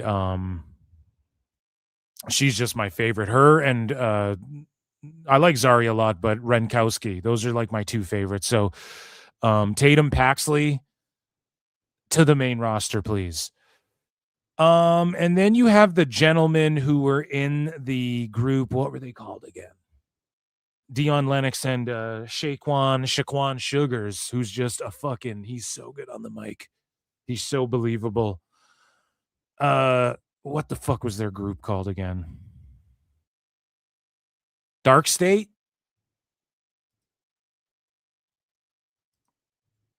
Dark State, I think. Yeah. So anyways, they are throwing down in a singles match. I don't know, man. Shaquan is that dude. Sugars is that dude. So I'm just pulling for him.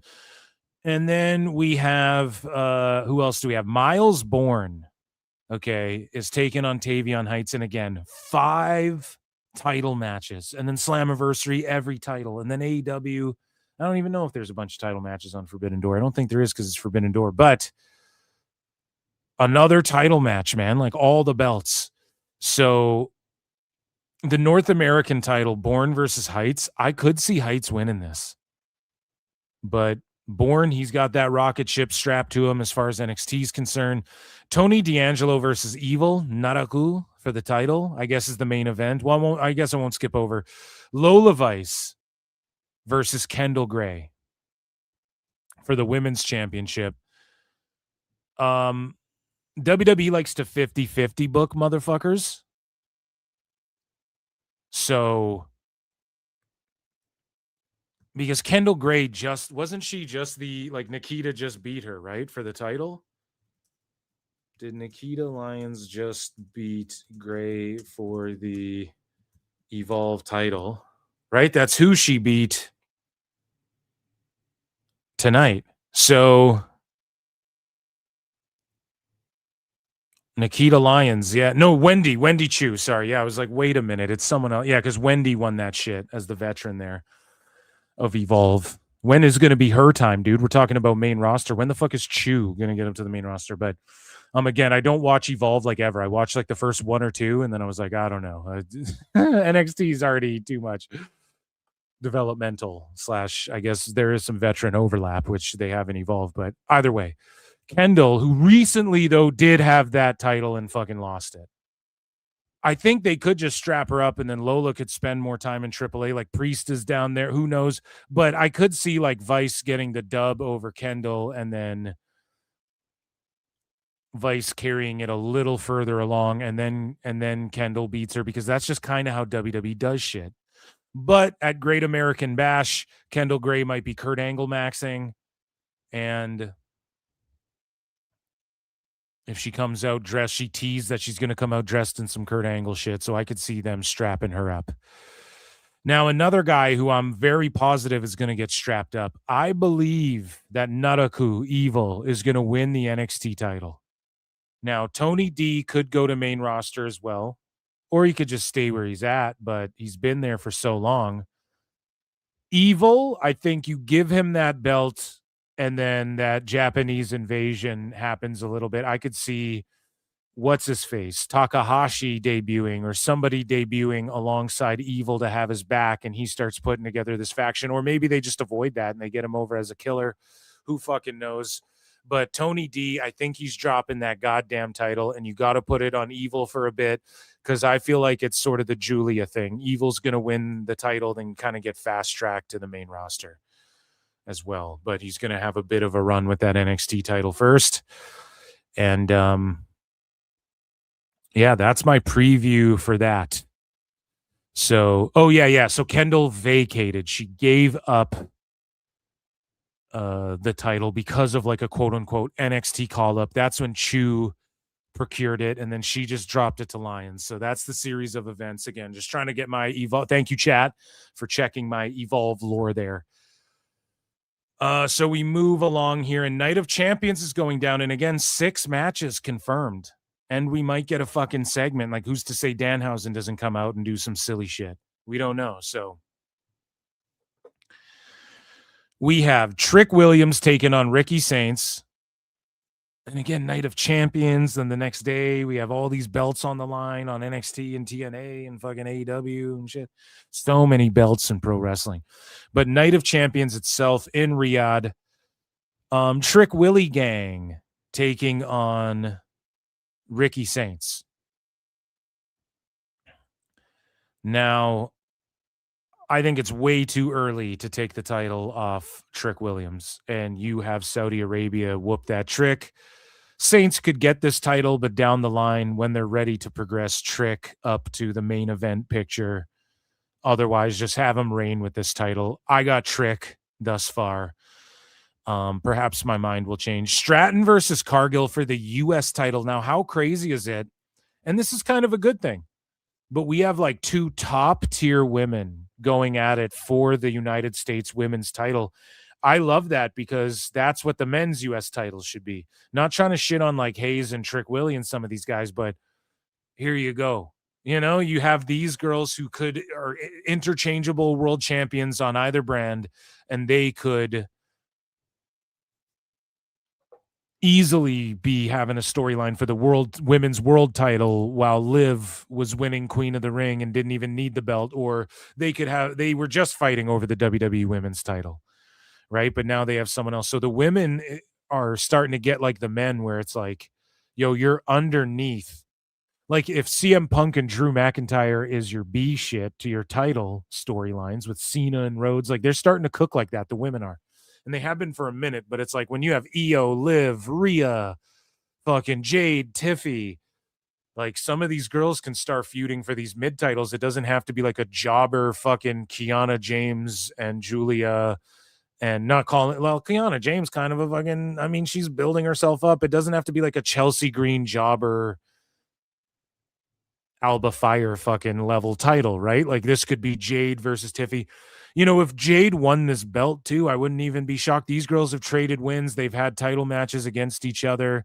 The one U.S. title will remain with Trick. I think Jade captures this U.S. title. And what they do is, I'm sure her WWE title reign, they wanted it to get more over than it was, and they wanted her to fucking dominate way longer. But it's like, how do you dominate all these top women who are fucking, and Jade's up there, as Dave would call them, top women. You know, she can't just dominate and beat everyone, and especially when she's not quite there yet. So if she's fighting mid-upper, mid-lower people, then that's where she should be, and it will only elevate the U.S. title. Again, Tone did do that successfully with Jade, where she reigned with the TBS title forever. However, he fucking fumbled it. And now look at Stat. Statlander beat her. She's just interchangeable. Throw her in a 4-way for the title. So Tone just fumbled that entirely. And WWE, if they had just went this route to begin with, it maybe would have paid off more for Jade, as she was distracted of not going after the world title because she had the U.S. title and she just debuted. Did her tag thing with Bianca and them. As soon as they split off, she wins the US and just has been reigning with it the whole time. I think that would have been more effective with Jade, just my opinion. So we have Seth Rollins versus Braun Breaker in a cage. I think this match is going to rule. It's going to be very physical. I bet we get some fucking spot where, because Seth has been beat a bunch of times lately.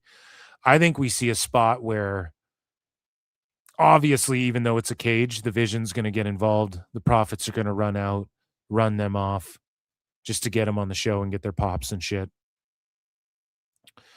I think we get a moment where Breaker spears Rollins through like a cage wall or the door, and then they tumble out, and it's like a double. Oh, his feet touch the floor, or they have Rollins beat Breaker, but it's because his feet touch the floor. So it's like he kind of gets his win back. It doesn't just keep beating Rollins into dust. But I could see them just do some shit where it's like Breaker spears him, the wall breaks, the old Batista, Mark Henry, and then fucking they're both outside the ring, and then it's just like a draw or whatever. And then you have a holy shit moment. And then you get like a one-on-one rematch or like something different at SummerSlam between these two and really cap off their series of matches. Then we have Liv Morgan versus Io Sky. This is the Queen of the Ring finals. I don't know. People can cope about this all they want. Liv just shouldn't be in the Queen of the Ring with the world title. Now they're doing a good job of telling the story among the Judgment Day where like JD's down bad, Dom's down bad. I mean, kind of. Dom's still fucking got a world title and stuff, but Liv's down bad even though she's got a world title, but not really down bad. She's on top right now, and they're kind of like, what the fuck? What about me? Everybody's like, what about me? And they're all kind of, their self-serving is starting to overtake the group, but also the loyalty, where the loyalty lies, is starting to show as well. The scum is separating from the fucking water, if you will. They say cream rises to the top, but so does soap scum. And so we're starting to see like some of these girls might slime Roxanne sooner or later. And they're talking about Raquel's going to get her shot at mommy, or she'll become double champ. And then Raquel, part of me, will go after the Intercontinental title. And then Roxanne's like, but what about me? So they're at least like making the fact that like, why the fuck is Liv the champion in this tournament like a story? I'll give them credit for that.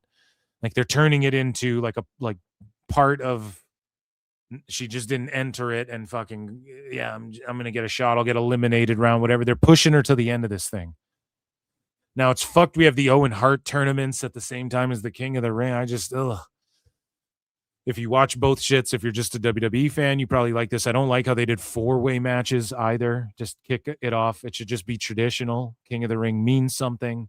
If you want to have like triple threat qualifiers or something, okay, but it just should be a 16-man or woman and fucking one-on-one, one-on-one, one-on-one. I'm tired of people getting 50-50 booked and fucking protected, overly protected in WWE.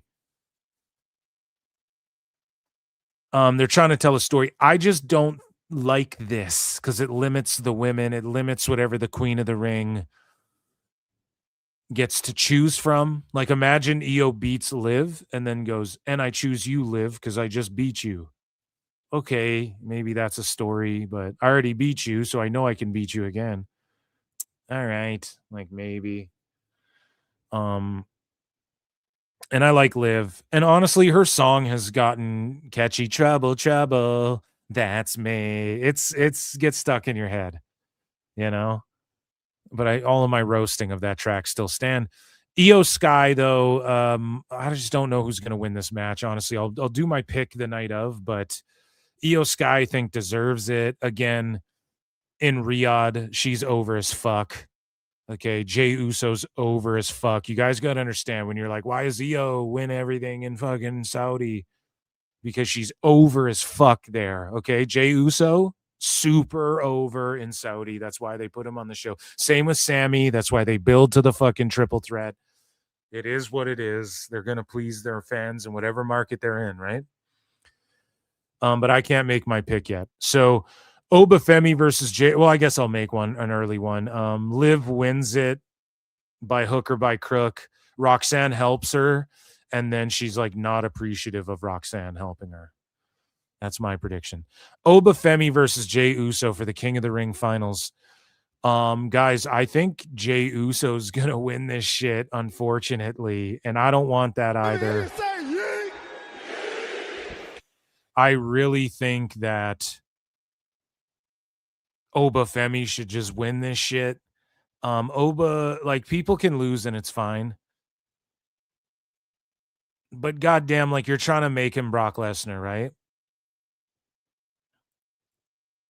Lesnar came in, destroyed everybody, beat people in handicap matches, blah, blah, blah, blah. But then he won the goddamn King of the Ring, won the title, was the youngest guy to ever win it. I think Jey Uso's going to win in Saudi by a bunch of bullshit. Like, all the bloodline guys are going to run in. Like, Solo's going to get involved. Jimmy's going to come out, or Jacob's going to come out because Roman tells Jacob, like, yo, go take care of Solo. He's sticking his, like, you make sure that he doesn't get involved. Like, Solo doesn't get involved, right? And then Jimmy and Jay are like, yo, Us, we told you not to get involved, like, to Jacob after whatever, and they can continue that story line along. But Oba will like wreck everyone, and then Brock's music will hit very last, and then it'll be like F5, and then Jay hits the splash 1 2 3, and then it's Oba Brock. Loser leaves WWE, like loser retires, like Oba goes, and I'll put my career on the line too, or something crazy. Or like, we'll fight in a steel cage, or whatever the fuck. Hell in a Cell. Brock versus Oba. Like, whatever Brock wants to do for his last match, that's what they're going to do. And obviously, he's going to put over Oba. I truly believe that. At SummerSlam in Minneapolis, in Minnesota. It just makes sense. But I think they're going to make Oba look like prime Hulk Hogan times 10. Like, we might even see him hit some shit on Jacob Fatu where we all go, oh, fuck. You know, like Jacob's fucking just got destroyed by Oba. Like, he's snapping on everyone. And then that's when Brock comes out, F5. He can't, and then splash, 1, 2, 3. And Oba still looks strong, but Jay gets the win. And remember, man, Jay beat fucking, I think he got one over Gunther. He got one over Breaker when nobody was beating Breaker. Like, Jay has wins over some of these guys. He is a top guy. You got to understand this. And they're in Riyadh. So I want Oba to just powerbomb squash Jay into Obliviacry, but it is what it is. And then the main event, the triple threat. I could see them crowning Sammy champion here as well. Rhodes can afford to drop this title. Now, I'm not locking that in, but I think with all the crybabies who are like, they should have did it in Montreal, they should have did it in whatever. Sammy's just, I'm sorry, he's like Rowdy Piper. You don't need to give him a world title. It fucking stinks, I know, if you're a fan of him. If he had a broken Roman's run, that would have been the worst thing. Anybody who tells you otherwise, anybody who tells you otherwise is fucking mental, okay? I'm telling you right now, Sammy shouldn't have won in Montreal and shit. Like, that was the moment for a reason. I could see them doing it in Saudi where Gunther and Rhodes, like, what happens is Sammy weasels out with the title somehow. He doesn't even have to go on a long reign. He could hold the shit till SummerSlam and then drop it. He could hold the shit until SummerSlam, defend it, and then hold the shit until whatever the next big event is and then drop it, however they choose to do it. But I could see Sammy somehow weaseling away with this fucking title. Because what's the story going to be? Rhodes retains, and then everyone's like, oh, man, Nick Aldis, this isn't fair. Yeah, this really isn't fair. Oh, this is so not fair. Or is it like Gunther and Zayn, their beef kind of spills over, but they're both heels. So then they end up fighting each other at like SummerSlam, and Rhodes goes and fights whoever else. I think ultimately we're getting to, maybe that's what happened. I don't know. If they don't drop it here to Sammy, and then Sammy like drops it to Gunther at SummerSlam instead of Rhodes dropping it to Gunther at SummerSlam. If that, and then Rhodes is the odd man out, and maybe Rhodes is the guest ref this time at SummerSlam to add more heat or something. Maybe that's repeating too much, but Rhodes can afford to like Sammy pins Gunther and not Rhodes. And then Rhodes is like, what the fuck, man? You know, he's already bounced the title around a few times. He can afford to do it. It doesn't hurt him any. So I could see like Gunther or Sammy leaving with this shit.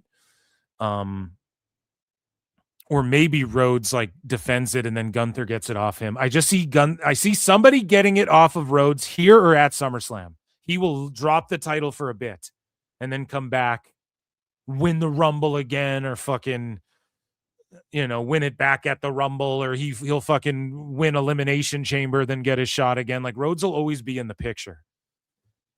But I could just see him jumbling it around quick before like Mania season and all of that, which I know just passed, but I guess Rumble season or whatever you want to fucking, it's summertime. I know we're getting way ahead of ourselves, but you got to be forward thinking like that because that's how WWE operates. So yeah, that, ladies and gentlemen, is Night of Champions preview. And that was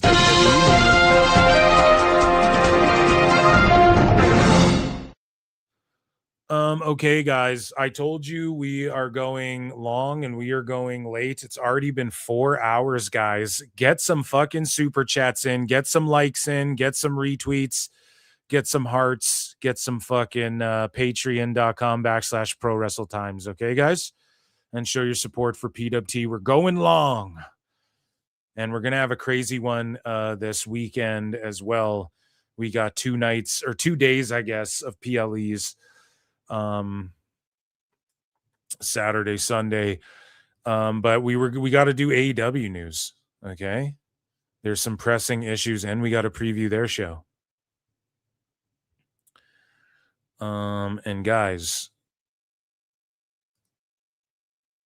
you know what they say about AEW news, and you know what they say about AEW, and you know what this man has to say about AEW. Chris Jericho. I'm joking. I hit you guys with like 4 or 5 of those today. Guys, everybody all together. Ichi Nissan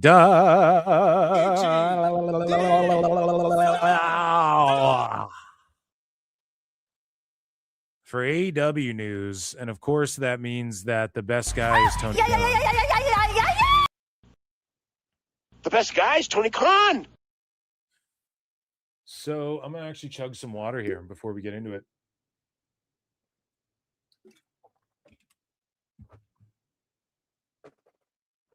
Both Isaiah Cassidy and Mark Quinn sustained the same injury in the same match on March 28 against the Death Riders. The timetable for a return was not heard. So they both got injured at the same time. Apparently they have similar injuries too.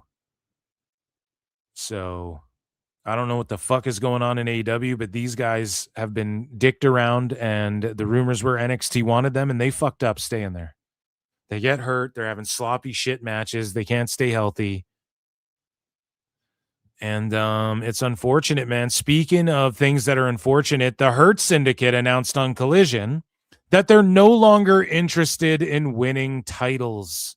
They just want money. The best guy is Tony Khan. I mean, this is Tone's way of going, yeah, Lashley versus Kenny Omega. It's never getting booked. Lashley will never be our fucking world champion. You fucked up! You fucked up! You fucked up! Which is fucking terrible. Tone is the worst booker of all times. Okay? And speaking of tag teams here, Dax Harwood announced that FTR are officially taking a break from wrestling, and they're unsure when to return to AEW.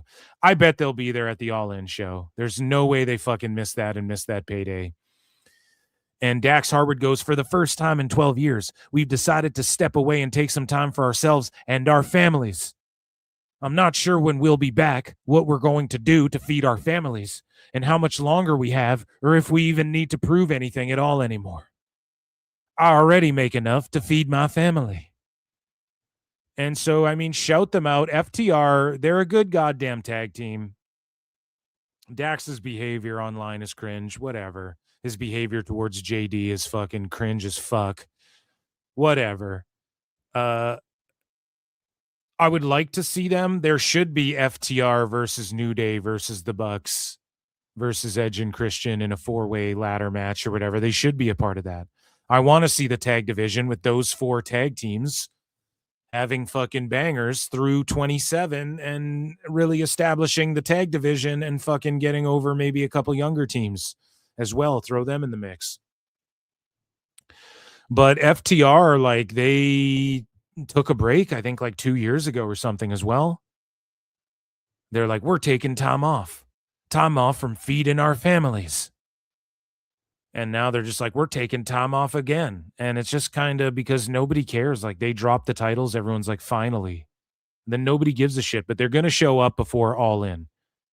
Certainly. It's just Tone is like, I got nothing for you. And they're just like, okay, we'll wait until the New Day debut and then we'll fucking do our thing at All In. So shout out FTR, I guess. Speaking of people who don't always have to come to work, Mick Foley, even though he was just signed to allegedly, I heard rumors, guys, and again, I'm not a fucking dirt sheet. None of these mark-ass dirt sheets quote me, but they'll ask me behind the scenes what I've heard about shit. Oh, come on now. Weird how that works. But allegedly, Mick Foley's getting paid like 7 figures, okay, to be a part of AEW. And again, Tone is like, he'll be here for multiple events. And it's a multi-year deal. And then Tone is talking about, and we're going to get into it, he's like, talking about how he spoke to fucking Ellison and Paramount recently, and we have such a good relationship. Oh, you mean the guys who put on UFC Freedom 250 and are all bros with Trump and a part of their fucking cabinet and all this shit, and all these sicko retards fucking cope, and they're like, they just hosted the event, but they're not. No, Ari Emanuel's Ellison's personal advisor. Ari Emanuel fucks with Trump, fucks with DJT, And these people are all TKO, and that's what we're talking about. Do you know who walks out and sits with Dana White and the president when they come out to Kid Rock? This isn't just UFC Freedom 250. This is every fucking show. And Paramount just paid AEW, or pardon me, UFC. AEW wishes they'd pay them. They just paid UFC $7.7 billion to not do pay-per-views and shit. What makes anyone think Paramount cares about 500,000 maybe television viewers weekly on TNT that won't translate to everything when it goes to streaming? That won't all be converted. TNT will just be gone, be gone. And it won't convert that way. Like, why do you think they would care about that? They just did 17 million viewers. Connor's back in 3 weeks on streaming. Why would they care about, well, AEW's cheap. It's the same price as UFC to put on. Are you sure about that? And now Mick Foley, is your silence complicit? So I expect you'll be resigning from AEW, right? Or are you just a virtue signaling, pandering fuck? And I'm absolutely right and called Mick out for his bullshit. And you don't actually believe or care about any of that shit. And it has nothing to do with Trump and your fucking TDS or whatever people want to call it. Because this is where it's valid, okay? If you're going to call people delusional about it, you use that shit as a fucking excuse to mark in a money mark. It's all it is. Just admit you marked in a fucking money mark. But he won't do that, and his silence is complicit. So again, I expect a resignation. And then we're putting you in fucking jail, Mick Foley. No, I'm joking. But Mick Foley won't be at Forbidden Door. He has a contractual date for a comedy show in Seabrook, New Hampshire that he did attempt to get changed, but was unable to do so. So Dave he tried. I mean, Mick tried to get it canceled, but he couldn't. That's how much your billionaire, the number 2, the challenger brand, that's how much this is worth to people. Mick Foley chooses, I'm going to do a comedy gig in New Hampshire instead of fucking go to Forbidden Door. Mick Foley was a Japanese legend, Gaijin, who came in and fucking is a legend, right? Some of the matches and some of the shit and he did and putting his body on the line, lost his fucking ear. I think it was in Japan. Maybe it was. Maybe it was in Germany or something, actually. But you guys get what I'm saying. And he won't be there for Forbidden Door because he's just getting paid millions to just show up when he wants, and he will choose to do a comedy gig. I couldn't get out of this comedy gig. How, Mick? You guys know how comedy gigs work? You know how easy it is to fucking cancel or move that shit around or add an extra show? That's just a hit on Mick Foley. He doesn't have to be at Forbidden Door, and he keeps the door money. He splits the door money with the club or whatever the fuck to put on this show. And he sold a bunch of tickets to that comedy show, and he gets a shitload of money to just show up quickly and talk shit. So he's going to get paid regardless to be in AEW, whether he does the Forbidden Door or not. He's already established that. And so he's just going to go do this comedy show because it landed on the same night. He didn't try to get out of it. This guy's just a phony. And he's just doing this for money, which is fine. Inflation's a motherfucker, but just admit that shit. Speaking of signing people and spending money on them, former WWE LFG star Tatiana Dumas. So that is... what's her face's girlfriend? The Rock's kid. What's her name? I forget already. Ava Raine. It's Ava Raine's girlfriend, Tatiana Dumas, made her debut tonight at ROH's tapings under the name Amira Soul. And good for her, but like, let's be real. We know what Tone's doing. You know? We move along here. So speaking of women wrestlers in AEW, Deonna Purrazzo revealed that Thunder Rosa pitched for a casket and hair versus hair match in their AEW feud. And let's take a listen. Shout out Steve Macklin and shout out Purrazzo and shout out their podcast. Here's the other thing though. Thunder Rosa is a huge fumble as well. Let's just be honest about that. Okay. And this one's for you, actually. Okay. It says, is there a match type or a type of match you just won't do. And this is from Drinking a Thomas. I don't know. A match type I wouldn't do. Thunder Rosa wanted our last match in the feud to be a casket match. And she had asked me, like, can I pitch doing a casket match? And I was like, abso-fucking-lutely not. You're claustrophobic. I'm claustrophobic. I have such bad anxiety and panic. And my worst fear in life is death. None of those things. Maybe that would help. Like, absolutely not. No. She MAGA Foley. So Deonna Purrazzo won't do. She's willing to turn matches down, even though she ain't getting booked. Which is unfortunate. Speaking of getting booked, your girl Harley Cameron, who's just a gem, and Willow Nightingale. We're at the Supergirl premiere. Shout them out. Shout out my guy James Gunn. And the thing with Supergirl is, again, you have these fucking reporters being like, the queerness, the queerness of Supergirl? Do you lean into that? And then Millie Alcock can't be a bitch, so she has to answer the fucking question. And it's just like, can we just have a movie? Like, what the fuck does any of that even have to do? We all fuck people, okay? Can we just, who cares, right? And so Millie Alcock answers the question. Bunch of people melt down about Supergirl. And then the Rotten Tomatoes ratings come out. And the critics, this is what gives me hope for Supergirl, even though I always had hope for it. But the critics were all rating it, like the Rotten Tomato critics, they had it rated at like 61% or some shit. Now, typically, the audiences vote completely different these days than what the critics say, right? Like the critics tried to shit on the Super Mario movie. Everyone's like, nope, these movies rule. And this has happened time and time again lately. So I'm like, oh shit, I have like more hope for it because I don't know what the audience score is. It just came out, but like if the audience score is 90%, these assholes gave it 60. So what's the audience score going to be? You know, not that any of that matters. If you like this movie, you like this movie. It is somewhat subjective, but and there's been talk as well that the DCU is all good. Like they've had talks with Paramount and shit, and they pretty much are letting the DCU roll on as it was, as I said would happen as well.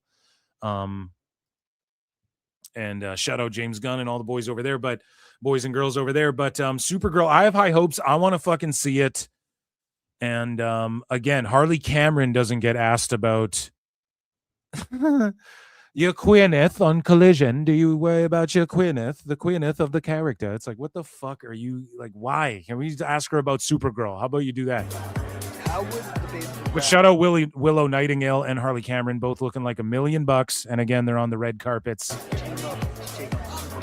How would we team up? Because you know what? I tell you what, I think she might want to join us. I was going to say, I think that's a trio situation. That's a trio situation. It wouldn't be a rivalry. First of all, Millie isn't a fellow Australian, right? So she wants to get some of that. Yeah, and James Gunn, like, he didn't write or do anything with Supergirl, right? He just is like the producer and the overseer of like how it fits into the timeline and all of that. And of course, famously in the MCU, the Russos were at the helm of a lot of that shit, but James Gunn was a guy they consulted. And now a lot of people are like, that's just for Guardians. No, bitch. No, he fucking helped lay out a bunch of how things, you know, Feige was working with people and shit, and the MCU kind of fell off when everything became too compartmentalized.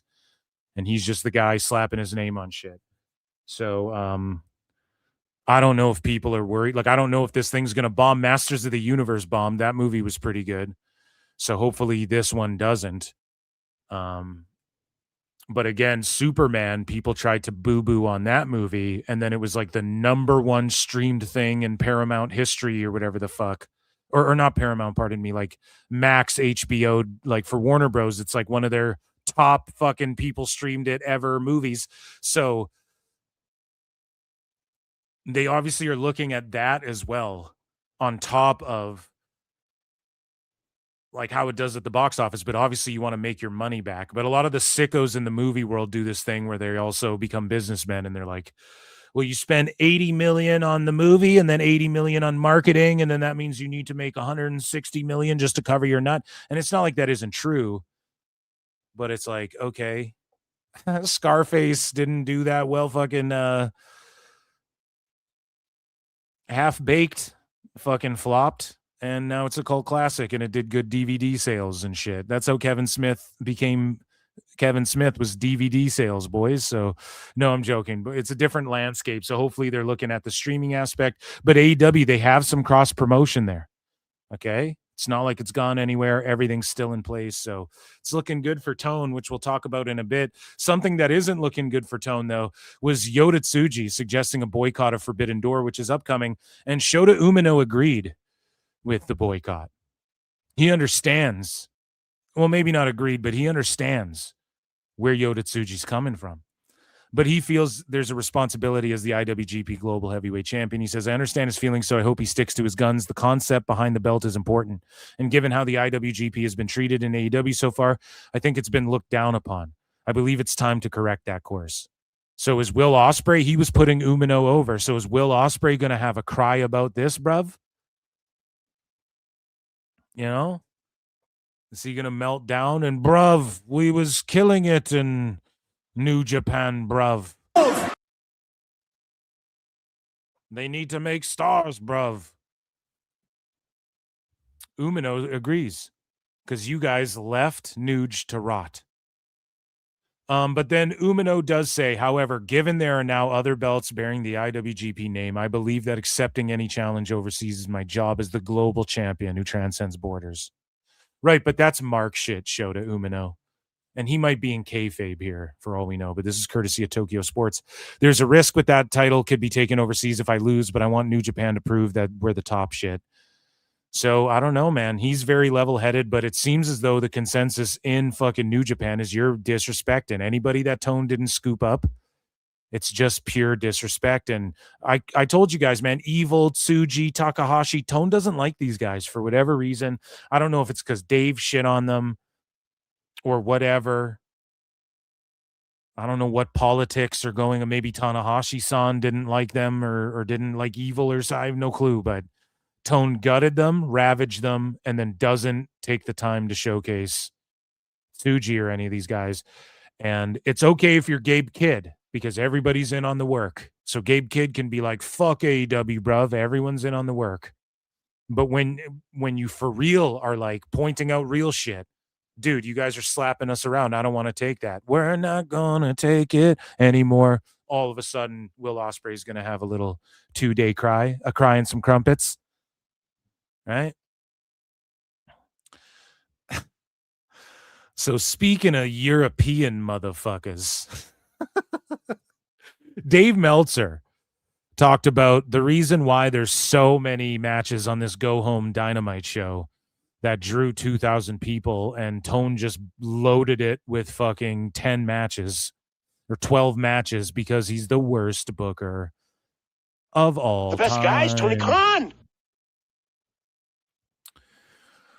So Dave goes, one of the reasons it's so loaded is because Tony Khan is a soccer guy. He is well aware of the World Cup, and he's trying to put on a hell of a show going against World Cup soccer. And that is part of it. And again, building this pay-per-view for Sunday. So none of this builds the pay-per-view. Nobody cares that Omega's fighting Zack Sabre Jr. This shit's getting redundant. Okay. Nobody gives a fuck. I'm sorry. Nobody cares. And it's not building shit. And everybody's clowning WWE because the World Cup was on and England versus Ghana was on at the same time. And they were in England and they did 7,000. But people are looking at this Dynamite that's overloaded and Tone's like, I want to put on a great show. When has overstuffing matches ever popped a rating? I don't think you can look to one time. So when Dave says shit like, oh, he overstuffed it because he knew if the ratings come in and they're fucking terrible and Dave's just going to go really good against the World Cup, though. But when the ratings come in and they're in the 500,000s, then what? Then you look fucking stupid by saying this is Tone trying to stack stuff. So very bad approach. Tone is the worst booker maybe of all time. More on him in a bit. Swerve Strickland reveals that Tony Khan never told him no when planning spots for matches. Oh, fuck. Really? You don't say. So Tone is being called a liar here by Swerve. Either Swerve's lying or Tone's a liar, because Tone's like, I push back and there's been times where people say it's gone too far. And I'm like, no, that's too far. But then Swerve's like, no, he's never told me no. And when people think of too far, you think of some of the bullshit Swerve's done. And so Swerve goes, no, he never got told no. Well, that's not good. There's been times we haven't asked permission for those things. Well, it's true. Tone doesn't have a backbone. He doesn't tell people no. He's not a good filter, a good creative, or he would say no. You guys go into business for your fucking selves, and you're all getting paid millions, and fucking you're drawing 2,000 people, 1,200 in Mox's hometown. Forbidden Door, there's zero motion, zero hype around it. Could have leaned into the whole World Cup thing going on and how Forbidden Door is like, much like the World Cup fucking features people from the best of the best from all across the globe. So does Forbidden Door and blah, blah, blah. Just straight hot garbage. Okay. And, Swerve is like, they kind of just happen. We talk about those in the moment feels. We never had those like, nope, bring it back. So when Tone heard the needle, he's all good. The cinder block, he's all good. Or did you guys not ask permission? Either way, those are terrible things, and this is what has hurt AEW, for man. dirtbags and lily pickers. It fucking has. So they knew the drinking blood and syringe spots was coming, but those also aren't life-risking things. Darby Allin, yeah, they're just stupid. Darby Allin wants to jump off the highest part of the show or propel down from All In, Texas. Those are different parameters compared to us. Well, he didn't say no to those either, so it's the same parameters. You fucking guys just do whatever the fuck you want. Holy shit. Fuck beings, man. So we're felting Tone a little bit, and we'll circle back into talking about Tone a little bit. Or no, let's just keep talking about Tone. Fuck all that. So Tony Khan was asked to name the 4 new pillars of AEW. And let's take a listen, man. And this is so cringy. Like, they're pillars, meaning they're like the foundation. They hold up the foundation. And they're pillars, meaning they're like not just interchangeable.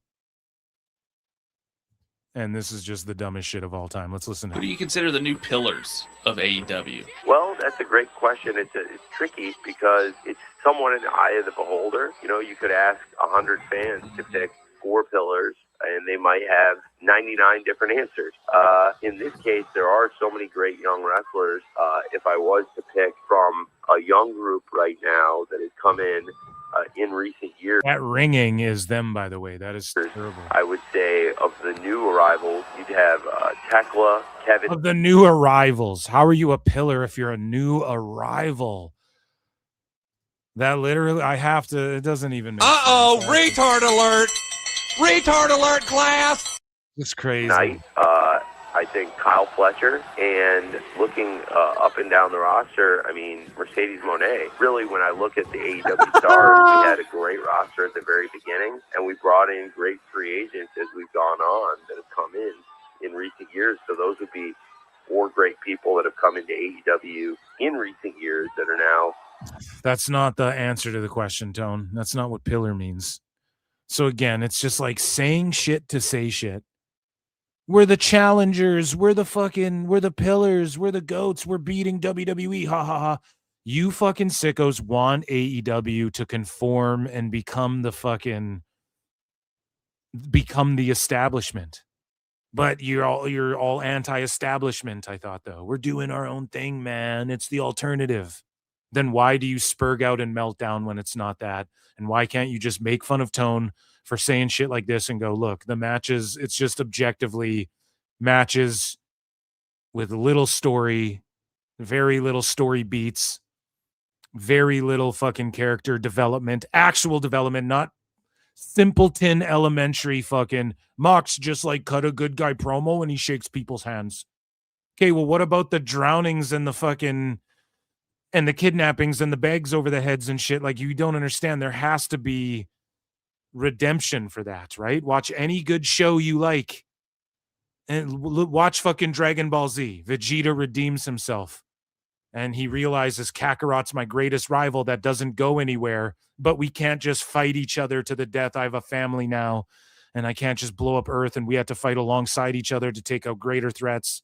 And although we will do Duke one day, Kakarot, we will do final battle in our final years, Kakarot, but he just doesn't fight him every day because you can't do, like, that's character development, bitch. Fuck.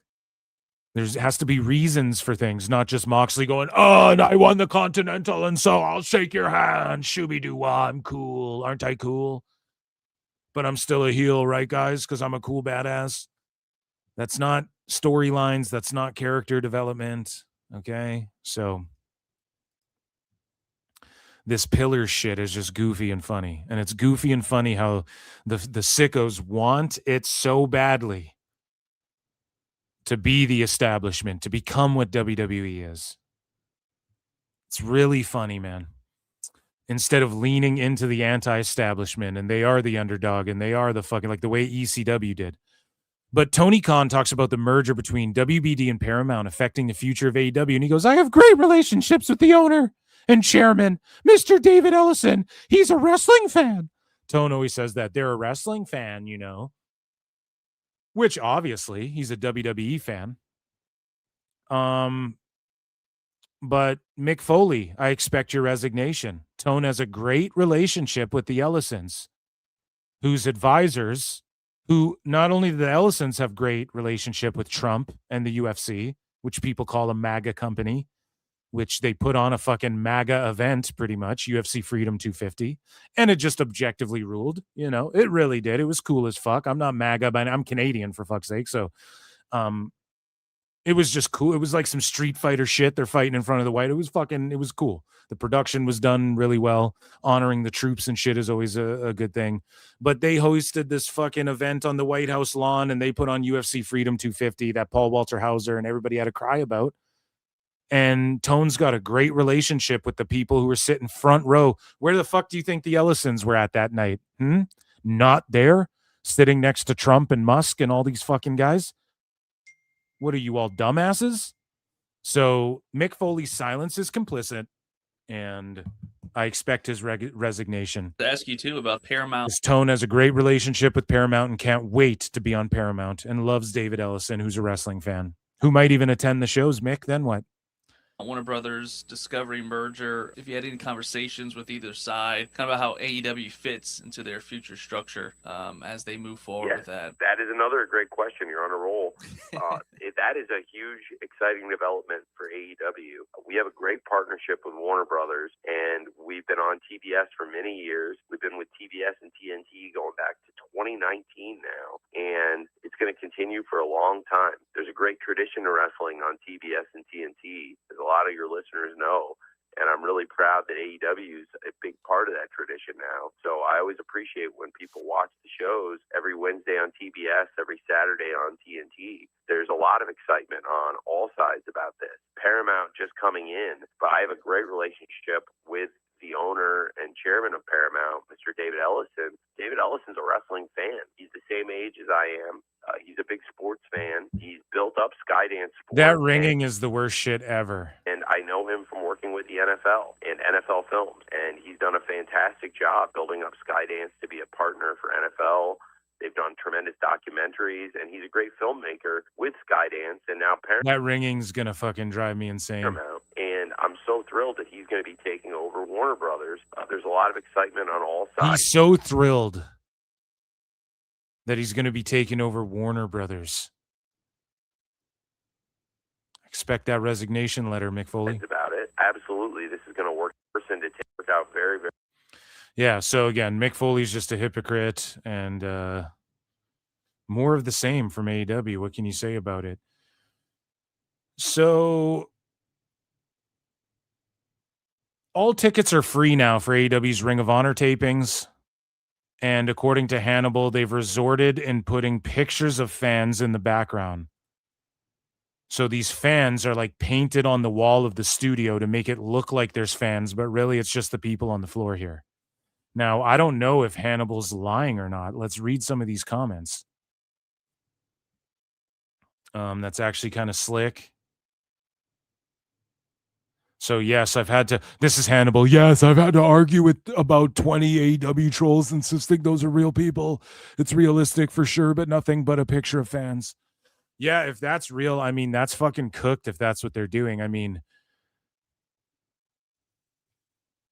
that's what WWE did in the pandemic. They used video board fake fans. Because how, like that's super cringe, man. Just accept what it is and downsize. Tone. Just figure it out, dude. Figure out how to fucking film a show in a fucking warehouse and make it look cool. That's what NXT's done. Like, holy fuck, man. Painted fans on the wall. That's fucking nutty, dude. So let's preview quickly. We're gonna rifle through Forbidden Door here before we get out of here, folks. Holy shit. 2, 4, 6, 8, 10 matches already announced. Tone's gonna add more. He probably added some on Dynamite already. So the Divine Dominion versus Thunder Rosa and Olympia for the tag titles at the buy-in. Obviously, Dominion are gonna win. That's a no-brainer. Shitty, pointless, fucking... Everyone's a great wrestler. Cool, bro. Just a random match. The outcome's obvious. The steel cage match.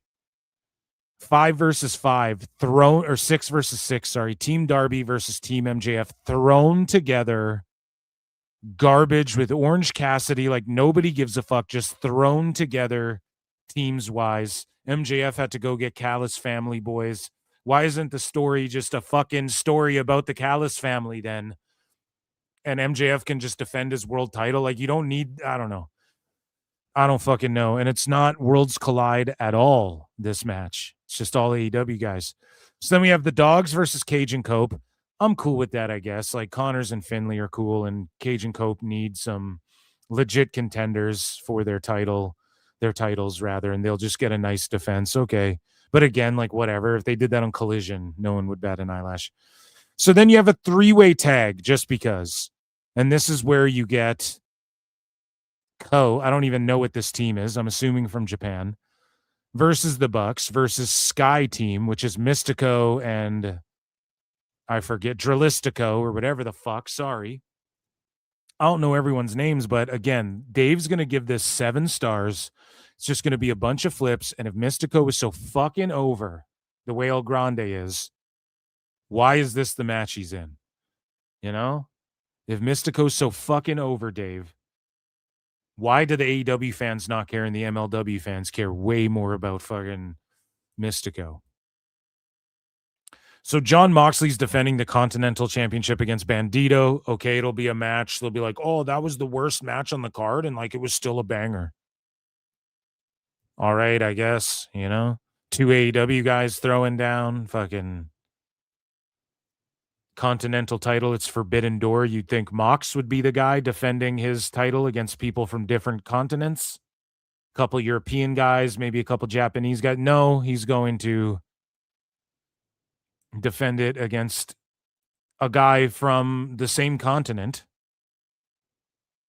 of North America and who's also in AEW. It's like, Tone, you're the worst booker ever of all time. Tekla's taking on Starlight Kid for the AEW Women's World Championship. Cool, I guess. Tekla's going to defend. I don't know if any of these belts shift hands. Like, maybe Tone tries to shock everybody and put the belts on Olympia or something, but doesn't look like anybody's winning any of these belts. So it's all just predictable garbage. I could see maybe Bandito winning that Continental title, but probably not even. And then you have the IWGP Global Heavyweight Championship, which is not going on Pac. So Tone's just like, you can have Pac against Umino. Okay. Can't even get the Nuge World title because you guys don't like Tsuji because you're fucking marks. Zack Sabre Jr. versus Kenny. Okay. Like, just thrown together. Kenny should be in the world title picture. It should just be fucking MJF versus Kenny, or Kenny fighting Tsuji for their world. You know what I mean? Like, instead just, oh, we'll bring Zack Sabre Jr. in mandatory because he's on every Forbidden Door and every All In Wembley because he's from the UK. And Sabre even said it. I'm gearing up for UK, meaning he's gearing up for All In. He said that in an interview or on the show or whatever, which means he's going to be on All In. So they're just shoehorning him. Like, fuck. So Mercedes Moné against Maya World in the Owen Hart tournament. Now, they should just try and shock the world and have Maya World win. Honestly, fuck it. Just pull the trigger, try and do something special. Try and Kofi Mania her. Obviously, the people aren't getting behind it. But the smart thing, what they should do, though, is Mercedes Moné wins, and then she fucking wins the world title in Wembley. Finally, she belt collected. She dropped all the belts. She will capture the AEW women's title that she failed to collect during her belt collection era, and that actually puts the women's title on more of a pedestal, except for she's billed higher than the fucking Tekla match, so I don't know. And then you have Strickland versus Ospreay. Again, this is going to be a 17-star match for Dave. Ospreay's this is the most predictable fucking card of all time. Ospreay's going to win that, then he's going to go to All In, and he's going to face Omega like Dave laid out, or he faces MJF, whatever. If it was me, it's MJF versus Ospreay. But yeah, Ospreay, Moné, Omega wins and then goes to Montreal. Umino, Tekla, Moxley. I don't know this three-way bullshit. Maybe the Bucks will probably win though. Cage and Cope. I don't. Maybe Mystico gets the pin. Who fucking knows? Team MJF and versus Team Briscoe. I bet you Team Briscoe wins this, and this is how MJF takes a loss, but he doesn't lose his belt or whatever the fuck.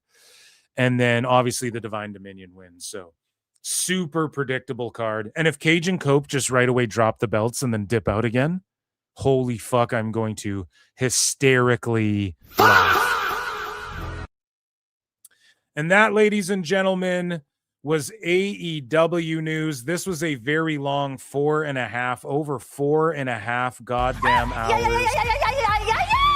PWT, we end our poll. We stopped the poll, and 75% of you said that you're looking forward to Night of Champions. None of you are looking forward to Forbidden Door, and we even had sickos in the chat. So again, the fans don't really care. The ones who claim they care about AEW, they claim the least, or they care the least. TNA Slammiversary, 6%. 19% said NXT. Great American Bash. You fucking E-drones, dude. That's all you guys are. No, I'm joking. I've been Phil S. Marks. I love you all. I will see you for Sicko Saturday. Be good.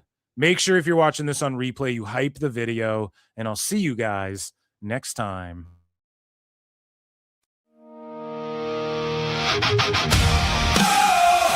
Oh, Tony Khan is the best guy.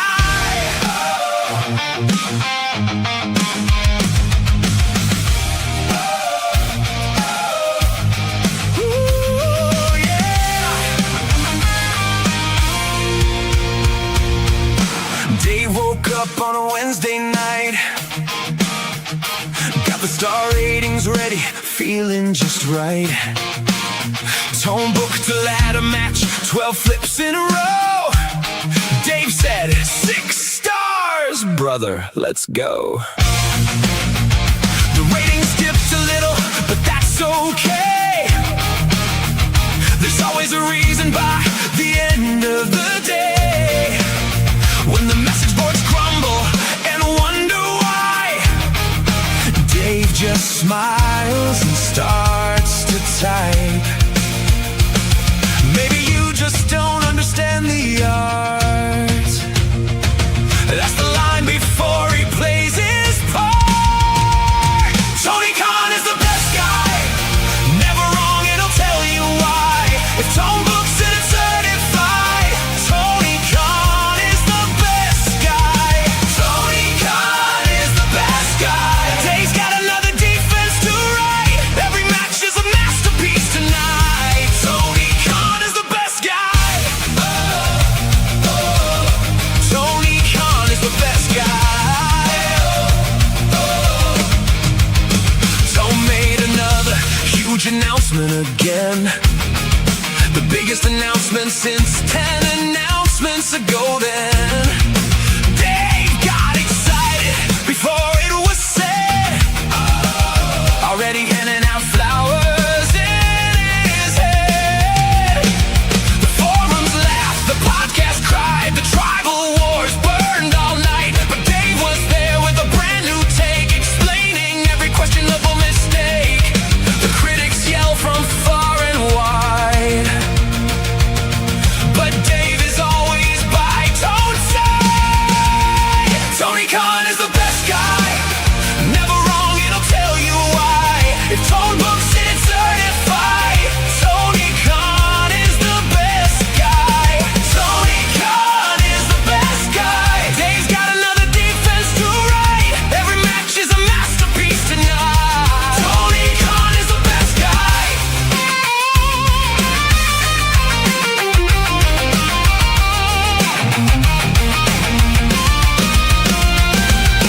Tone on the phone at 2:45. Dave, what'd you think of the show? Dave said, Tone, that was wrestling history. That's exactly what I hoped you'd say, bro. The fans keep arguing year after year, but Dave's got 5 more stars to give right here. Tony Khan is the best guy. The stars keep climbing to the sky. 7 stars, Dave might just try. Tony Khan is the best guy. Tony Khan is the best guy. Tone can do no wrong tonight. Dave's already got the headline tied. Tony Khan is the best guy. Tone booked the match. Dave loved the match. Tone booked the show.